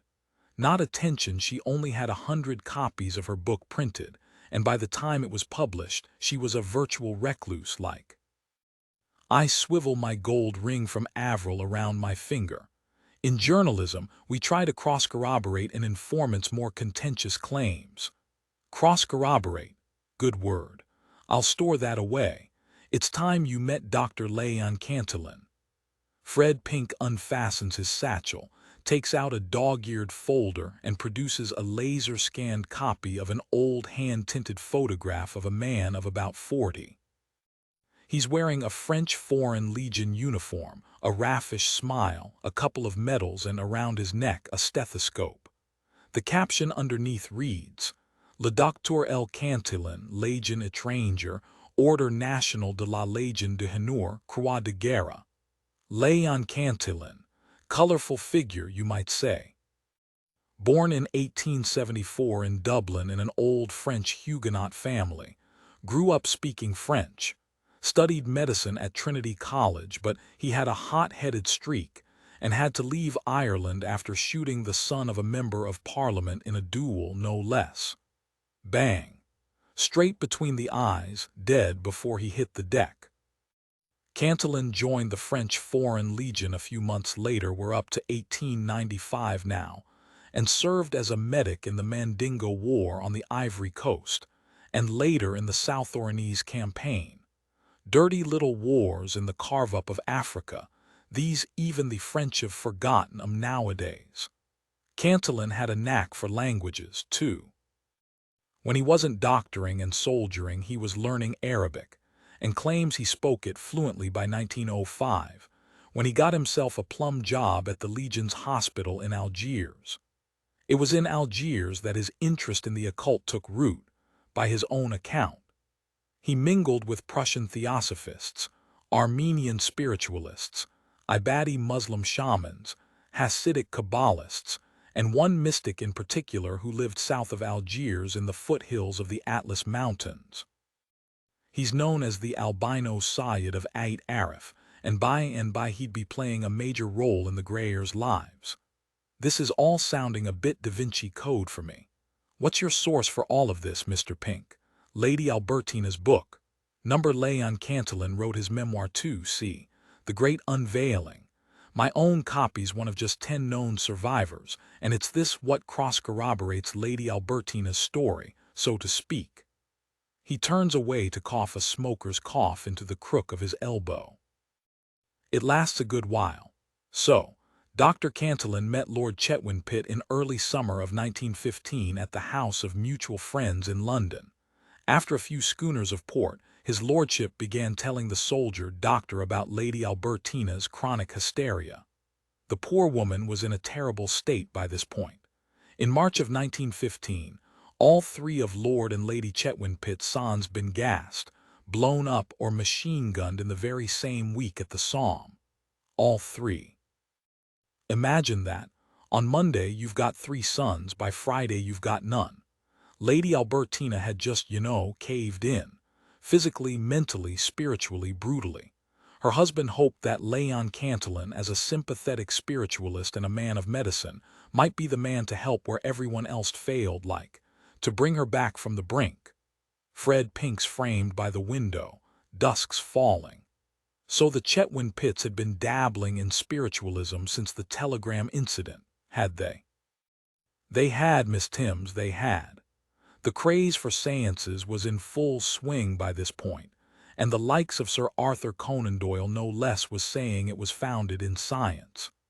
To be sure, there was no shortage of shysters all too happy to milk the craze, but thanks to Nora and Jonah, the Chetwynd Pitts knew that some psychic phenomena, at least, was genuine.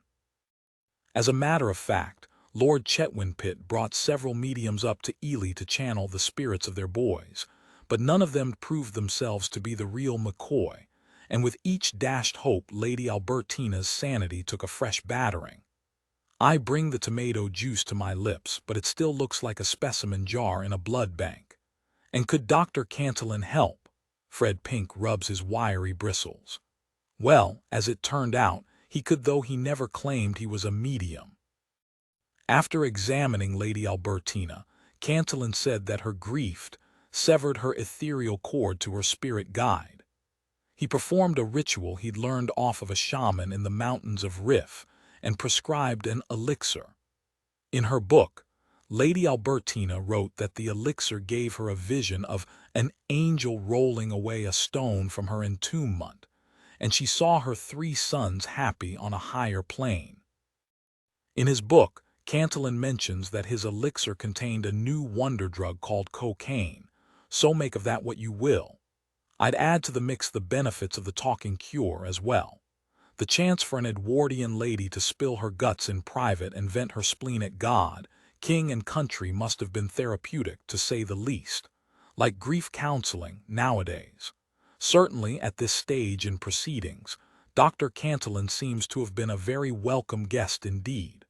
My phone buzzes in my bag. Avril texting me back, I expect, but I ignore it. Where are the Greyer twins in all this? Right. Jonah was an apprentice clerk in the Swaffham Manor estate office. Short-sightedness and a dicky tickard saved him from the trenches, though as these conditions never troubled him in later life, I can't help but wonder how real they were. Nora was a weekly boarder at a school for ladies in Cambridge to up her marriage prospects. Leon Cantillon heard about their telegrams from the Chetwynd pits, of course, so the first chance he had, he asked for a demo.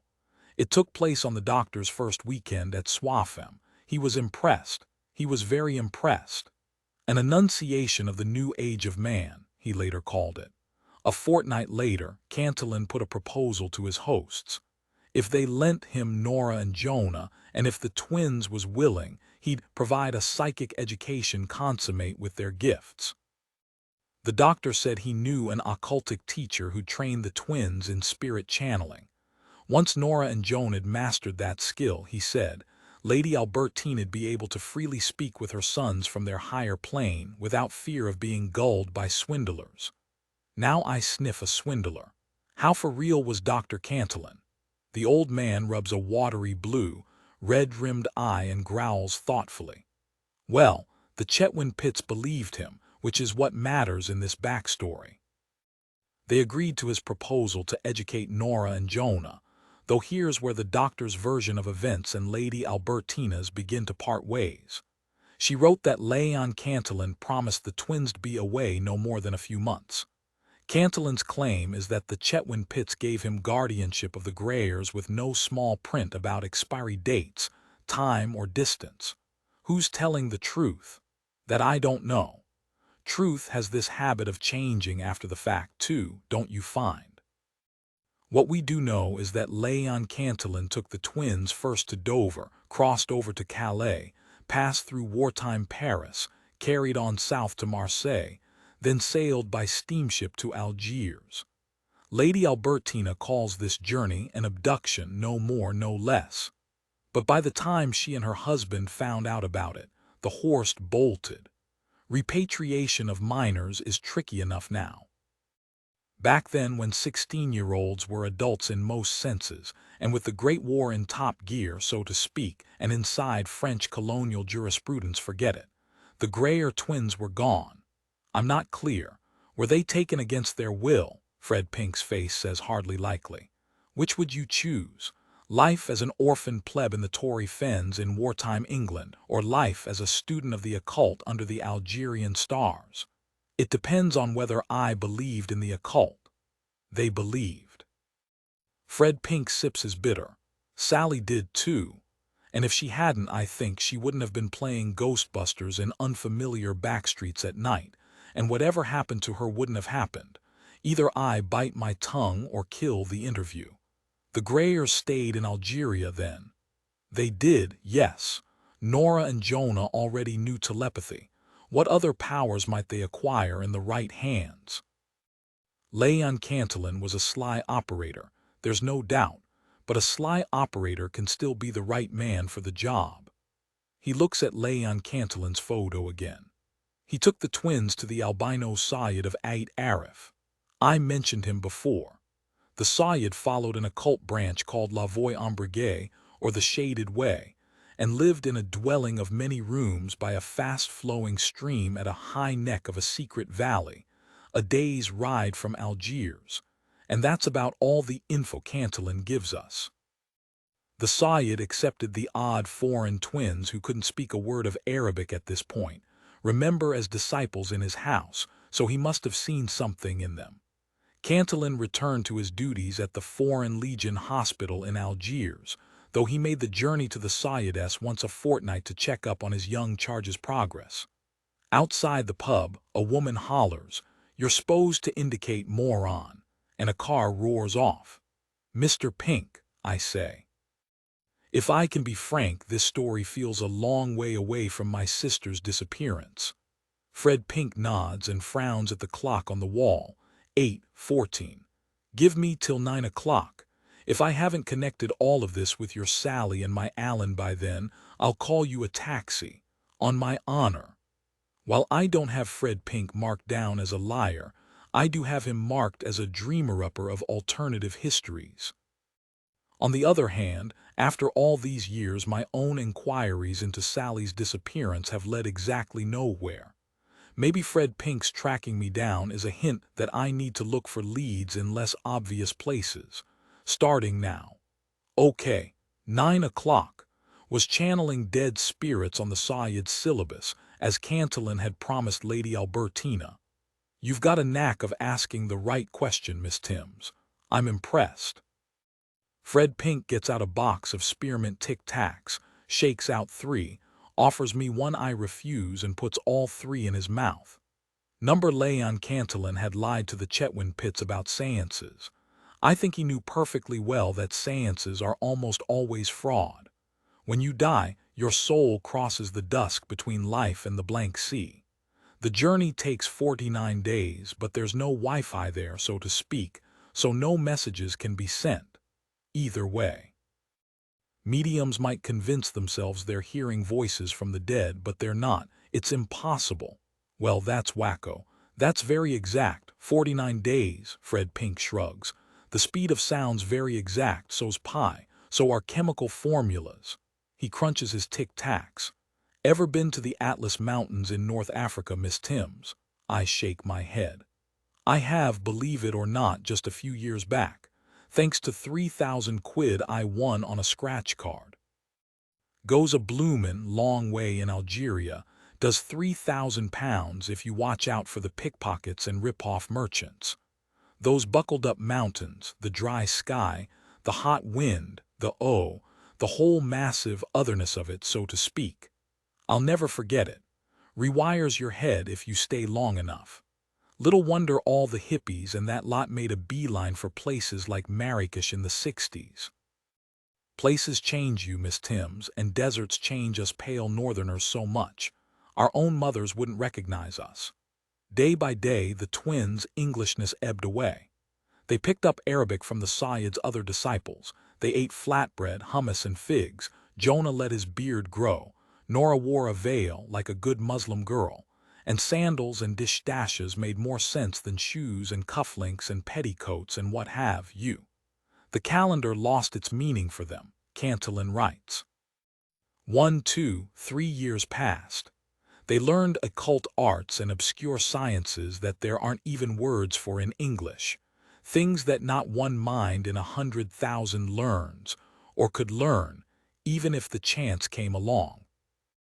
The Greyers' only link with the outside world was Dr. Cantillon, but when he brought them up to speed with that world, the slaughter in Flanders, in Gallipoli in Mesopotamia, the politics in Westminster in Berlin, the sinking the Lusitania to Nora and Jonah, it all sounded like stuff going on in places they'd read about years ago.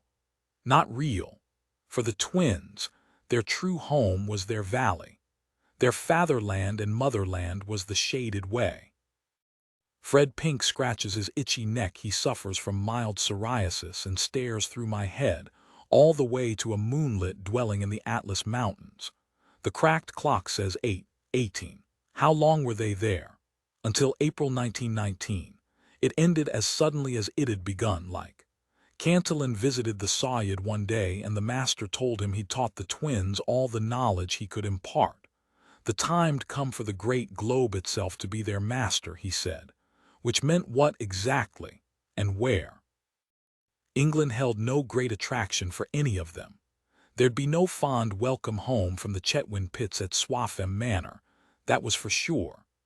Ireland was having birth pangs and gearing up for a vicious civil war. France was on its knees, along with most of Europe. Algeria's boom years as a war port were over, and Léon Cantillon, who was better at spending money than earning it, now found himself with a pair of oddball, semi-Arabized English twins in tow. How to convert the Greyers' occultic knowledge into a well-padded lifestyle, that was the doctor's dilemma, wasn't it? And the answer, the good old Usava, that was the answer. The three of them sailed for New York in July, second class, with Cantillon posing as the twins' Uncle Léon. Nora and Jonah were hungry to see the world like gap-year kids nowadays. They took a townhouse in Clinker Street in Greenwich Village. I know it well, I say. Spyglass's New York office is on Clinker Street. That a fact? Fred Pink sips his bitter and suppresses a belch. "'Scuse me, small world. What did they do to earn a living in the States?" Fred Pink gives me a knowing look. "They held seances." "But seances are fraudulent, you just said." "I did, they are. And I'm not here to defend Cantillon or the twins, Miss Timms, but they weren't hucksters in the usual manner. See, Nora and Jonah could read minds or overhear the thoughts of most of the folk they came across. That bit wasn't a trick. It was just an extra sense they had, like extremely sensitive hearing. They could rummage through their clients' minds and see things the clients barely knew themselves. The twins knew what the grief-stricken most needed to hear, and what words'd best heal them, and those were the words they said. The only fiction was the claim that these words came from the dear departed. Now you might say that's worse, not better, and maybe you'd be right. But is it so far away from what your shrinks and counselors and psycho-whatnots try to do nowadays?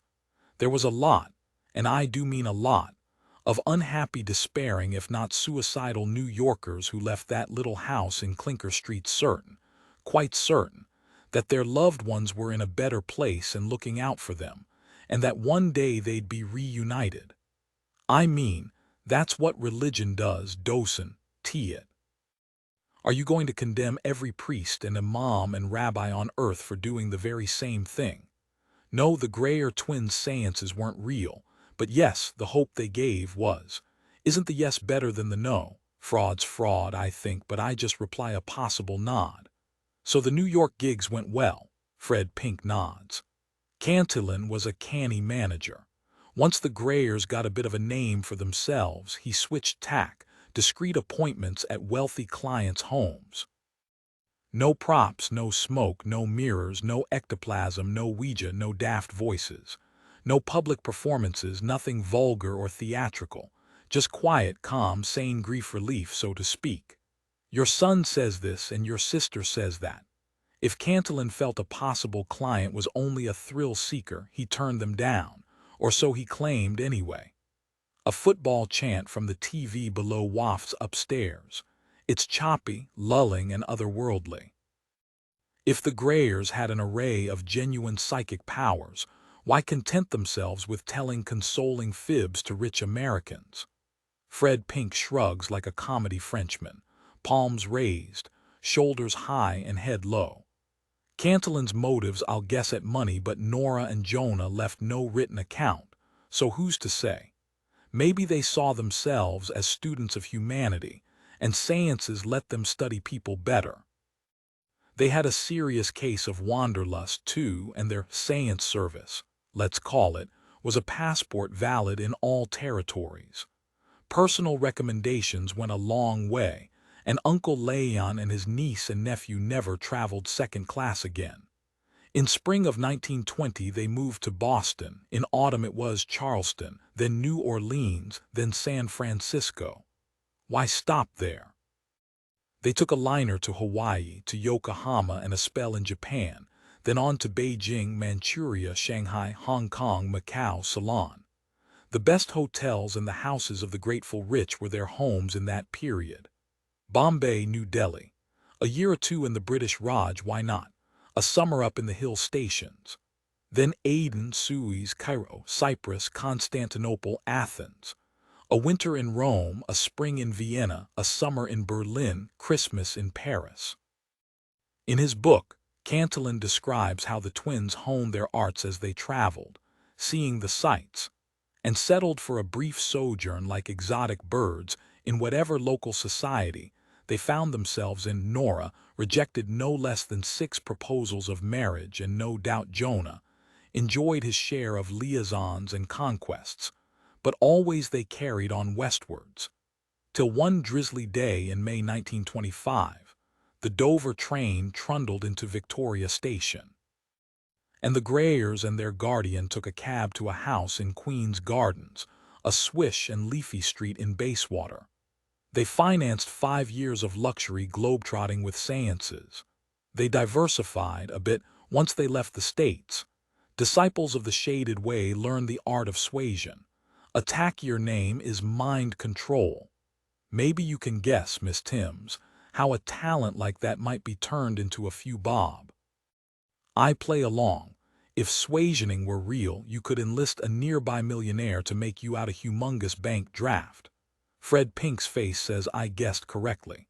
And after, you use another shaded way skill redaction to erase your generous benefactor's memory of ever writing the check. Some call it the perfect crime, others call it survival, a socialist call it the redistribution of wealth. Fred Pink stands up. Might I just pop to the gents, Miss Timms?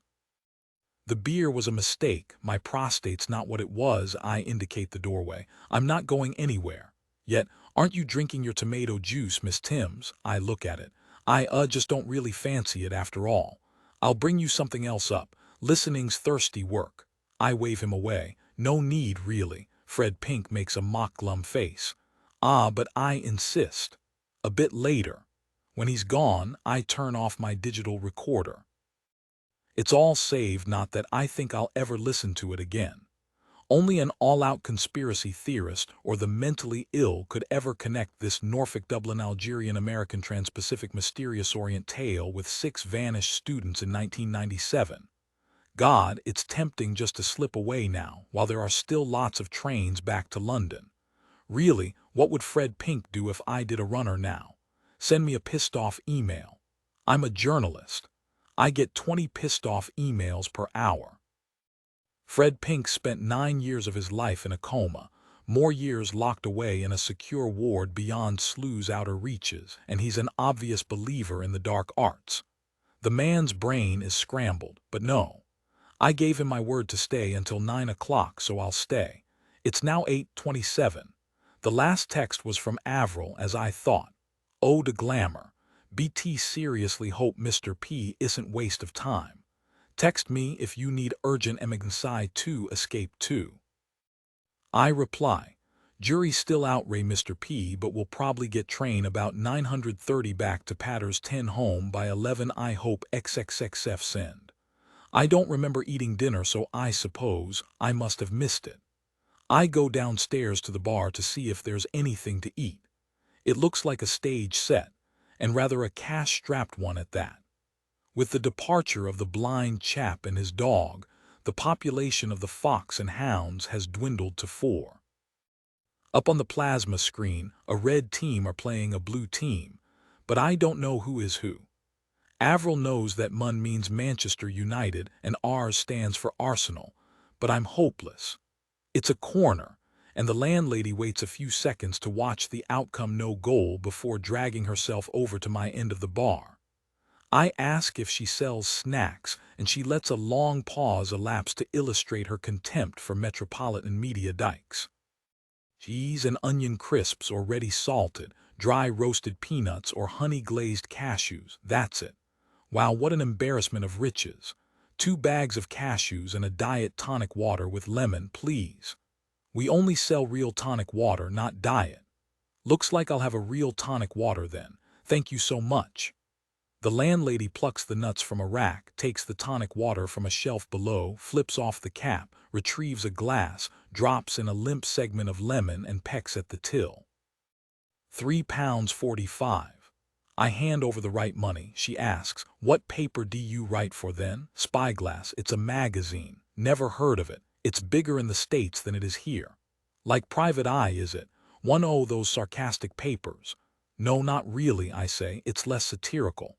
"So why do Americans give two hoots about 6 students who vanished in a small English city 9 years ago?" "I'm not sure if they do. My editor will decide that, but I'm curious." I consider telling the landlady about Sally, but I don't. Being curious is my job. It's ancient history, all that stuff is. She sighs, glances at the gents, and leans close enough for me to see the evidence of an exhausting life beneath her coating of makeup. "You're not doing Fred any favors by egging him on. He blames himself for Alan's vanishing, which really is mental. He spent 6 years at Dawkins Hospital, locked up with the Teletubbies, you do know that, yeah. Mr. Pink's been open about his medical history, yes." The landlady's jaw chews phantom gum. "Meanwhile he fancies himself as this Inspector Morse who'll solve the big mystery and maybe find Alan and the X-Files 6 alive somewhere, which is double mental." X-Files 6. As if it's all some stupid TV show, but it's not. It's serious. It's pain. It's best left buried. Fred's wife left him. A saint of a woman was Jackie, but when Fred buggered off to Algeria, she just couldn't take it anymore and moved back to the Isle of Man. Now all Fred's got is his theories about his Illuminati, the Holy Grail, Atlantis, and whatever bollocks it is this week. "And you," she folds her meaty arms as Fred Pink emerges from the gents in the corner, "you're feeding all that, pouring fuel on the flames. Hey, Fred." She straightens up and smiles at Fred Pink like nothing's wrong. "Your new best friend here was telling me how low some media scumsuckers'll stoop just to get a story. Throw 'em to the bloody piranhas, I say, let like eat like. Fancy a brandy this time, eh?" "Sorry about Mags," says Fred Pink back in the upstairs room. "I shouldn't have told her you're a journalist. The locals rather forget the X-Files 6. Too Amityville horror, too Bermuda Triangle, bad for house prices." I munch a handful of honey-glazed cashews. God, they're good. Scumsucker is one of the sweeter names I've had, believe me.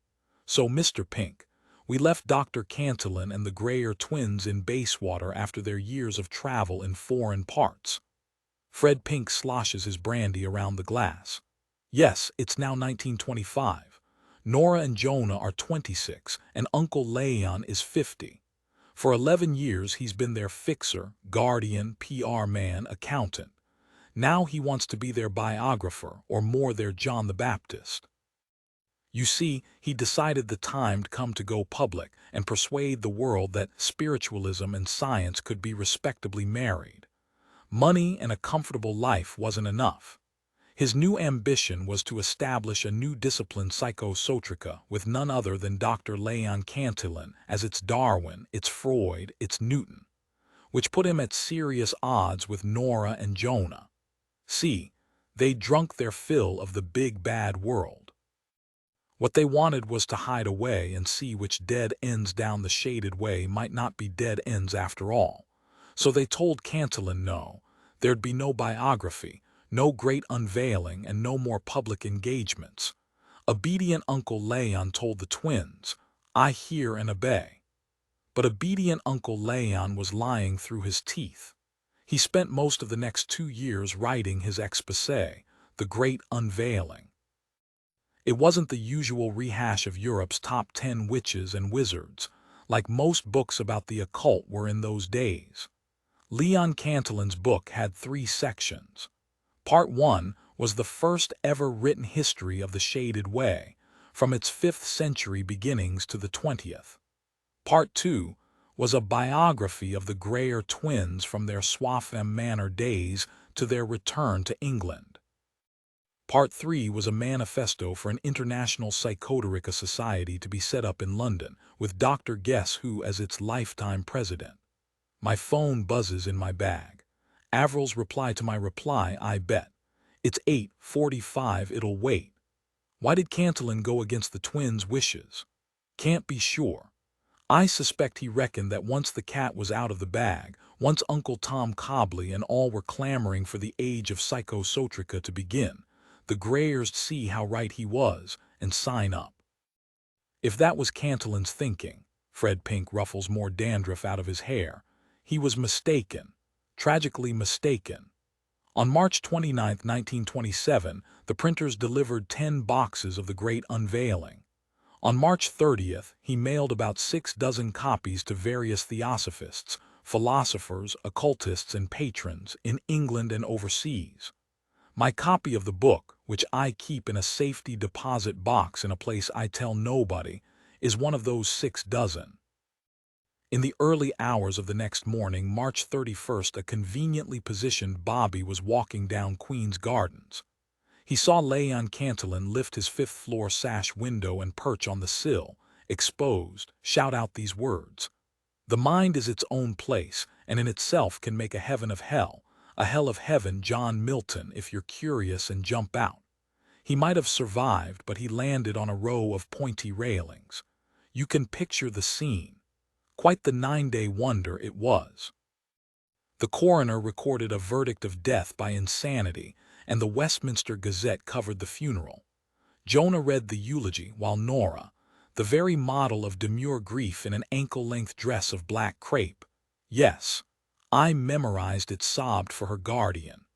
Jonah told the reporter that he prayed that Dr. Cantillon's bizarre delusions would show how dangerous it is to meddle in the black arts. Dean Grimmond would have been proud. Weeks passed, the tragedy of the ex-Foreign Legion doctor became old news, and copy by copy, the large stock of unposed Great Unveilings burned in the Greyers' fireplace in Queen's Gardens. I'm bothered by a phrase, a conveniently positioned Bobby. Fred Pink sips his brandy. Never cross a qualified suasioner. To follow this Fred Pink's trail of breadcrumbs, you have to blindfold your own sanity. Meaning, a suasioner can also make a man jump to his death. Exactly so, Miss Timms. But Cantillon, in your narrative, had been a loyal friend and protector. Had been, yes, but then he became a threat. A kind of apostate, too. The occults, like any religious order or any bunch of extremists, come to that. It's all beer and sunshine, and we are your family as long as you obey orders. But once you get your own ideas or start talking out of school, the gloves come off. Whether Cantillon was pushed or whether Cantillon jumped, the Greyers' trail grows faint after the Westminster Gazette and stays faint for 4 years. They left the Bayswater house in May 1927. I can date it from their launderer's accounts, but then it's a big blank. I've found a possible sighting of the twins at St. Agnes in the Maritime Alps in 1928, a reference to mind-reading English twins in Rhodesia in 1929, and a Miss Nora with a twin brother in a love letter written in Fiji and dated 1930, but nothing's cross-corroborated. Fred Pink drums his fingers on his bulging satchel. You've already been patient, so I'll hurry us on to your sister's role before the clock strikes 9. I will need to get going then, Mr. Pink. In August 1931, according to the local land register, Mr. Jonah Greyer and his sister Miss Nora Greyer bought Slade House, not 200 yards from this very pub. It had been an 18th-century rectory attached to the parish of St. Brianna. Once upon a time it was surrounded by woods and fields, though by the time the Greyers moved in, Slade House was a walled fortress in a sea of brick houses, in a factory town more passed through than stopped at, so to speak.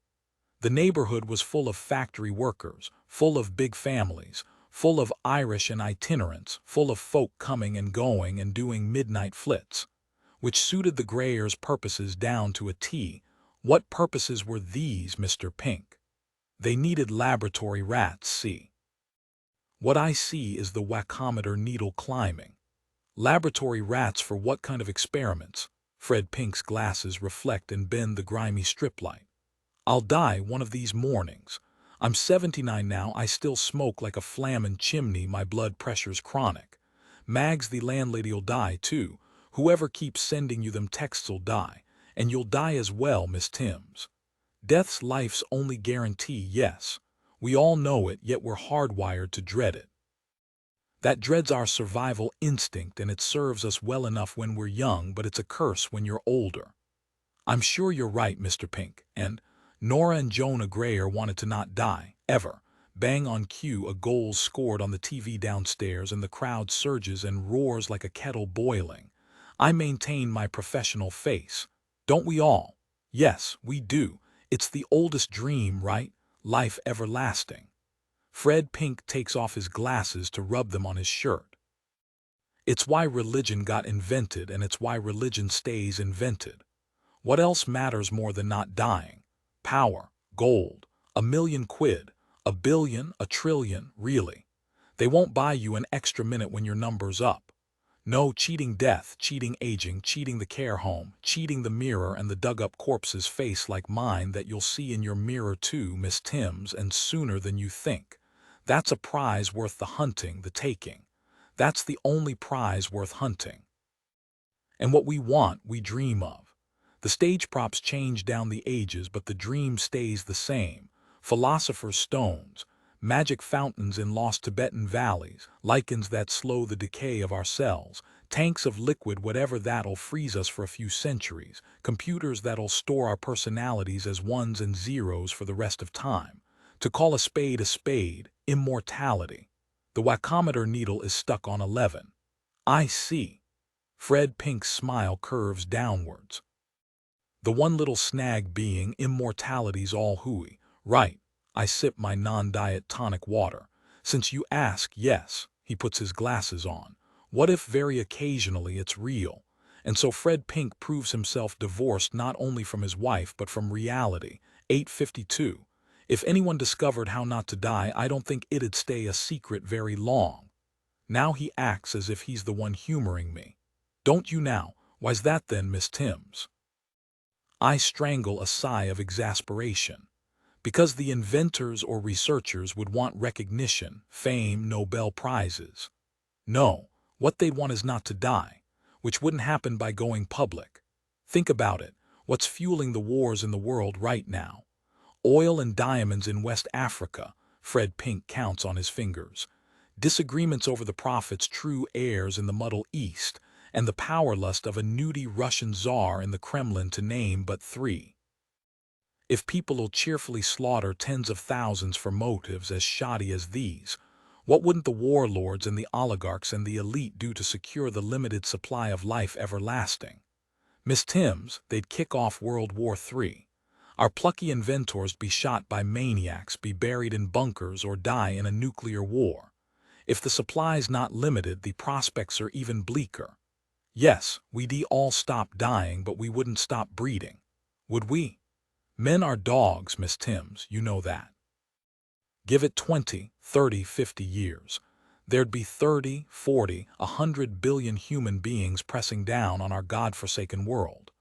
We'd be drowning in our own filth even as we fought each other for the last pot noodle in the last supermarket. See, either way you lose. If you're smart enough to discover immortality, you're smart enough to ensure your own supply and keep very, very, very tum indeed. Like the Grayers twins did in an attic close to this spot 80 years ago. Fred Pink leans back like a man who's proved a point. His belief is unshakable and appalling. I choose my words with care. How did the Grayers achieve what you're saying they achieved? A quartet of psychosoteric breakthroughs. First off, they perfected the lacuna. A lacuna's a small space that's immune to time, so a candle'll never burn down in it, or a body age in it. Second, they enhanced the transversion. Sayid taught them what the New Age jokers call astral projection, so they could go as far as they wanted from their bodies, for as long as they wanted. Third, they mastered long-term suasioning, so their souls could move into a stranger and occupy that body. Meaning, the Grayers were now free to leave their bodies in the lacuna they created in the attic of Slade House and inhabit bodies in the outside world. You with me so far, yes? Yes, Fred Pink is barking mad. assuming souls are real. Souls are as real as gall bladders, Miss Timms, believe me. And nobody's ever held a soul or x-rayed one because, is a mind x-rayable, is hunger, is jealousy, time, I see. So souls can fly about the place like Tinker Bell, a pipe gurgles in the wall, provided the soul's the soul of an engifted. A what? An engifted, a psychic or a potential psychic. And like Tinker Bell, sort of. But a Tinker Bell who will live inside your mind without your consent, for years if it wants, hack into your brain, control your actions and play funny buggers with your memories. Or kill you. My phone's vibrating again. So the Greyers twins are a pair of wandering souls hitching rides in hosts while their own bodies stay preserved in a bubble back in Slade House where it's forever 1931. Fred Pink knocks back his brandy. 1935. It took them a few years and a few lab rats to perfect their modus operandi, so to speak. But there's a catch. This system won't run off the mains. It runs off psychovoltage. The psychovoltage of engifteds. Every 9 years the Greyers have to feed it. They have to lure the right sort of guest into a kind of reality bubble they call an orison. The orison's their fourth breakthrough, by the way. Once the guest's there, the twins have to get them to eat or drink banjax. Banjax is a chemical that shrivels the cord fastening the soul to the body so it can be extracted just before death. What do you say to a delusional old man who expects you to be awed by the historic awesomeness of his revelations? That all sounds very involved. Ah, the Greyers make it look easy. It's an art form, see. It's batshit crazy is what it is. 856. And how is it connected with my sister? She was engifted, Miss Timms. The Greyers killed her for her psychovoltage. Right. I feel like he's punched me. I want to punch him back. Fred Pink has dragooned my sister into his nutso fantasy. I knew it wasn't Alan, and I've met siblings of the other 4, but not one had the glow. You do, so I know it was Sally they were after. I feel various emotions all too mixed up to sort out, like ingredients flying around in a Moulinex. You never even met Sally, Mr. Pink. Ah, but her case study leaves no room for doubt. When I read what her doctor in Singapore wrote, I knew her psychic potential. Whoa, whoa, whoa, when you read what? She had therapy sessions in Singapore, you must have known. Of course I knew, but you read Sally's psychiatric reports. Yes. Fred Pink looks surprised that I'm upset. I had to read them. What gives you the right to read Sal's files, and how did you get them? He looks at the doorway and lowers his voice. With a great deal of difficulty, I can tell you, but with a clean conscience, too. If someone stopped the Greyers in an earlier decade, Miss Timms, my Alan and your Sally'd still be with us. But nobody did, 'cause nobody knew this backstory. But now I know, and I'm trying to stop them. This is war. In war, ends justify means. War is ends justifying means. And believe it or not, I'm a secret warrior in this invisible war. So yes, a glob of saliva flies from his lips. I make no apology for combing through Sally's doctor's notes from both Singapore and Great Malvern, and by adding 2 and 2, hang on, Sally didn't see a therapist in Malvern. She loved it there. The pity in the old man's face is disturbingly genuine. She was miserable, Miss Timms. The bullying was merciless. She wanted to die. No, I'm saying, no way. She would have told me. We're family. Often as not, Fred Pink scratches his thigh, the family's the last to know about the big stuff. Wouldn't you agree? I can't work out if he's referring to my complex sexuality. Fred Pink may be sporadically insane, but he's no fool. I sip my tonic water and find my glass is empty. 8:57, I should just go, now, really. You're an engifted too, see? Fred Pink gazes at my forehead. Call it an aura, call it a feeling, but you're humming with psychovoltage yourself. That's why we met here and not down Slade Alley. The alley S where the Greyers' aperture opens into their orison. They'd sniff you out. I've met enough delusionals to know they have answers for every logical objection. That's why they're delusionals, but I ask this. If these soul vampires only wanted Sally, why abduct the other 5? Where are Alan and the others now? The Grayers didn't want any witnesses. Alan and the others, they were just— Fred Pink clenches his face again, as if in pain. Snuffed out. Their bodies were chucked into the gap between the Orison and our world, like bin bags down a garbage chute. The only upside is, their souls moved on while Sally's was converted, eaten. Maybe a part of me thinks logic can still save Fred Pink, or maybe I've a morbid curiosity about his psychosis, or maybe it's both. And why didn't the police ever investigate this Slade House, if it's so near to where Sally and Alan vanished? Slade House was bombed to rubble in 1940. Direct hit by a German bomb. Cranberry Avenue and Westwood Road were built over it after the war. It's 8:59. So how was Sally lured in 1997? She was lured into an Orison of Slade House, a copy, a shadow theater for pre-surgery. And why weren't the Grayers' preserved bodies in their attic lacuna destroyed by the bomb? 'Cause in the lacuna, it's always a few minutes after 11 p.m. on Saturday, 26 October 1935. The very second the lacuna went live, so to speak. If you'd been there watching, you'd have seen the Grayers vanish, whoosh, like you just glimpsed them from a fast train hurtling by at the speed of time. But inside the lacuna, it's that moment eternally, safer than the deepest nuclear vault under the Colorado Rockies. Mags, the landlady downstairs, is right. I'm feeding a sad and broken old man's madness. My phone buzzes again. The clock's hands move to 9 o'clock. I hear Mags laugh long and hard. It's a sound like the stabbing violins from the shower scene in Psycho. Well, it's certainly a detailed, consistent theory, but it's a load o' codswallop, right? Fred Pink flicks his brandy glass. It pings. I switch off my recorder. I don't believe in magic, Mr. Pink. Fred Pink hums a long, wavery, tuneless note until his lungs are empty. Pity, you being a journalist and all. I was hoping you'd write a big exposé for Spyglass. Alert the authorities. He looks at the dark window.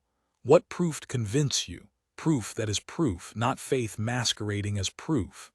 Ah. He idly examines his ink and tobacco-stained fingernails. I'm glad he's taking rejection this calmly. Proof, faith, those words, eh? I'm sorry I can't believe you, Mr. Pink, really, but I don't, and now my partner's expecting me at home. He nods. Well, I promised I'd call you a taxi, so that's what I'll do. A lunatic I may be, but I'm still a man of my word. He stands up. Shan't be a tick, check your text, someone's worried. It's over. I feel empty. Avril sent no fewer than 6 messages. You finished yet, honey? Cooked pumpkin soup will be perfect before I go to bed. Next up, last London train from End, 12 past midnight. You on it. It's thoughtful of Avril, but it's a bit odd, considering it's only 9 p.m. unless that you means will you be. I open her third text. Okay, am officially worried, tried to call, no signal message. Where are you? You staying at hotel or what? Call Za a hotel. Avril's not one of life's habitual worriers. Why do I need a hotel? And if she can text, why can't she call? Is it the network? The next text reads, Hun, it's 3 a.m. and I know big tough girl, but call to say okay or I want sleep. Lotta's wedding tomorrow, you RMMBR. 3 a.m. What's she on about? My mobile's saying 21:02. The cracked clock agrees. She never gets rat-tarsed on drink and she never smokes dope. I call her mobile and get a no-signal detected message. Fantastic. Vodafone must have begun upgrading their network after Avril's texts arrived. I scroll down to message 5. Freya, you angry? If so, DNT understand sorry. CLDNT sleep CNT think worried sick. Lotta's wedding begins noon DNT know if I SHD go or call police or what. Don't care what happened or if with anyone but PLS call. Avril doesn't do head-screwing jokes like this, but if it isn't a joke, it's a mental meltdown. If you with anyone, we're monogamous. We have been since day one. Avril knows that. She should know that. I try calling our neighbor Tom, but it's still no signal detected. Maybe there's a payphone in the bar. The Fox and Hounds is stuck in the 1980s. Otherwise I'll ask Mags the moody cow if I can pay to use her landline. I read the final text. Told Lotta you have glandular fever so we stay at home. Called Nick and Beryl but they not hear from you. Police say wait 48 HRS before search. PLS Freya call me, I'm losing my mind. Nothing Fred Pink has said tonight disturbs me as much as this. Avril's the sane one who soothes away my nightmares, who reattaches my handle when I fly off it. The only explanation is that, yes indeed, she has lost her mind. I hurry down the steep stairs to the bar below, and when I arrive, I enter the upstairs room I just left, and I stand there gasping like I've just been drenched in icy water. My hand grips the doorframe. The same tables, the same chairs, the same nighttime window, the same enameled Guinness ad with a leprechaun playing a fiddle, the upstairs room of the Fox and Hounds. By going down I went up. My brain insists this happened. My brain insists this can't have happened. My digital recorder's still on the table we were sitting at. I forgot to pick it up in my panic between my undrunk tomato juice, my empty cashew nut packets, and Fred Pink's brandy glass. Behind me, the stairs are going down and I can see the floor of the bar below, an ugly chessboard pattern. I hear the Have I Got News for You theme tune from the TV. Breathe, Freya, think. Stress does this. Your job is stressful. Hearing a nutter tell you your sister had her soul converted into fuel was stressful. Avril's texts were stressful. Memory's a slippery eel at the best of times, so obviously, you just pre-imagined going downstairs but didn't actually go. If you walk down the stairs again, I mean now one calm step at a time, I'm sure my phone rings. Fumblingly, I get it out of my handbag. The screen says caller not recognized. I fire off a fierce secular prayer that it's Avril and answer with a frantic hello. All I hear is an uncoiling sandstorm of static. I speak at it. This is Freya Timms. Who's this? Maybe standing by the window will strengthen the signal. I speak more loudly and clearly. Avril, is that you? Big trees on Westwood Road smother street lamps. Deep inside the static, words form. Please, I can't breathe. Sally, it's Sally. I'm crouching on the floor, my sister. It can't be. It is. Listen. You can't do this to me, you can't. My sister's alive. Hurt and scared, but alive. My words unblock and my tight throat opens enough to say it's Freya. Sal, where are you? Sal, where are you? The static howls and beats and flaps and wails and thrashes, and I hear, Someone will stop yaonde you'll suffer yalpe. The line's dead. The screen says no signal detected, and in my head I'm screaming no. But that won't help, so I'm clicking through the menus to call register, but I hit games and activate Snake, and my stupid bastard phone won't let me go back until it's all loaded. But Sal's alive, and I should call the police now. But what if she calls back when I'm talking to them? Or what if she's been locked in a psycho's cellar for 9 years like that Campush woman in Austria who escaped from her captor last month? Or what if my phone's trilling and flashing? I answer, Sally. No, dearie. This is the moody cow from downstairs. Mags the landlady. Look, I'm coming down, it's a bit late to help Sally now, I'm afraid, dearie.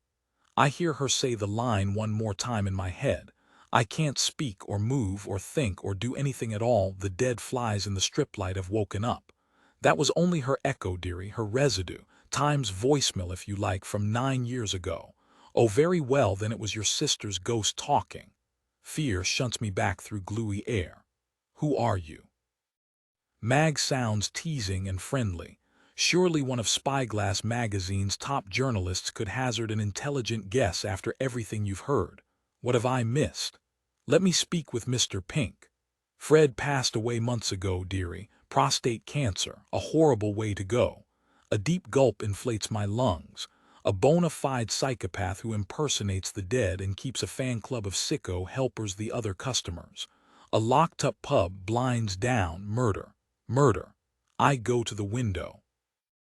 It's a sash design, but it has frame locks and it won't open. The landlady's voice crackles out of my Nokia. Still there, are you, dearie?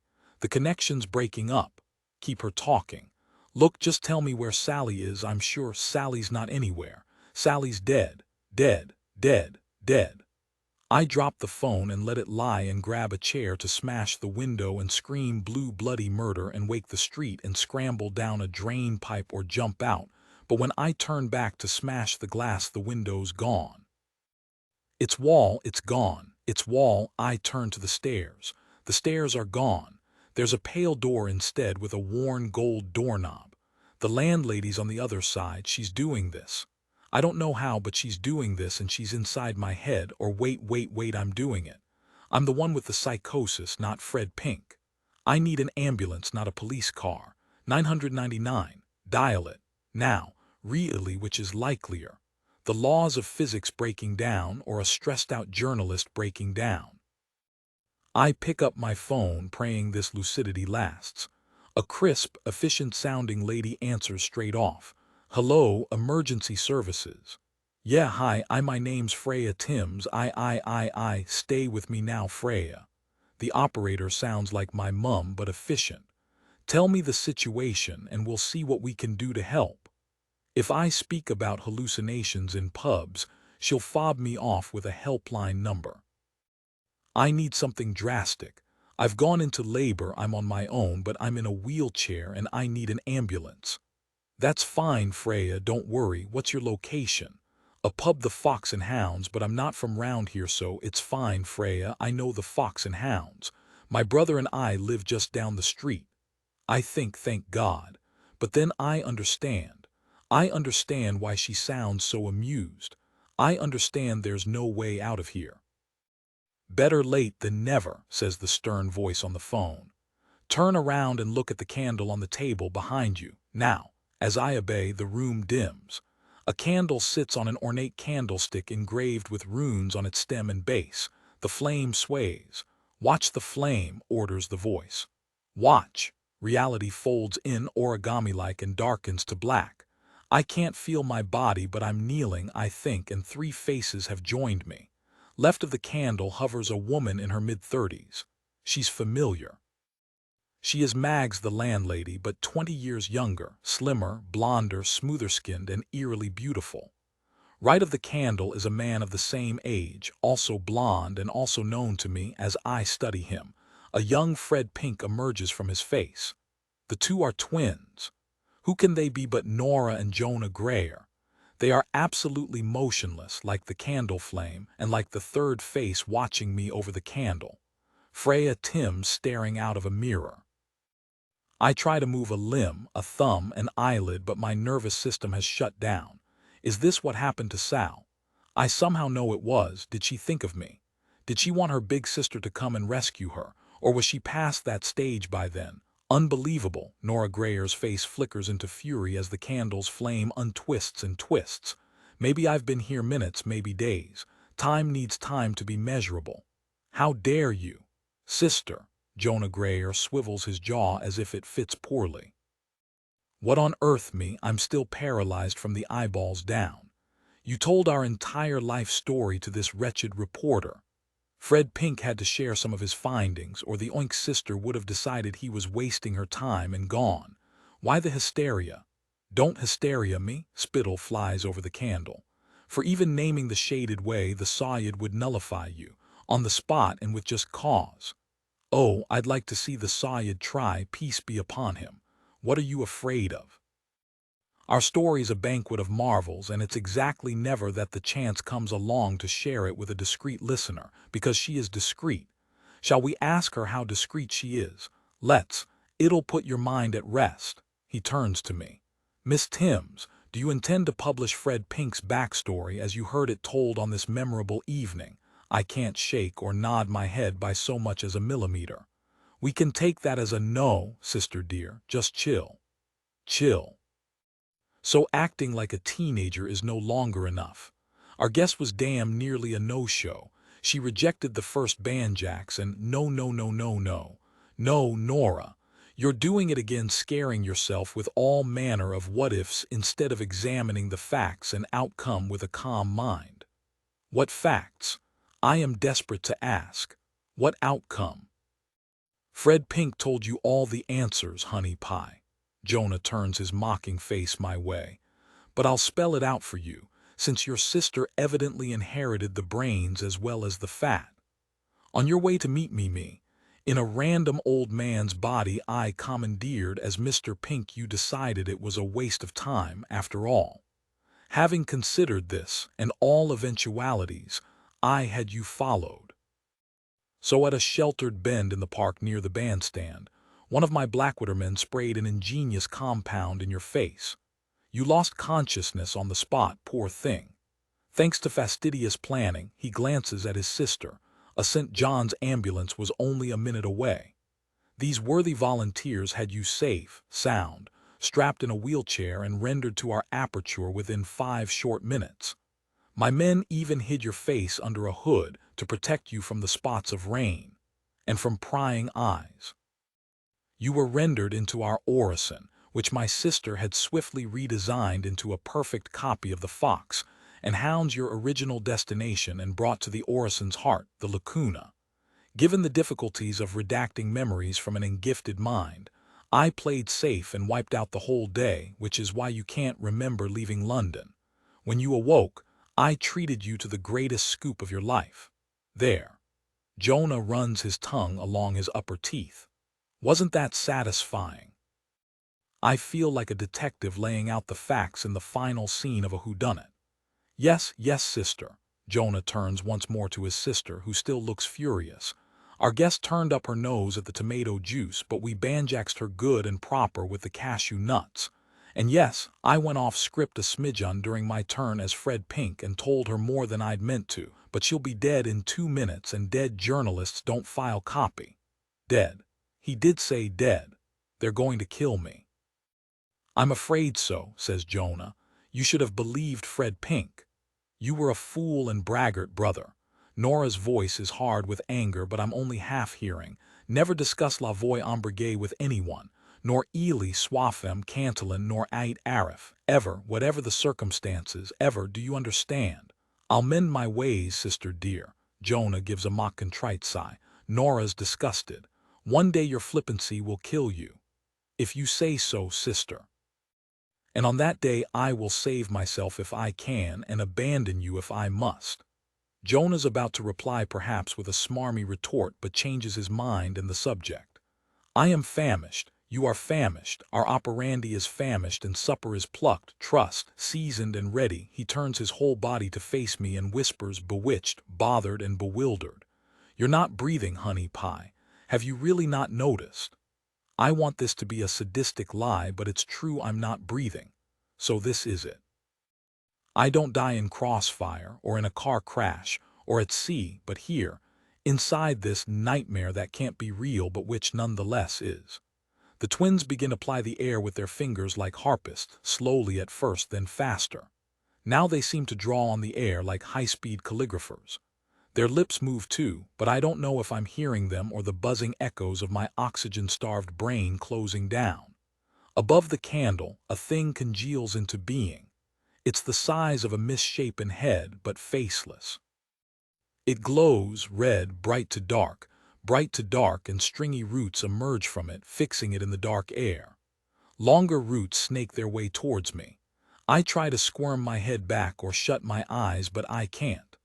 I'd scream if I could, a loud, hard horror film scream, but I can't. The roots twist into my mouth, nose and ears, and then I feel a spear tip of pain where my cyclops eye would be. Something is being extracted through the same spot. It hovers there before my eyes, a translucent shimmering globe, smaller than a pool ball but cloudy with countless stars. It's my true me, it's my soul. The Greyer twins lean in. They purse their lips and inhale sharply. My soul distends like a blob of dough being pulled apart. It's mine, it's me, but it's hopeless, it's hopeless, it's hope. Suddenly, inches away, a figure fills the narrow gap between the Greyers, blocking my view. She's a she in a designer jacket. Her plump midriff blocks what little light there is from the candle and the heart-brain thing above it. Nora Greyer falls back to my right, shock twisting her face. Jonah can't move away, even if he wanted to. One of the intruder's small hands, she has peacock blue fingernails, grips his neck, while the other hand, swift as a small bird's wing, plunges a thick, 6-inch needle into one side of his windpipe and clean out of the other, like a cocktail stick piercing a very large olive. Blood seeps from both punctures, treacle black on stone gray in this dimness. Jonah's eyes bulge in disbelief. His head and jaw slump and his 2 puncture wounds froth as he tries to make a noise. His attacker releases him, but the weapon, a hairpin, if I'm not wrong, stays jammed in place. As his head tilts, I have a view of a silver fox's head with gemstone eyes at the top of the hairpin. Shouted fragments reach me from Nora, a few feet and light years away. Get out. Damn ghost. Get out. The intruder is fading away. Now I see the candle flame through her body. My stretched soul has reformed itself into a globe and is now fading away too. My body is dead, but my soul is saved. My rescuer's pendant swings through my soul, lit deep-sea green by the last of the starry atoms. Eternity, jade, it's Maori. I chose it. I wrapped it. I sent it once to someone I love. Astronaut's 2015 Bombadil's iPhone vibrates over his heart. With his cold fingers, I fish out the device from the large skiing jacket I had him buy near our anonymous hotel earlier when I saw the ominous state of the sky. Sleep peppers the screen. The message is from the Blackwaterman. Our guest parked 50 m from Westwood Road entrance to alley, navy blue VW Tiguan. I reply concisely, okay, our operatives are masters of their martial craft and need no further orders. I half feared the wintry weather might delay our guest, or even deter her from making the car journey altogether. Turning a no-show into a show would have complicated the day in tense, unpleasant ways, but instead, our guest is a quarter of an hour early, and we can afford to relax a little. On a whim, I locate Philip Glass's music for the Truman Show on Bombadil's iPhone, and listen to it by way of preprandial entertainment. Jonah and I saw the film at a backstreet cinema in St. Tropez at the turn of the century. We were moved by the protagonist's horror at the breadth and depth of the gulf between his own life and the quotidian world. The Côte d'Azur could be the right sanctuary for Jonah to spend a few weeks after 9 static years in his wounded body. The Riviera has no lack of privileged hosts whose hair Jonah could let down, and I would enjoy the sunshine on a host's skin after 5 days of this absurd weather. A moon-gray cat appears at Bombadil's feet, meowing for food. You're not as hungry as we are, I assure it. The wind slams down Slade Alley, flurrying sleet and leaves in its roiling coil. I zip up Bombadil's hood to protect his earphones, restricting my view to a fur-lined oval, and think of sandstorms at the Sayyid's house in the Atlas Mountains. How the century hurtled away. The cat has given me up as a lost cause. Bombadil's toes are numb in his flimsy trainers, but he'll be dead before his chilblains can bloom. My conscience rests easy. A short, slim figure, bulked out by cold weather clothing, walks down Slade Alley, backlit by sleet-white, hurrying light. Dr. Iris Marineslevy is a psychiatrist from Toronto on a placement at Dawkins Hospital, outside Slough. 2 twists of fate set her on the path that leads to our aperture. The first is that in 2008 she obtained the notebooks of Fred Pink, the former Dawkins patient who died in 2005. She wrote a series of academic papers on abduction psychoses, drawing from the notebooks, in which she describes Pink's obsession with Jonah and Nora Grayer, a pair of long-dead soul vampires. The second twist of fate is that Iris Marineslevy is, against quite delicious odds, an engifted herself, and is therefore fair game. The mighty shrink proved absurdly easy to lure here. She stops, a few paces away, a black professional in her late 30s, a smooth, sub-Saharan black leather jacket, black that sharpens the whites of her eyes and teeth. Marinis dresses dowdily for work, and even off-duty she hides her figure under mannish clothes, a sheepskin flying jacket, rumpled trousers, hiking boots, a moss-green beret, a keffiyeh around her neck and little or no makeup. She wears her wiry hair short. A khaki canvas bag is tucked under her shoulder. Calmly, she sizes up Bombadil, a skinny Caucasian in his early 20s with bad skin, an ill-advised lip stud, a sharkish chin, a cheesy smell, and sore eyes. My host is swallowed up by his XXL ski jacket. Iris Marinislevi, Ph.D., sees her next research subject, her Fred Pink II, and this one she gets to meet in the flesh. I unplug Bombadil from his headphones and have him give Marinis a got a problem face. She recites the first line of the word key. Yes, I'm looking for a pub called the Green Man. Her voice is deep, clear, and has an accent that used to be labeled Mid-Atlantic.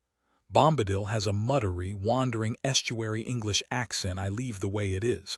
No, the Green Man's gone the way of the fox and hounds. Iris Marinislevi offers her gloved hand. Bombadil. I feel the prickle of psychovoltage, even through her cashmere gloves. Dr. Iris Marinislevi. 9 syllables wears you out. Marinis is fine. I notice the blue checks of her keffiyeh are in fact half-centimeter wide stars of David. What a smug piece of symbolism. Our handshake ends. Isn't that like calling you by your surname? The mighty shrink duly notes my nomenclatural sensitivities. Marinis is more of an inner name than a family name. I have Bombadil shrug. Welcome back to Slade Alley, Marinis. Thanks for reaching out to me. She knows better than to ask for my real name. Your emails were fascinating. Thought it'd broaden your mind seeing a real live orison like. I'm curious to see what we'll see. Bombadil. Say, this wind's sharp as a razor. Would you prefer to talk where it's warmer? I'm parked just on the street, or I passed a Starbucks at the Green. Did you have lunch already? I'm buying. I never talk where I haven't swept for wires, I tell her. Marinis makes a mental note of this. I understand. I nod along the alley. Let's jump in at the deep end like. Go straight inside the orison, you mean? Yup, still there. I went in yesterday too. So that's once on Thursday and yesterday, twice in total. 1 and 1 is 2. I nod, amused by her professional demeanor. They don't happen along very often. And the way in the aperture, it's still. She looks along the claustrophobic middle section of Slade Alley down here. Sure is, Doc. Exactly where you said Fred Pink said Gordon Edmonds said he found it all those years ago. Marinis marvels that this gawky, geeky English boy reads the American Journal of Psychiatry. Lead the way. 20 paces later we stop at the aperture, and for the first time our guest is flummoxed. It's small, it's black, it's iron. I enjoy spelling out the obvious. Just as Fred Pink said. Marinis touches it. There wasn't a door here 3 years ago. There wasn't a door here 3 days ago. But when I did my post-dawn Rex on Thursday morning, voila.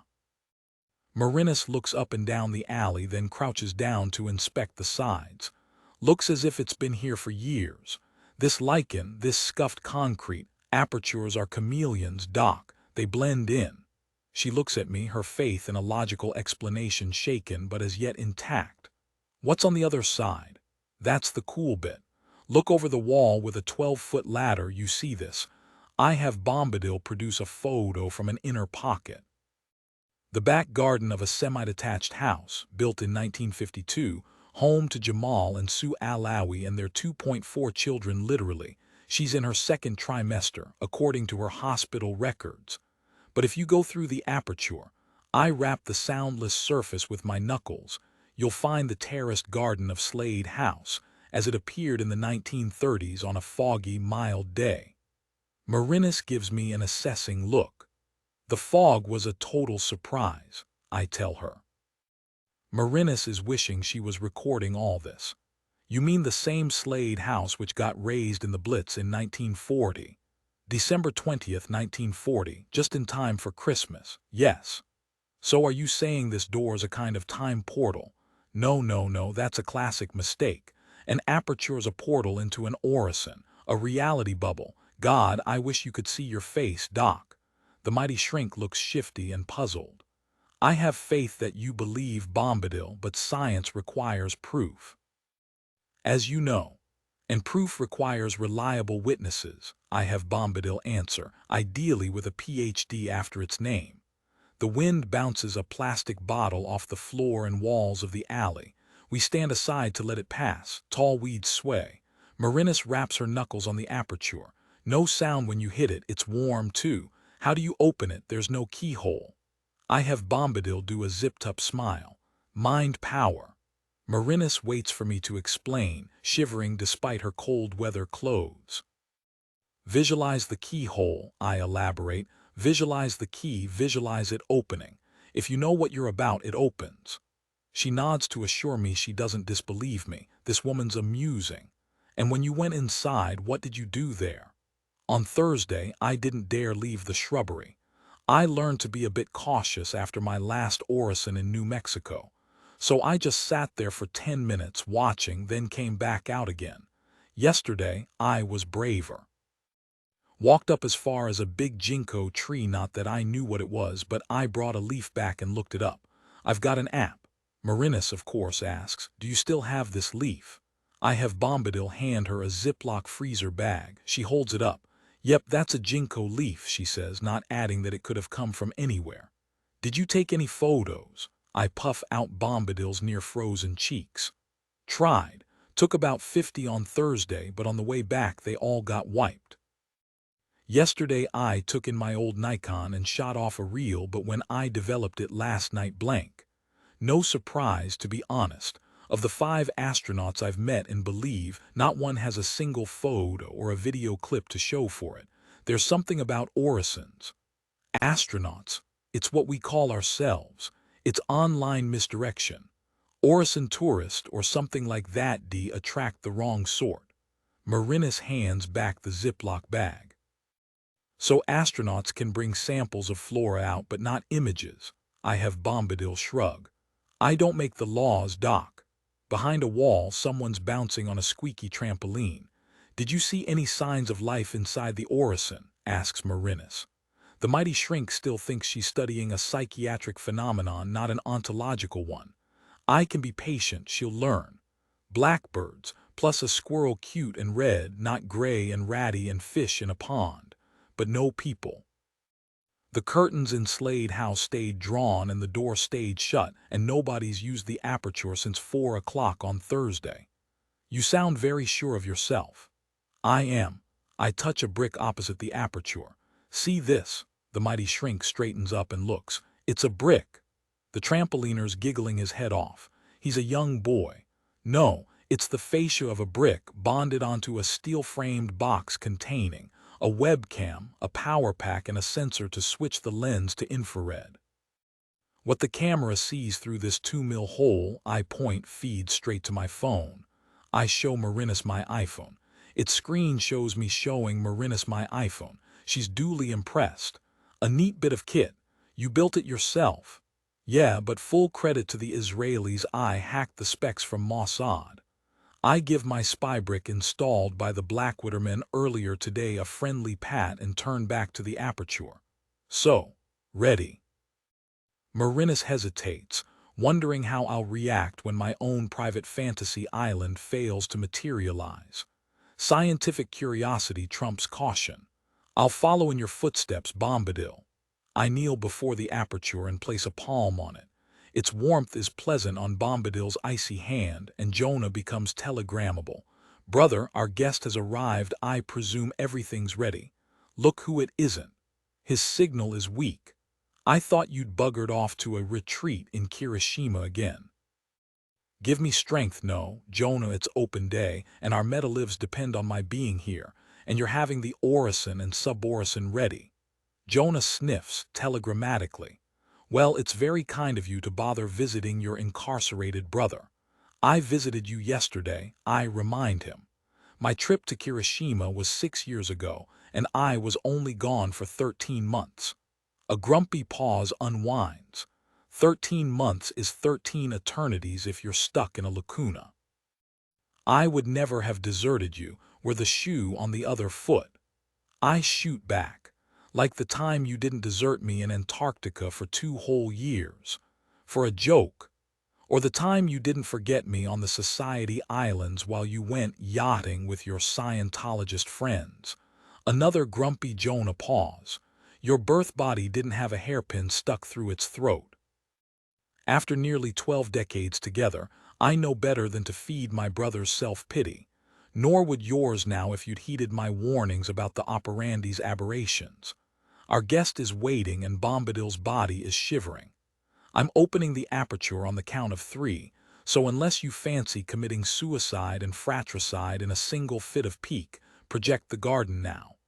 1, 2, I slip Bombadil's body through first. All's well. The mighty shrink follows, expecting a poky backyard, but finding herself at the foot of a long, stepped garden rising to a pencil dawn fog Slade House.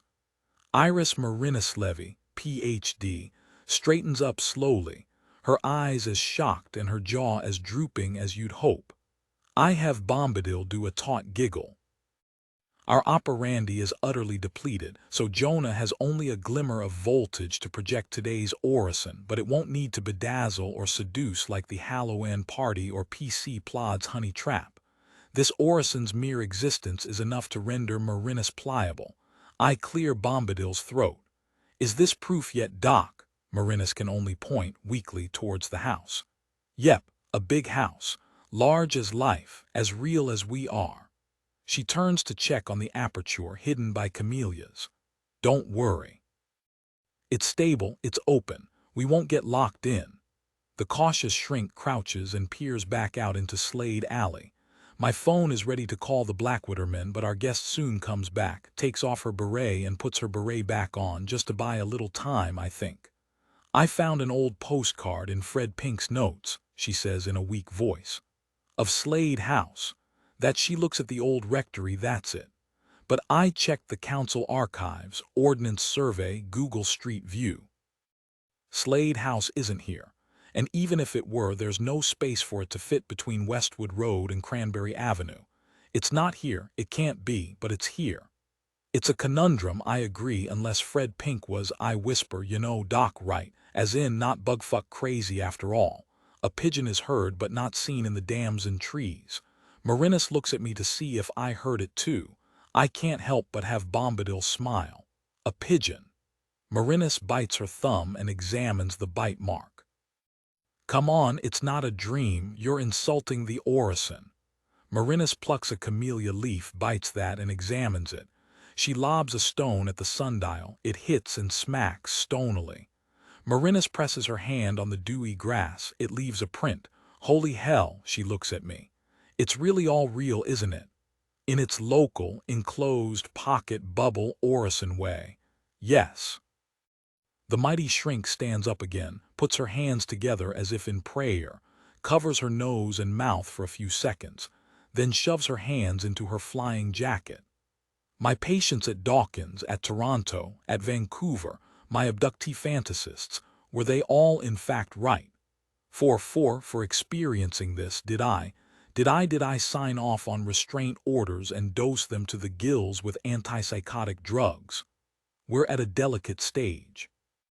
I need to coax Marinus up to the house without her sensing a trap, being crushed by remorse, or being spooked into running for the exit.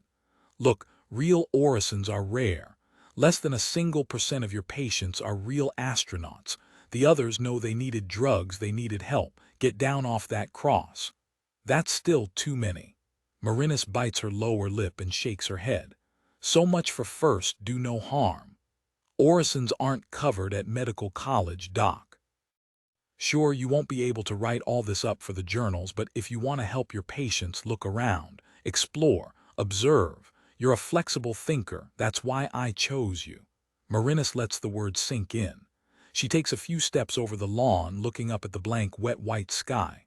Fred Pink, who until 2 minutes ago I thought was delusional, Fred Pink thought Slade House was dangerous. Is it? I have Bombadil unzip his ski jacket. I don't think so, no. But Christ, I can't believe I'm saying this, we just stepped from our reality into another. Didn't we? I feign mild disappointment at Marinus's timidity. We're astronauts, And yeah, it's a riskier hobby than collecting Lego figurines. As it happens, I strongly suspect Slade House is now a deserted orison running on autopilot. But if you'd feel safer going back to your consultancy at Dawkins, dosing up future Fred Pinks on Isanola than visiting them in padded cells, knowing that you were the first and last clinical psychiatrist to chicken out of exploring a real live orison, then who could blame you? Have a safe drive home. I walk off towards the sundial. Bombadil. Marinus's footsteps hurry after me. Wait. Her social conscience is a collar. I hold the leash. Droplets of mist cling to the lavender. Lavender, I remember, was one of the happier scents of Jonah's and my childhood on the Swaffham estate in Norfolk, where the Chetwynd Pitts, tenant farmers, grew several acres of the stuff for the London perfumeries. I pause while Marinus pinches and sniffs. Smells like the real thing, she says, but why's everything turning black and white? The camellias were red and pink, but this lavender's gray. Those roses are monochrome. I know exactly why. After 18 years without fresh voltage, our operandi is now too drained even to sustain color reliably. Decay, I reply. If you ask me, the Greyer twins have deserted this orison. The fog's another sign. We can relax a little, Doc. We're visiting a ruin. Looking reassured, Marinus unwinds her keffiyeh. Human beings created this place. Every pebble, every twig, every droplet of mist, every blade of grass, every atom. She shakes her head. I'd lay off the particle physics, Doc, if I were you. But yeah, it's people and not gods, if that's what you're getting at. If it helps, think of them as set designs. Careful, a bramble's got you. Marinus unpicks it from the hem of her coat. The thorns are real too. How many of these places have you visited? I draw on Bombadil's experiences. This is number 3. First was on the island of Iona in the Scottish Hebrides. Quite a well-known orison, that one. It was awesome. Safe and friendly, too. It's an apse in the abbey that's not there unless you know where and when to slip through a certain archway. The time disparity was chronic, mind. When I got back after only a day away, 2 years passed and Mummed got remarried to a divorced Microsoft rep. That's the mighty shrink searches for words incredible. I frickin' know it is. Microsoft. My second orison was more hardcore. The aperture was in a high school for the arts in Santa Fe. Yo-Yo, a mate from Houston, tracked it down. We went in together. Marinus asks, what makes a hardcore orison different to the one on Iona or this one? Unhappy endings. Yo-Yo never came out. Marinus stops. He died in there. No, he chose to stay inside, and he's still there as far as I know, but its creator was in residence and he had a badass Jehovah complex. Named his little world Milk and Honey. When I wanted to leave, he accused me of apostasy and tried to, kill me. Another story, all that, but all this, I have Bombadil gesture about us. Peace and quiet is a welcome change. Look, wild strawberries. The strawberries are the banjaks Jonah and I agreed on. If I can get Marinus to eat one now, it'll save a suborison later. I pick a couple of the fatter fruits and pop one into my mouth. Awesome, try one. Marinus's hand begins to rise but drops down. Maybe not. Damn it. Damn her, I have Bombadil grin. Scared, Marinus looks awkward, mildly superstitious. In all the tales, the myths, the rule is if you eat or drink anything pomegranate seeds, fairy wine, whatever, the place has a hold on you. Inwardly, I curse. Myths, Doc, are myth science. When I'm in doubt, as I am now, I ask myself, what would Carl Jung do, and act accordingly? Call it a gut instinct. If I push the banjaks too hard, she'll grow suspicious. Suit yourself, I say, and eat the other strawberry. If Marinus weren't so gifted, I could have just swayed her to eat it. But then if she weren't so gifted, she wouldn't be here. Awesome. The wisteria's twisted boughs are dripping with blooms. Never mind that it's October in the world outside. But when Marinus reaches up to touch the flowers, her hand passes clean through. The only vivid colors left in the orison are the dyes in the clothes we came in with. Clothes. I'm nagged by the thought that I've missed something. What about? Clothes, possessions, what? It was a nagging thought that had tried to warn me before Sally Timms attacked Jonah 9 years ago, but I didn't listen closely enough. If Jonah weren't having trouble projecting the orison, I'd telegram him to pause it so I could stop and figure it out. As we emerge onto the upper lawn, a black and white peacock darting across our path just fades into the air, leaving a dying trail of cuckoo. Cuckoo. Cuckoo. Jonah must be running on empty. Luckily, Marinus was busy watching the ginkgo tree loom up far too quickly for our cautious amble. "This is as far as I came yesterday," I say and stop. All of a sudden, the fallen leaves fall upwards all at once and attach themselves to the tree. Marinus is enchanted by the sight, but I feel a queasiness in Bombadil's stomach. This is malprojection, not whimsy. Jonah's losing control. "It's like a dream in here," says Marinus. My brother telegrams me, "Get her inside, it's collapsing." Easier said than done.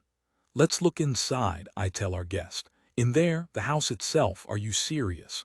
"Yeah, I have," Bombadil say. "Why ever not?" An anxious silence is followed by a nervous "why?" Luckily, I think of a stronger force than her cowardice. "Look, Doc, I didn't want to raise any false hopes before, but there's a chance of finding Fred Pink alive in there." I look at the upper windows. "Alive? After 9 years, are you sure?" "Are you inside yet, sister?" telegrams Jonah. "Hurry." "There are no certainties when it comes to orisons, Doc," I reply. "But time ran differently in the Iona orison, and milk and honey was habitable, so don't we owe it to Fred Pink to at least give the place the once-over? It's his thread, it's his pain, it's his truth that brought us here today." The guilty shrink takes the bait. "Then, yes. If there's even a chance of finding him alive, let's go." Marina strides over the last lawn towards Slade House, but when she looks back at me, she looks past me and her eyes go wide. "Bombadil." I turn around and see the end of the garden is erasing itself. "What is it?" asks Marinus. "How do we get out?" A curved wall of nothing is uncreating the garden as the orison collapses like a spent star. I thought that by finding a guest as voltaically rich as Marinus and bringing her here, my brother, our lacuna and the operandi were as good as saved. We aren't out of the woods yet, however. "Only fog, Doc, don't worry." "Fog? But surely, I mean, look at how quickly its orison fog looks like that. Saw it in Iona too." I don't want Marinus to do a headless chicken act at this stage. I stride past her. "Trust me, Doc, come on. Hey, would I be this calm if there was anything to worry about?" The steps up to Slade House are mossy and stained. The one-sprout door is peeling and rotten, and the knocker is chewed by rust and time. I open the door and hustle Marinus inside. Behind us, the ginkgo tree is being devoured by the dome of the shrinking orison. I close the door behind us and telegram Jonah we're in. We hear a noise like dragged furniture and my ears pop as the orison molds itself to the outside of the house. When I look out again through the mullioned window in the door, non-existence stares back. Blankness is a horror. "What was that noise?" whispers Marinus. "Thunder." The weather in here's been neglected for so long it's all scrambled up. Fog, storms, blazing sunshine'll be next up. "Oh," says the mighty shrink uncertainly. Autumn leaves are strewn over the chessboard tiles in the hallway. Our old Czech housekeeper would be appalled by this version of the Slade house she kept so spick and span in Jonah's and my corporeal days. The coving is claggy with spiderwebs, the doors are hanging off their hinges, and the paneling up the stairs is wormy and flaking. "What now?" asks the mighty shrink. Should we search the ground floor, or this time the thunder wallops the walls? They shudder. Marinus touches her ears. "God, did you feel that, brother?" I telegram. "We're inside. What's wrong?" "A dying operandi is what's wrong." Jonah sounds frantic. "The house is buckling. Get the guest to the lacuna." "It's the atmospherics," I reassure Marinus. "Quite normal." "Call downstairs," I instruct Jonah. Pregnant pause, then. "What are you talking about?" "Pretend you're Fred Pink trapped and call downstairs." Another pause. Jonah asks, "What did he sound like?" "You played him last open day, English gruff." "Are you sure it's normal, Bombadil?" Marinus looks worried. There was a barometer in milk and honey, I ad-lib, that we hear something. Marinus holds up a finger and looks up the stairs, whispering, I heard someone, did you? I look vague and we listen. Nothing. Mile-thick nothing. Marinus begins to lower her finger and then we hear Fred Pink's elderly, shaky voice. Hello, is anyone there? Hello, the fearless shrink calls out. Mr. Pink, is that you? Yes, yes, I've had a little fall, upstairs, please, we'll be right with you. Without a glance, Marinus is gone, climbing 2 steps at a time. For the first time since the aperture, I feel mostly in control. I have Bombadil follow in Marinus's wake, relieved by how the multilingual psychiatrist with a PhD first class from Columbus State University is so easily codded by my brother crying wolf. The carpet is threadbare, the dust has formed a light crust, and when we reach the little landing, the grandfather clock is silent and its face is too scabby to read. Similarly, the portraits of our early guests are leprous with mold, and the flustered psychiatrist, befuddled by the strangest hour of her life, flies past them without a first glance, let alone a second. Marinus sees the pale door at the top of the stairs and launches herself up again, stepping over the desiccated body of an owl. As I pass Sally Timms's portrait, I slap her, a gesture as petty as it is pointless. She caused this trouble, or her ghost did. She spiked my brother's throat at the vital second, stopped us feeding the operandi with her sister's soul, and reduced us to psychovoltaic pauperdom. But it ends today. I collide with Marinus's back, just a few steps short of the pale door next to Freya Timms's grime-encrusted portrait. I hiss, "Why have you stopped, Doc?" She's listening. "How do we know these are the right stairs?" I begin saying, "Of course they are." We hear timber splinter in the hallway below, and we hear Jonah as Fred Pink calling through the door above us. "I'm in here, hello, hello. I need a little help, is anyone there? Please." My brother's acting is as hammy as ever and the volume's too loud, but Marinus just seizes the beveled doorknob and vanishes. On any other open day, I would assume that the job is done, and the guest is safely rendered to our lacuna in the attic, but today I assume nothing. First, I telegram, "Do you have her, Jonah?"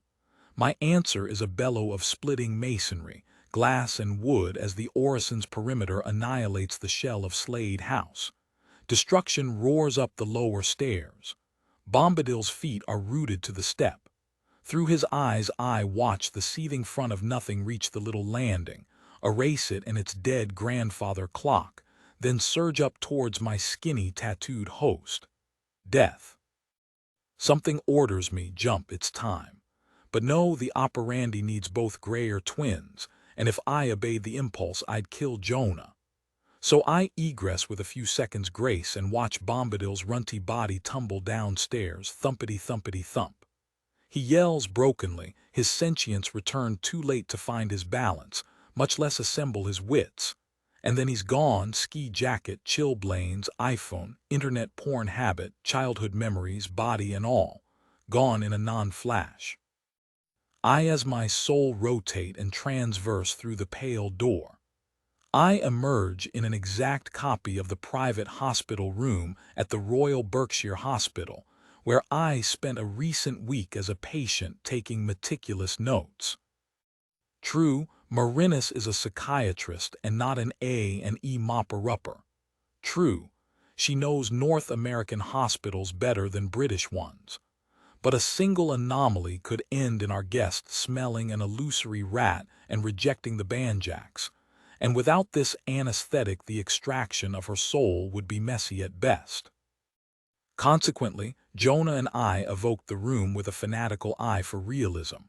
A wall-mounted TV, a washbasin with a swivel tap, 2 wipeable chairs, a bedside table, a chipped vase, a door with a linen curtain over its small window, and an easy-to-read clock saying 8:01, with blinds down to suggest PM not AM. The air is scented with bleach, and the sonic hospital backwash includes the ping of lift doors, trundling trolleys, and an unanswered phone.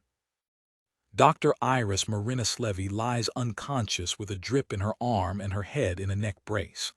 My brother enters, evoked as himself, dressed in a doctor's white coat. He sees my soul. "Nora, you're late." I look at Jonah as Jonah, enjoying his enjoyment at moving around again, even if the movement is as illusory as the hospital room. Then I evoke myself as a senior doctor in her 40s, reverting to my own voice. "The traffic was murder." "Well done, sister. How do I look?" Give yourself raccoon eyes and spread that indomitable jaw with some 5 o'clock shadow. "Well done yourself." Jonah modifies his face and shows me his profile. "Better, better. How are our bodies doing?" "Yours is in a state of serene perfection as ever. Mine is still skewered through the throat with a fox-headed hairpin. The attic walls are safe, but the operandi is a husk, sister. I give it 15 minutes.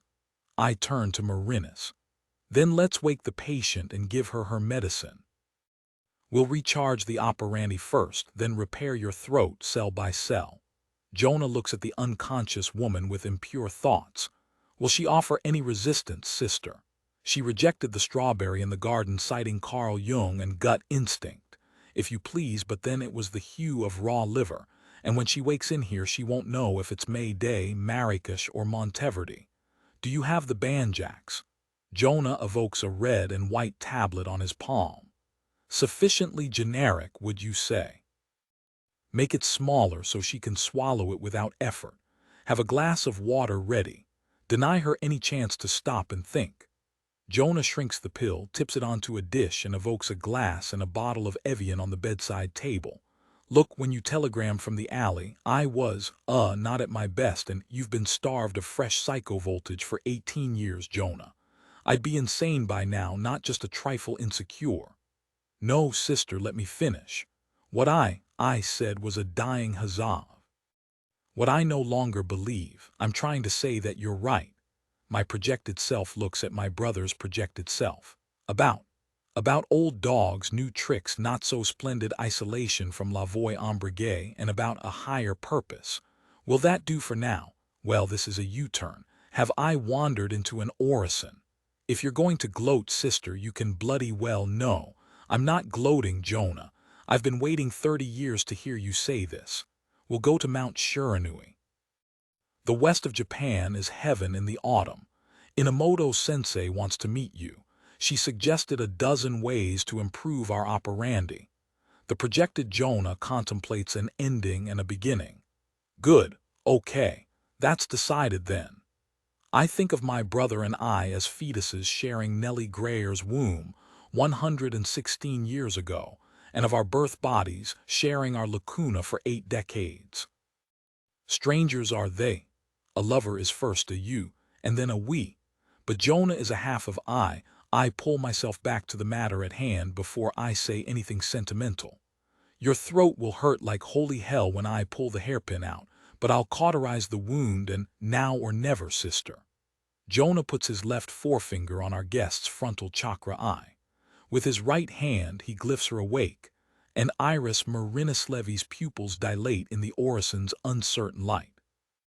"Stay still, Iris," says Jonah, using his own voice. "You've been in an accident, but everything's fine. You're in hospital. You're safe." She's as feeble and scared as she sounds. "Accident. Black ice on the M4 side of town. Your VW's a write-off, but nobody else was involved, and we don't think your injuries are that serious. You've been here all day. You're in the Royal Berkshire Hospital." Marinis swallows and looks dazed. "I who?" "Yes, I'm Gareth Bell, and this is Dr. Harriet Hayes." Quacks together. "Iris, to help with your treatment program, we'd like to ask a few diagnostics. Are you up to it, do you think?" Oh, the woozy shrink squints. "Yeah, sure, go for it."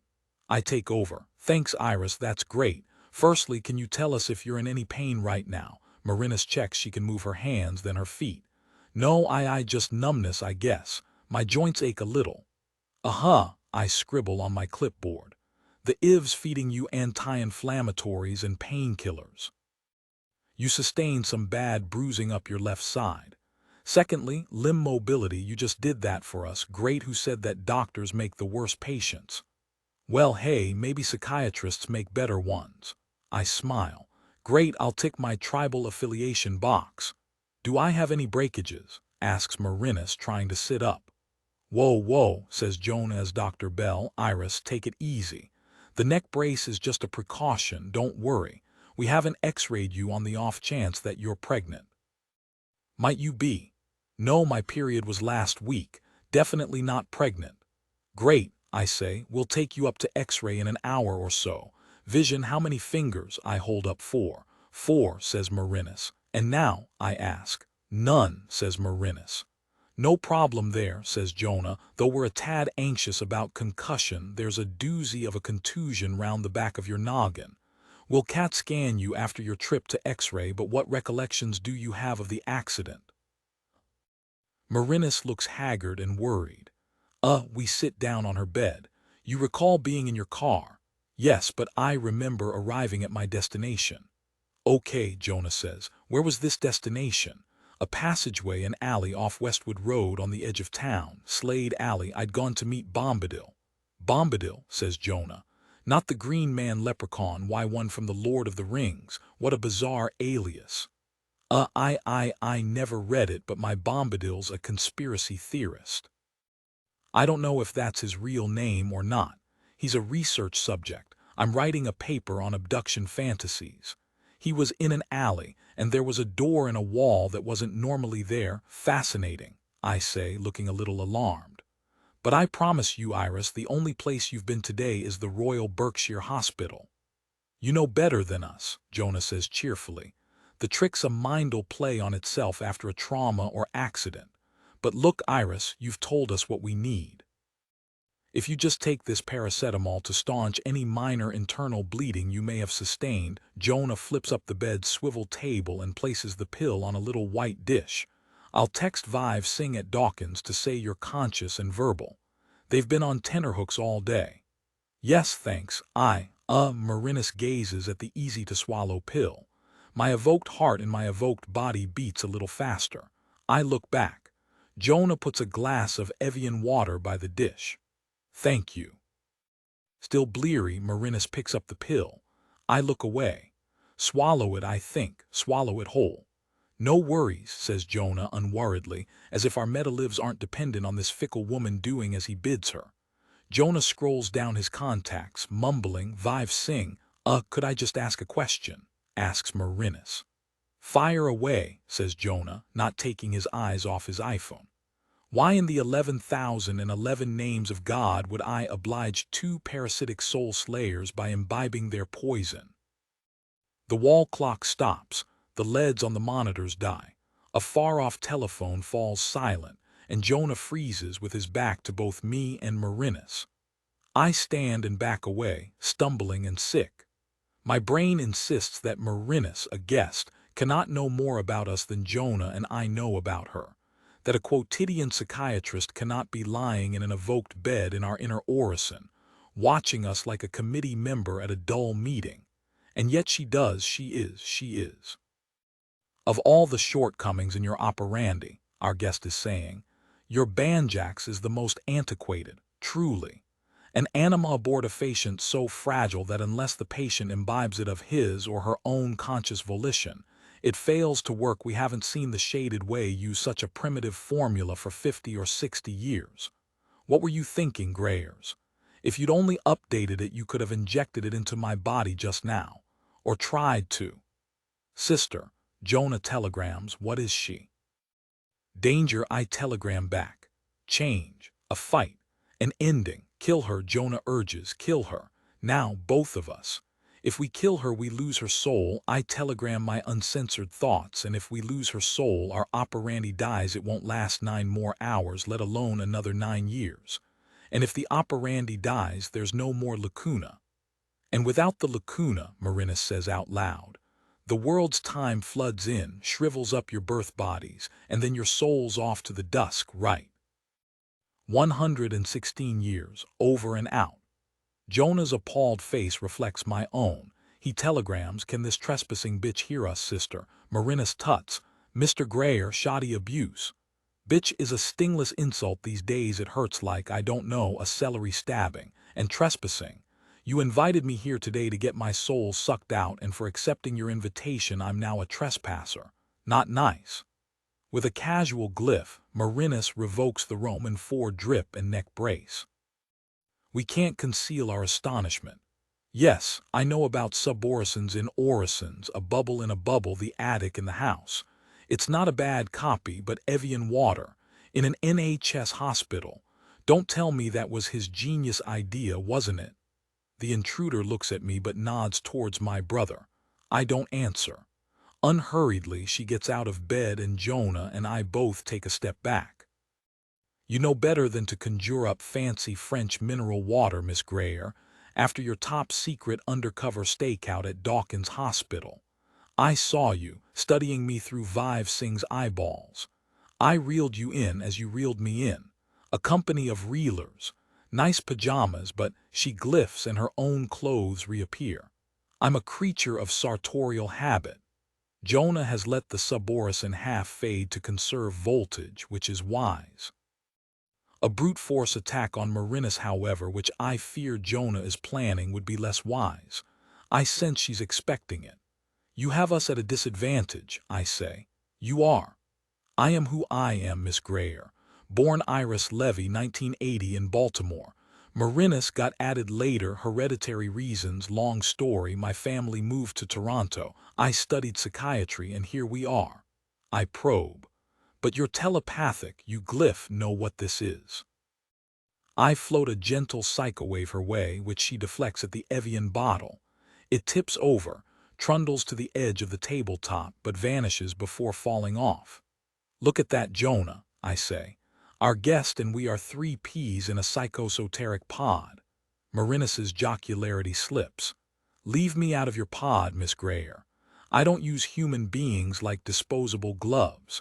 Did you even thank that poor wretch Mark Bombadil before tossing him into the garbage just now? What a lofty hill of divine compassion you sit on, I needle, I speculate, to care for every one of humanity's mewling, puking, rutting 7 billion. Ah, you people always say that, the intruder tells me. Do we? I say. And how do you know our names? Therein hangs an hour's tale. Marinus takes a gadget from her jacket and shows us. I see the word Sony. One of you at least has seen this digital recorder before, and I'm guessing it was Mr. Greer. She turns to Jonah, who peers closer. Yes, a digital recorder. See if this jogs your memory. Marinus presses play and we hear a woman's confident voice. Interview with Mr. Fred Pink at the Fox and Hounds pub, Saturday 27th October 2007, 7:20 p.m. It's Freya Timms. Marinus presses stop. It's no great feat to read our faces. She had a life, says Marinus, a sister she loved. Her anger is controlled but fierce. Go on, name her. Or are you too ashamed? Jonah looks too appalled to name anyone, so the fool should be. His bragging self as Fred Pink 9 years ago, as he toyed with Freya Timms in my orison of the Fox and Hounds, spun this Ariadne's thread which led Marinus to the heart of our operandi. And when my brother regains the power of speech, he spends it on the wrong question. How did you get that? Marinus ignores him and looks at me. I meet her gaze with no shame at all. Freya Timms. Marinus nods, then peers through the half-gone blinds over the ghostly windows. Dark nights in these parts. We're in your attic at Slade House, right? I don't answer. The intruder returns to Jonah's question. Your crematorium disposes of bodies well enough, but inorganic matter falls through the cracks. In the old days it hardly mattered a button here, a hair clip there, but in this century, Marinus turns back to us and weighs the recorder in the palm of her hand. Angels really do fit onto pinheads, and the lives of the multitudes inside a memory stick. We are few, Miss Greer, but we're well connected. Artifacts like this, she drops the recorder into her pocket, tend to find us sooner or later. I'm forming a theory. Inamoto Sensei spoke about vigilantes with a pathological urge to slay fellow atemporals. Who is this us? Jonah demands of the intruder. Your sister's forming a theory. Ask her. She gets out more. I keep my eyes on Marinus. She's from across the schism. Warm, Le courant profond, I guess, the deep stream. Her hands are free to glyph. Warmer. What a stupid guessing game. You're an horologist. Oh, say it with more venom. Spit out the vile word. Marinus, like Jonah, has a taste for burlesque irony. Like Jonah, she may trip. Jonah naturally hasn't heard of horology with a capital H. She makes clocks. Marinus's laugh sounds genuine. Miss Grayer, I almost understand why you tolerate this plodding clerk, this risible thesp, this dim corgi who fancies himself a wolf. But come, between you and me, is he not a liability, a ball and chain, an aptly named Jonah? Did your Sayyid never tell you what he thought of him? A preening fool composed of a pig's afterbirth. His words, I swear. We hunted your former master down in the Atlas Mountains with the aid of Freya's recording, so we must thank your brother for that much at least. The venerable Sayyid begged for mercy. He tried to buy it by telling us more than we hoped to learn, and we showed him the same mercy he'd showed his prey down the decades. No more, no less. And now Jonah has proven to you what a lethal encumbrance he is. She breaks off, having brought my simmering brother up to boiling point. Jonah is glyphing up a pyroblast with his bare hands. I telegram don't. But Jonah's head is roaring and he can't hear, so I shouted out loud, don't. As the vestiges of the hospital room fall away, revealing the long attic of Slade House. 80 years of meta-life end at this forking path. Do I join Jonah's assault against an untested enemy who wants us to resort to an attack, even if success leads to voltaic starvation? Or do I forsake Jonah, watch him fry, but keep alive a fetal hope of survival? Even as Jonah rashly applies every last volt in his soul to Marinus's incineration, I don't know what to do. Marinus, fast as thought, glyphed a concave mirror field. It quivered under impact. I heard the crackle of lava and saw Marinus's face snap with pain, and for a moment I dared hope that our intruder had underestimated us. But the mirror field held, regained its flat plane, and flung back the refocused black light straight at its source. There was no time to glyph or warn or intervene. Jonah Grayer lived for over 42,000 days, but he died in a fractured second, killed by a beginner's trick, albeit a trick deployed by a master. I glimpsed a carbonized Jonah with melted lips and cheeks, trying to protect his eyes, saw him wither into split briquettes and grainy cinders, and watched a nebula of soot lose its human form and fall to the floorboards, smothering a constant candle. My decision had made itself. I see the glow of the candle through my own birth eyelids. I hear the faintest wheeze and crackle of beeswax boiling in its pond at the wick stem. Time, then, has bled into the lacuna. Our operandi is dead. When I open my eyes, instead of Jonah opening his eyes, I will see grief. Grief and I exchanged words many years ago after Mother died, in EERIE, poor wretch, coughing her lungs up, telling me to take care of Jonah, to protect him, because I was the sensible one. And for over a century I honored that promise, and protected my brother more assiduously than poor Nellie Grayer meant or dreamt, and during these years grief was only a face in a crowd. Now, however, grief intends to make up for lost time. I'm under no illusions. Jonah's soul is gone to the dusk. His birth body is an ankle-high soot drift around my feet and the base of the 9-vite candle. The pain grief intends to inflict will be colossal. Yet curiously, for now, just for now, I find myself sitting in the dead wreckage of our operandi, amongst the grainy remnants of Jonah, able to consider my position with calmness and clarity. Perhaps this calm is the silty stillness between the sucked-away sea and the tsunami's roaring, horizon-wide, hill-high arrival, but while it lasts, I'll use it. I let Jonah die his futile death alone, proving, I suppose, that my love of survival is stronger than my love for Jonah. Survival is also an ally against grief. If I buckle now, I won't survive. The killer is here in our attic. Where else would she be? I heard her a little while ago. She picked herself up, gasped with pain good, and creaked across the old oak boards towards the candle flame like a monstrous hobbling moth. She's waiting for me to begin the next round. I'll keep her waiting a little longer. Dark skin in the dark space, she watches me watch her. A hunter watching the hunted, our optic nerves joining our souls. Jonah's murderer, Marinus the horologist, who brought death into our stronghold. Yes, I hate her, but how far short it falls, this petty, neutered verb. Hatred is a thing one hosts. The lust I feel to harm, maim, wreck, and kill this woman is less an emotion I hold and more what I am become.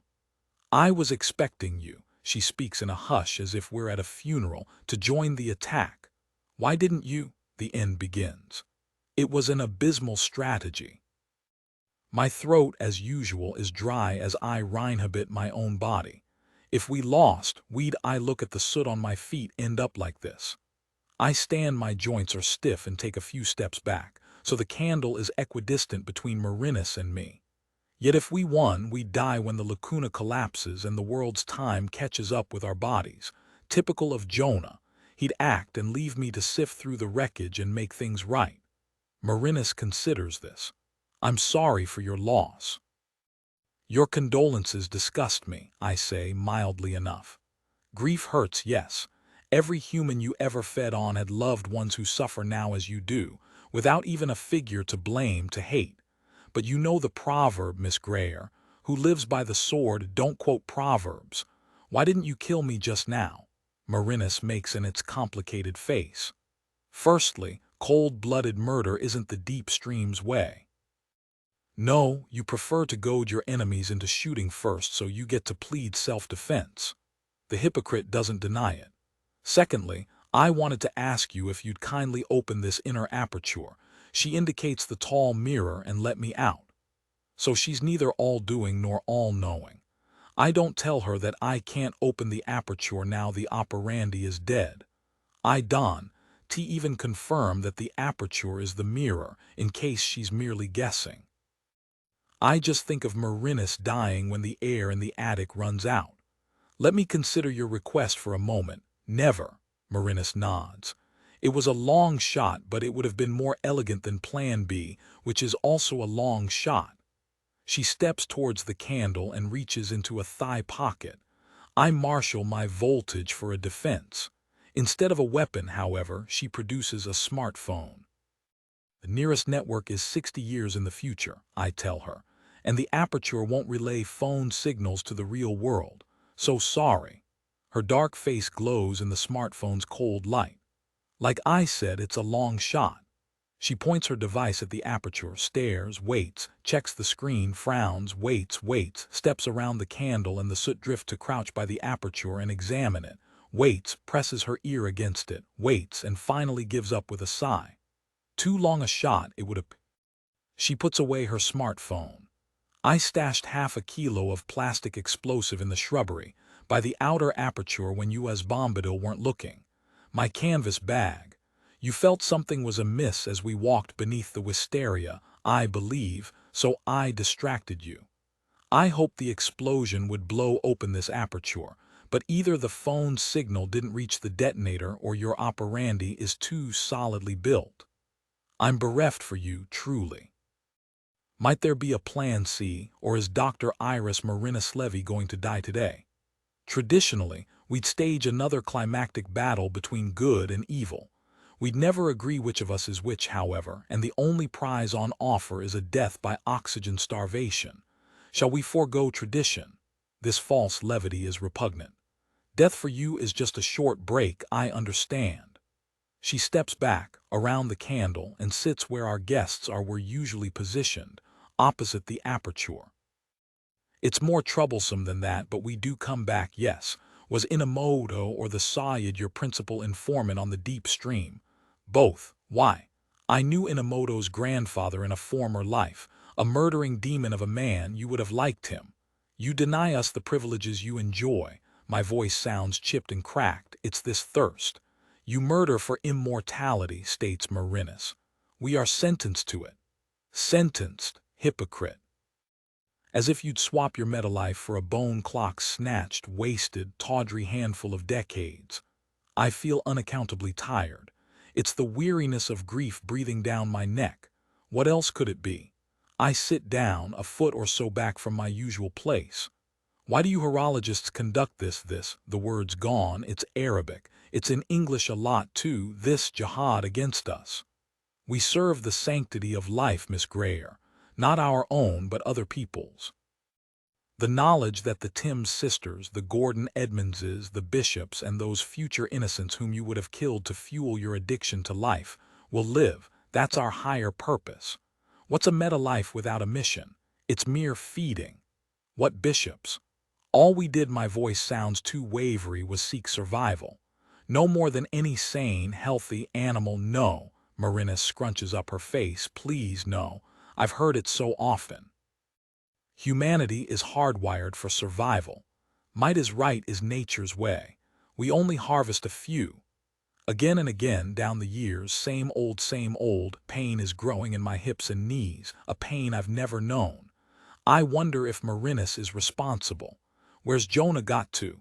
From such an array of vultures, the woman's saying, and I wish she'd speak up. From feudal lords to slave traders to oligarchs to neocons to predators like you. One simply cannot discuss ethics with those who voluntarily amputate their consciences. The pain has spread to my left wrist. I examine it, and if I could, I'd drop it, horrified. My skin is sagging. My palm, my fingers are old. A repulsive illusion, surely, of Marinus's creation. I peer forward with unseemly effort to look into the aperture. A white-haired witch stares back, aghast.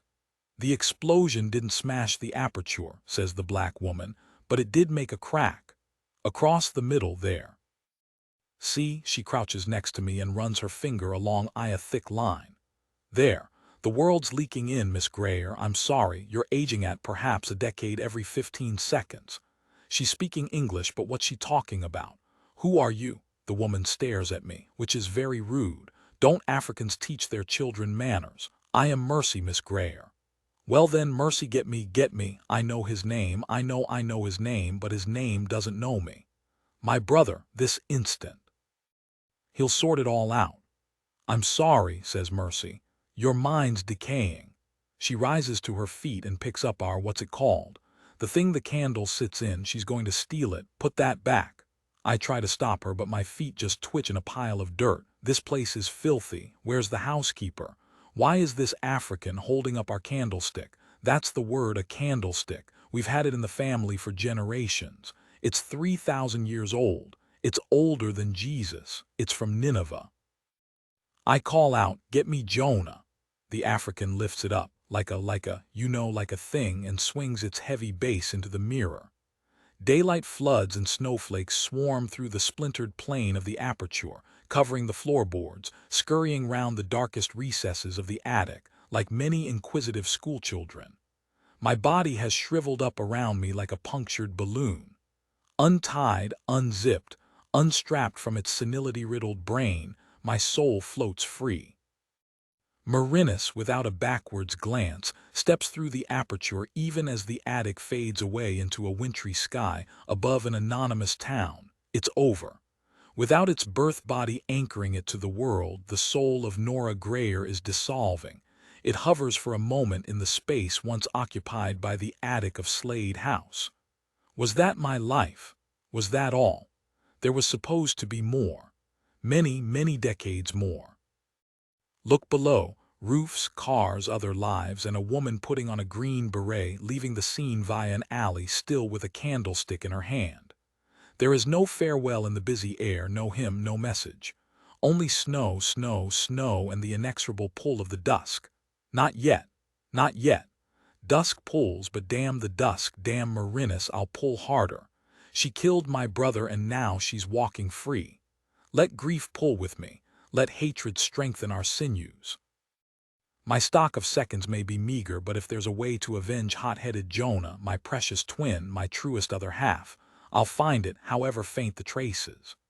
Brick chimneys, slate roofs, thin, narrow gardens with sheds, kennels, and compost heaps. Where might a vengeful soul find refuge? A new birth body, who can I see? A brother and sister at play in the snow, they re-old, they're too interwoven with their own souls. Another boy jumps on a trampoline, he's even older, of no use. A magpie lands on a garden shed with a croak and a tinny thump. A garden away, a back door opens, and a woman in a woolen hat steps out holding a bowl of peelings. No snowballing your sister, Adib. Build a snowman, something gentle. She's pregnant, it shows, from 30 feet, and now I see it. I see the beauty of the pattern. The woman is not here by chance. Her appearance is scripted. Dusk calls me to itself, but now I see the means I resist. My mission makes me strong, and my mission is this. One day, however distant, I will whisper into Marinus's ear, "You killed my brother Jonah Grayer, and now I kill you." I transverse down with the ponderous snow, the living snow, the eternal snow. Undetected, I pass through the mother's coat, her underclothes, her skin, her uterus wall. And now I'm home, my new, warm home, my anchorage. Immune to the dusk and safe in the brain of a fetal boy, this miniature, drowsing, curled up, dreaming, thumb-sucking astronaut.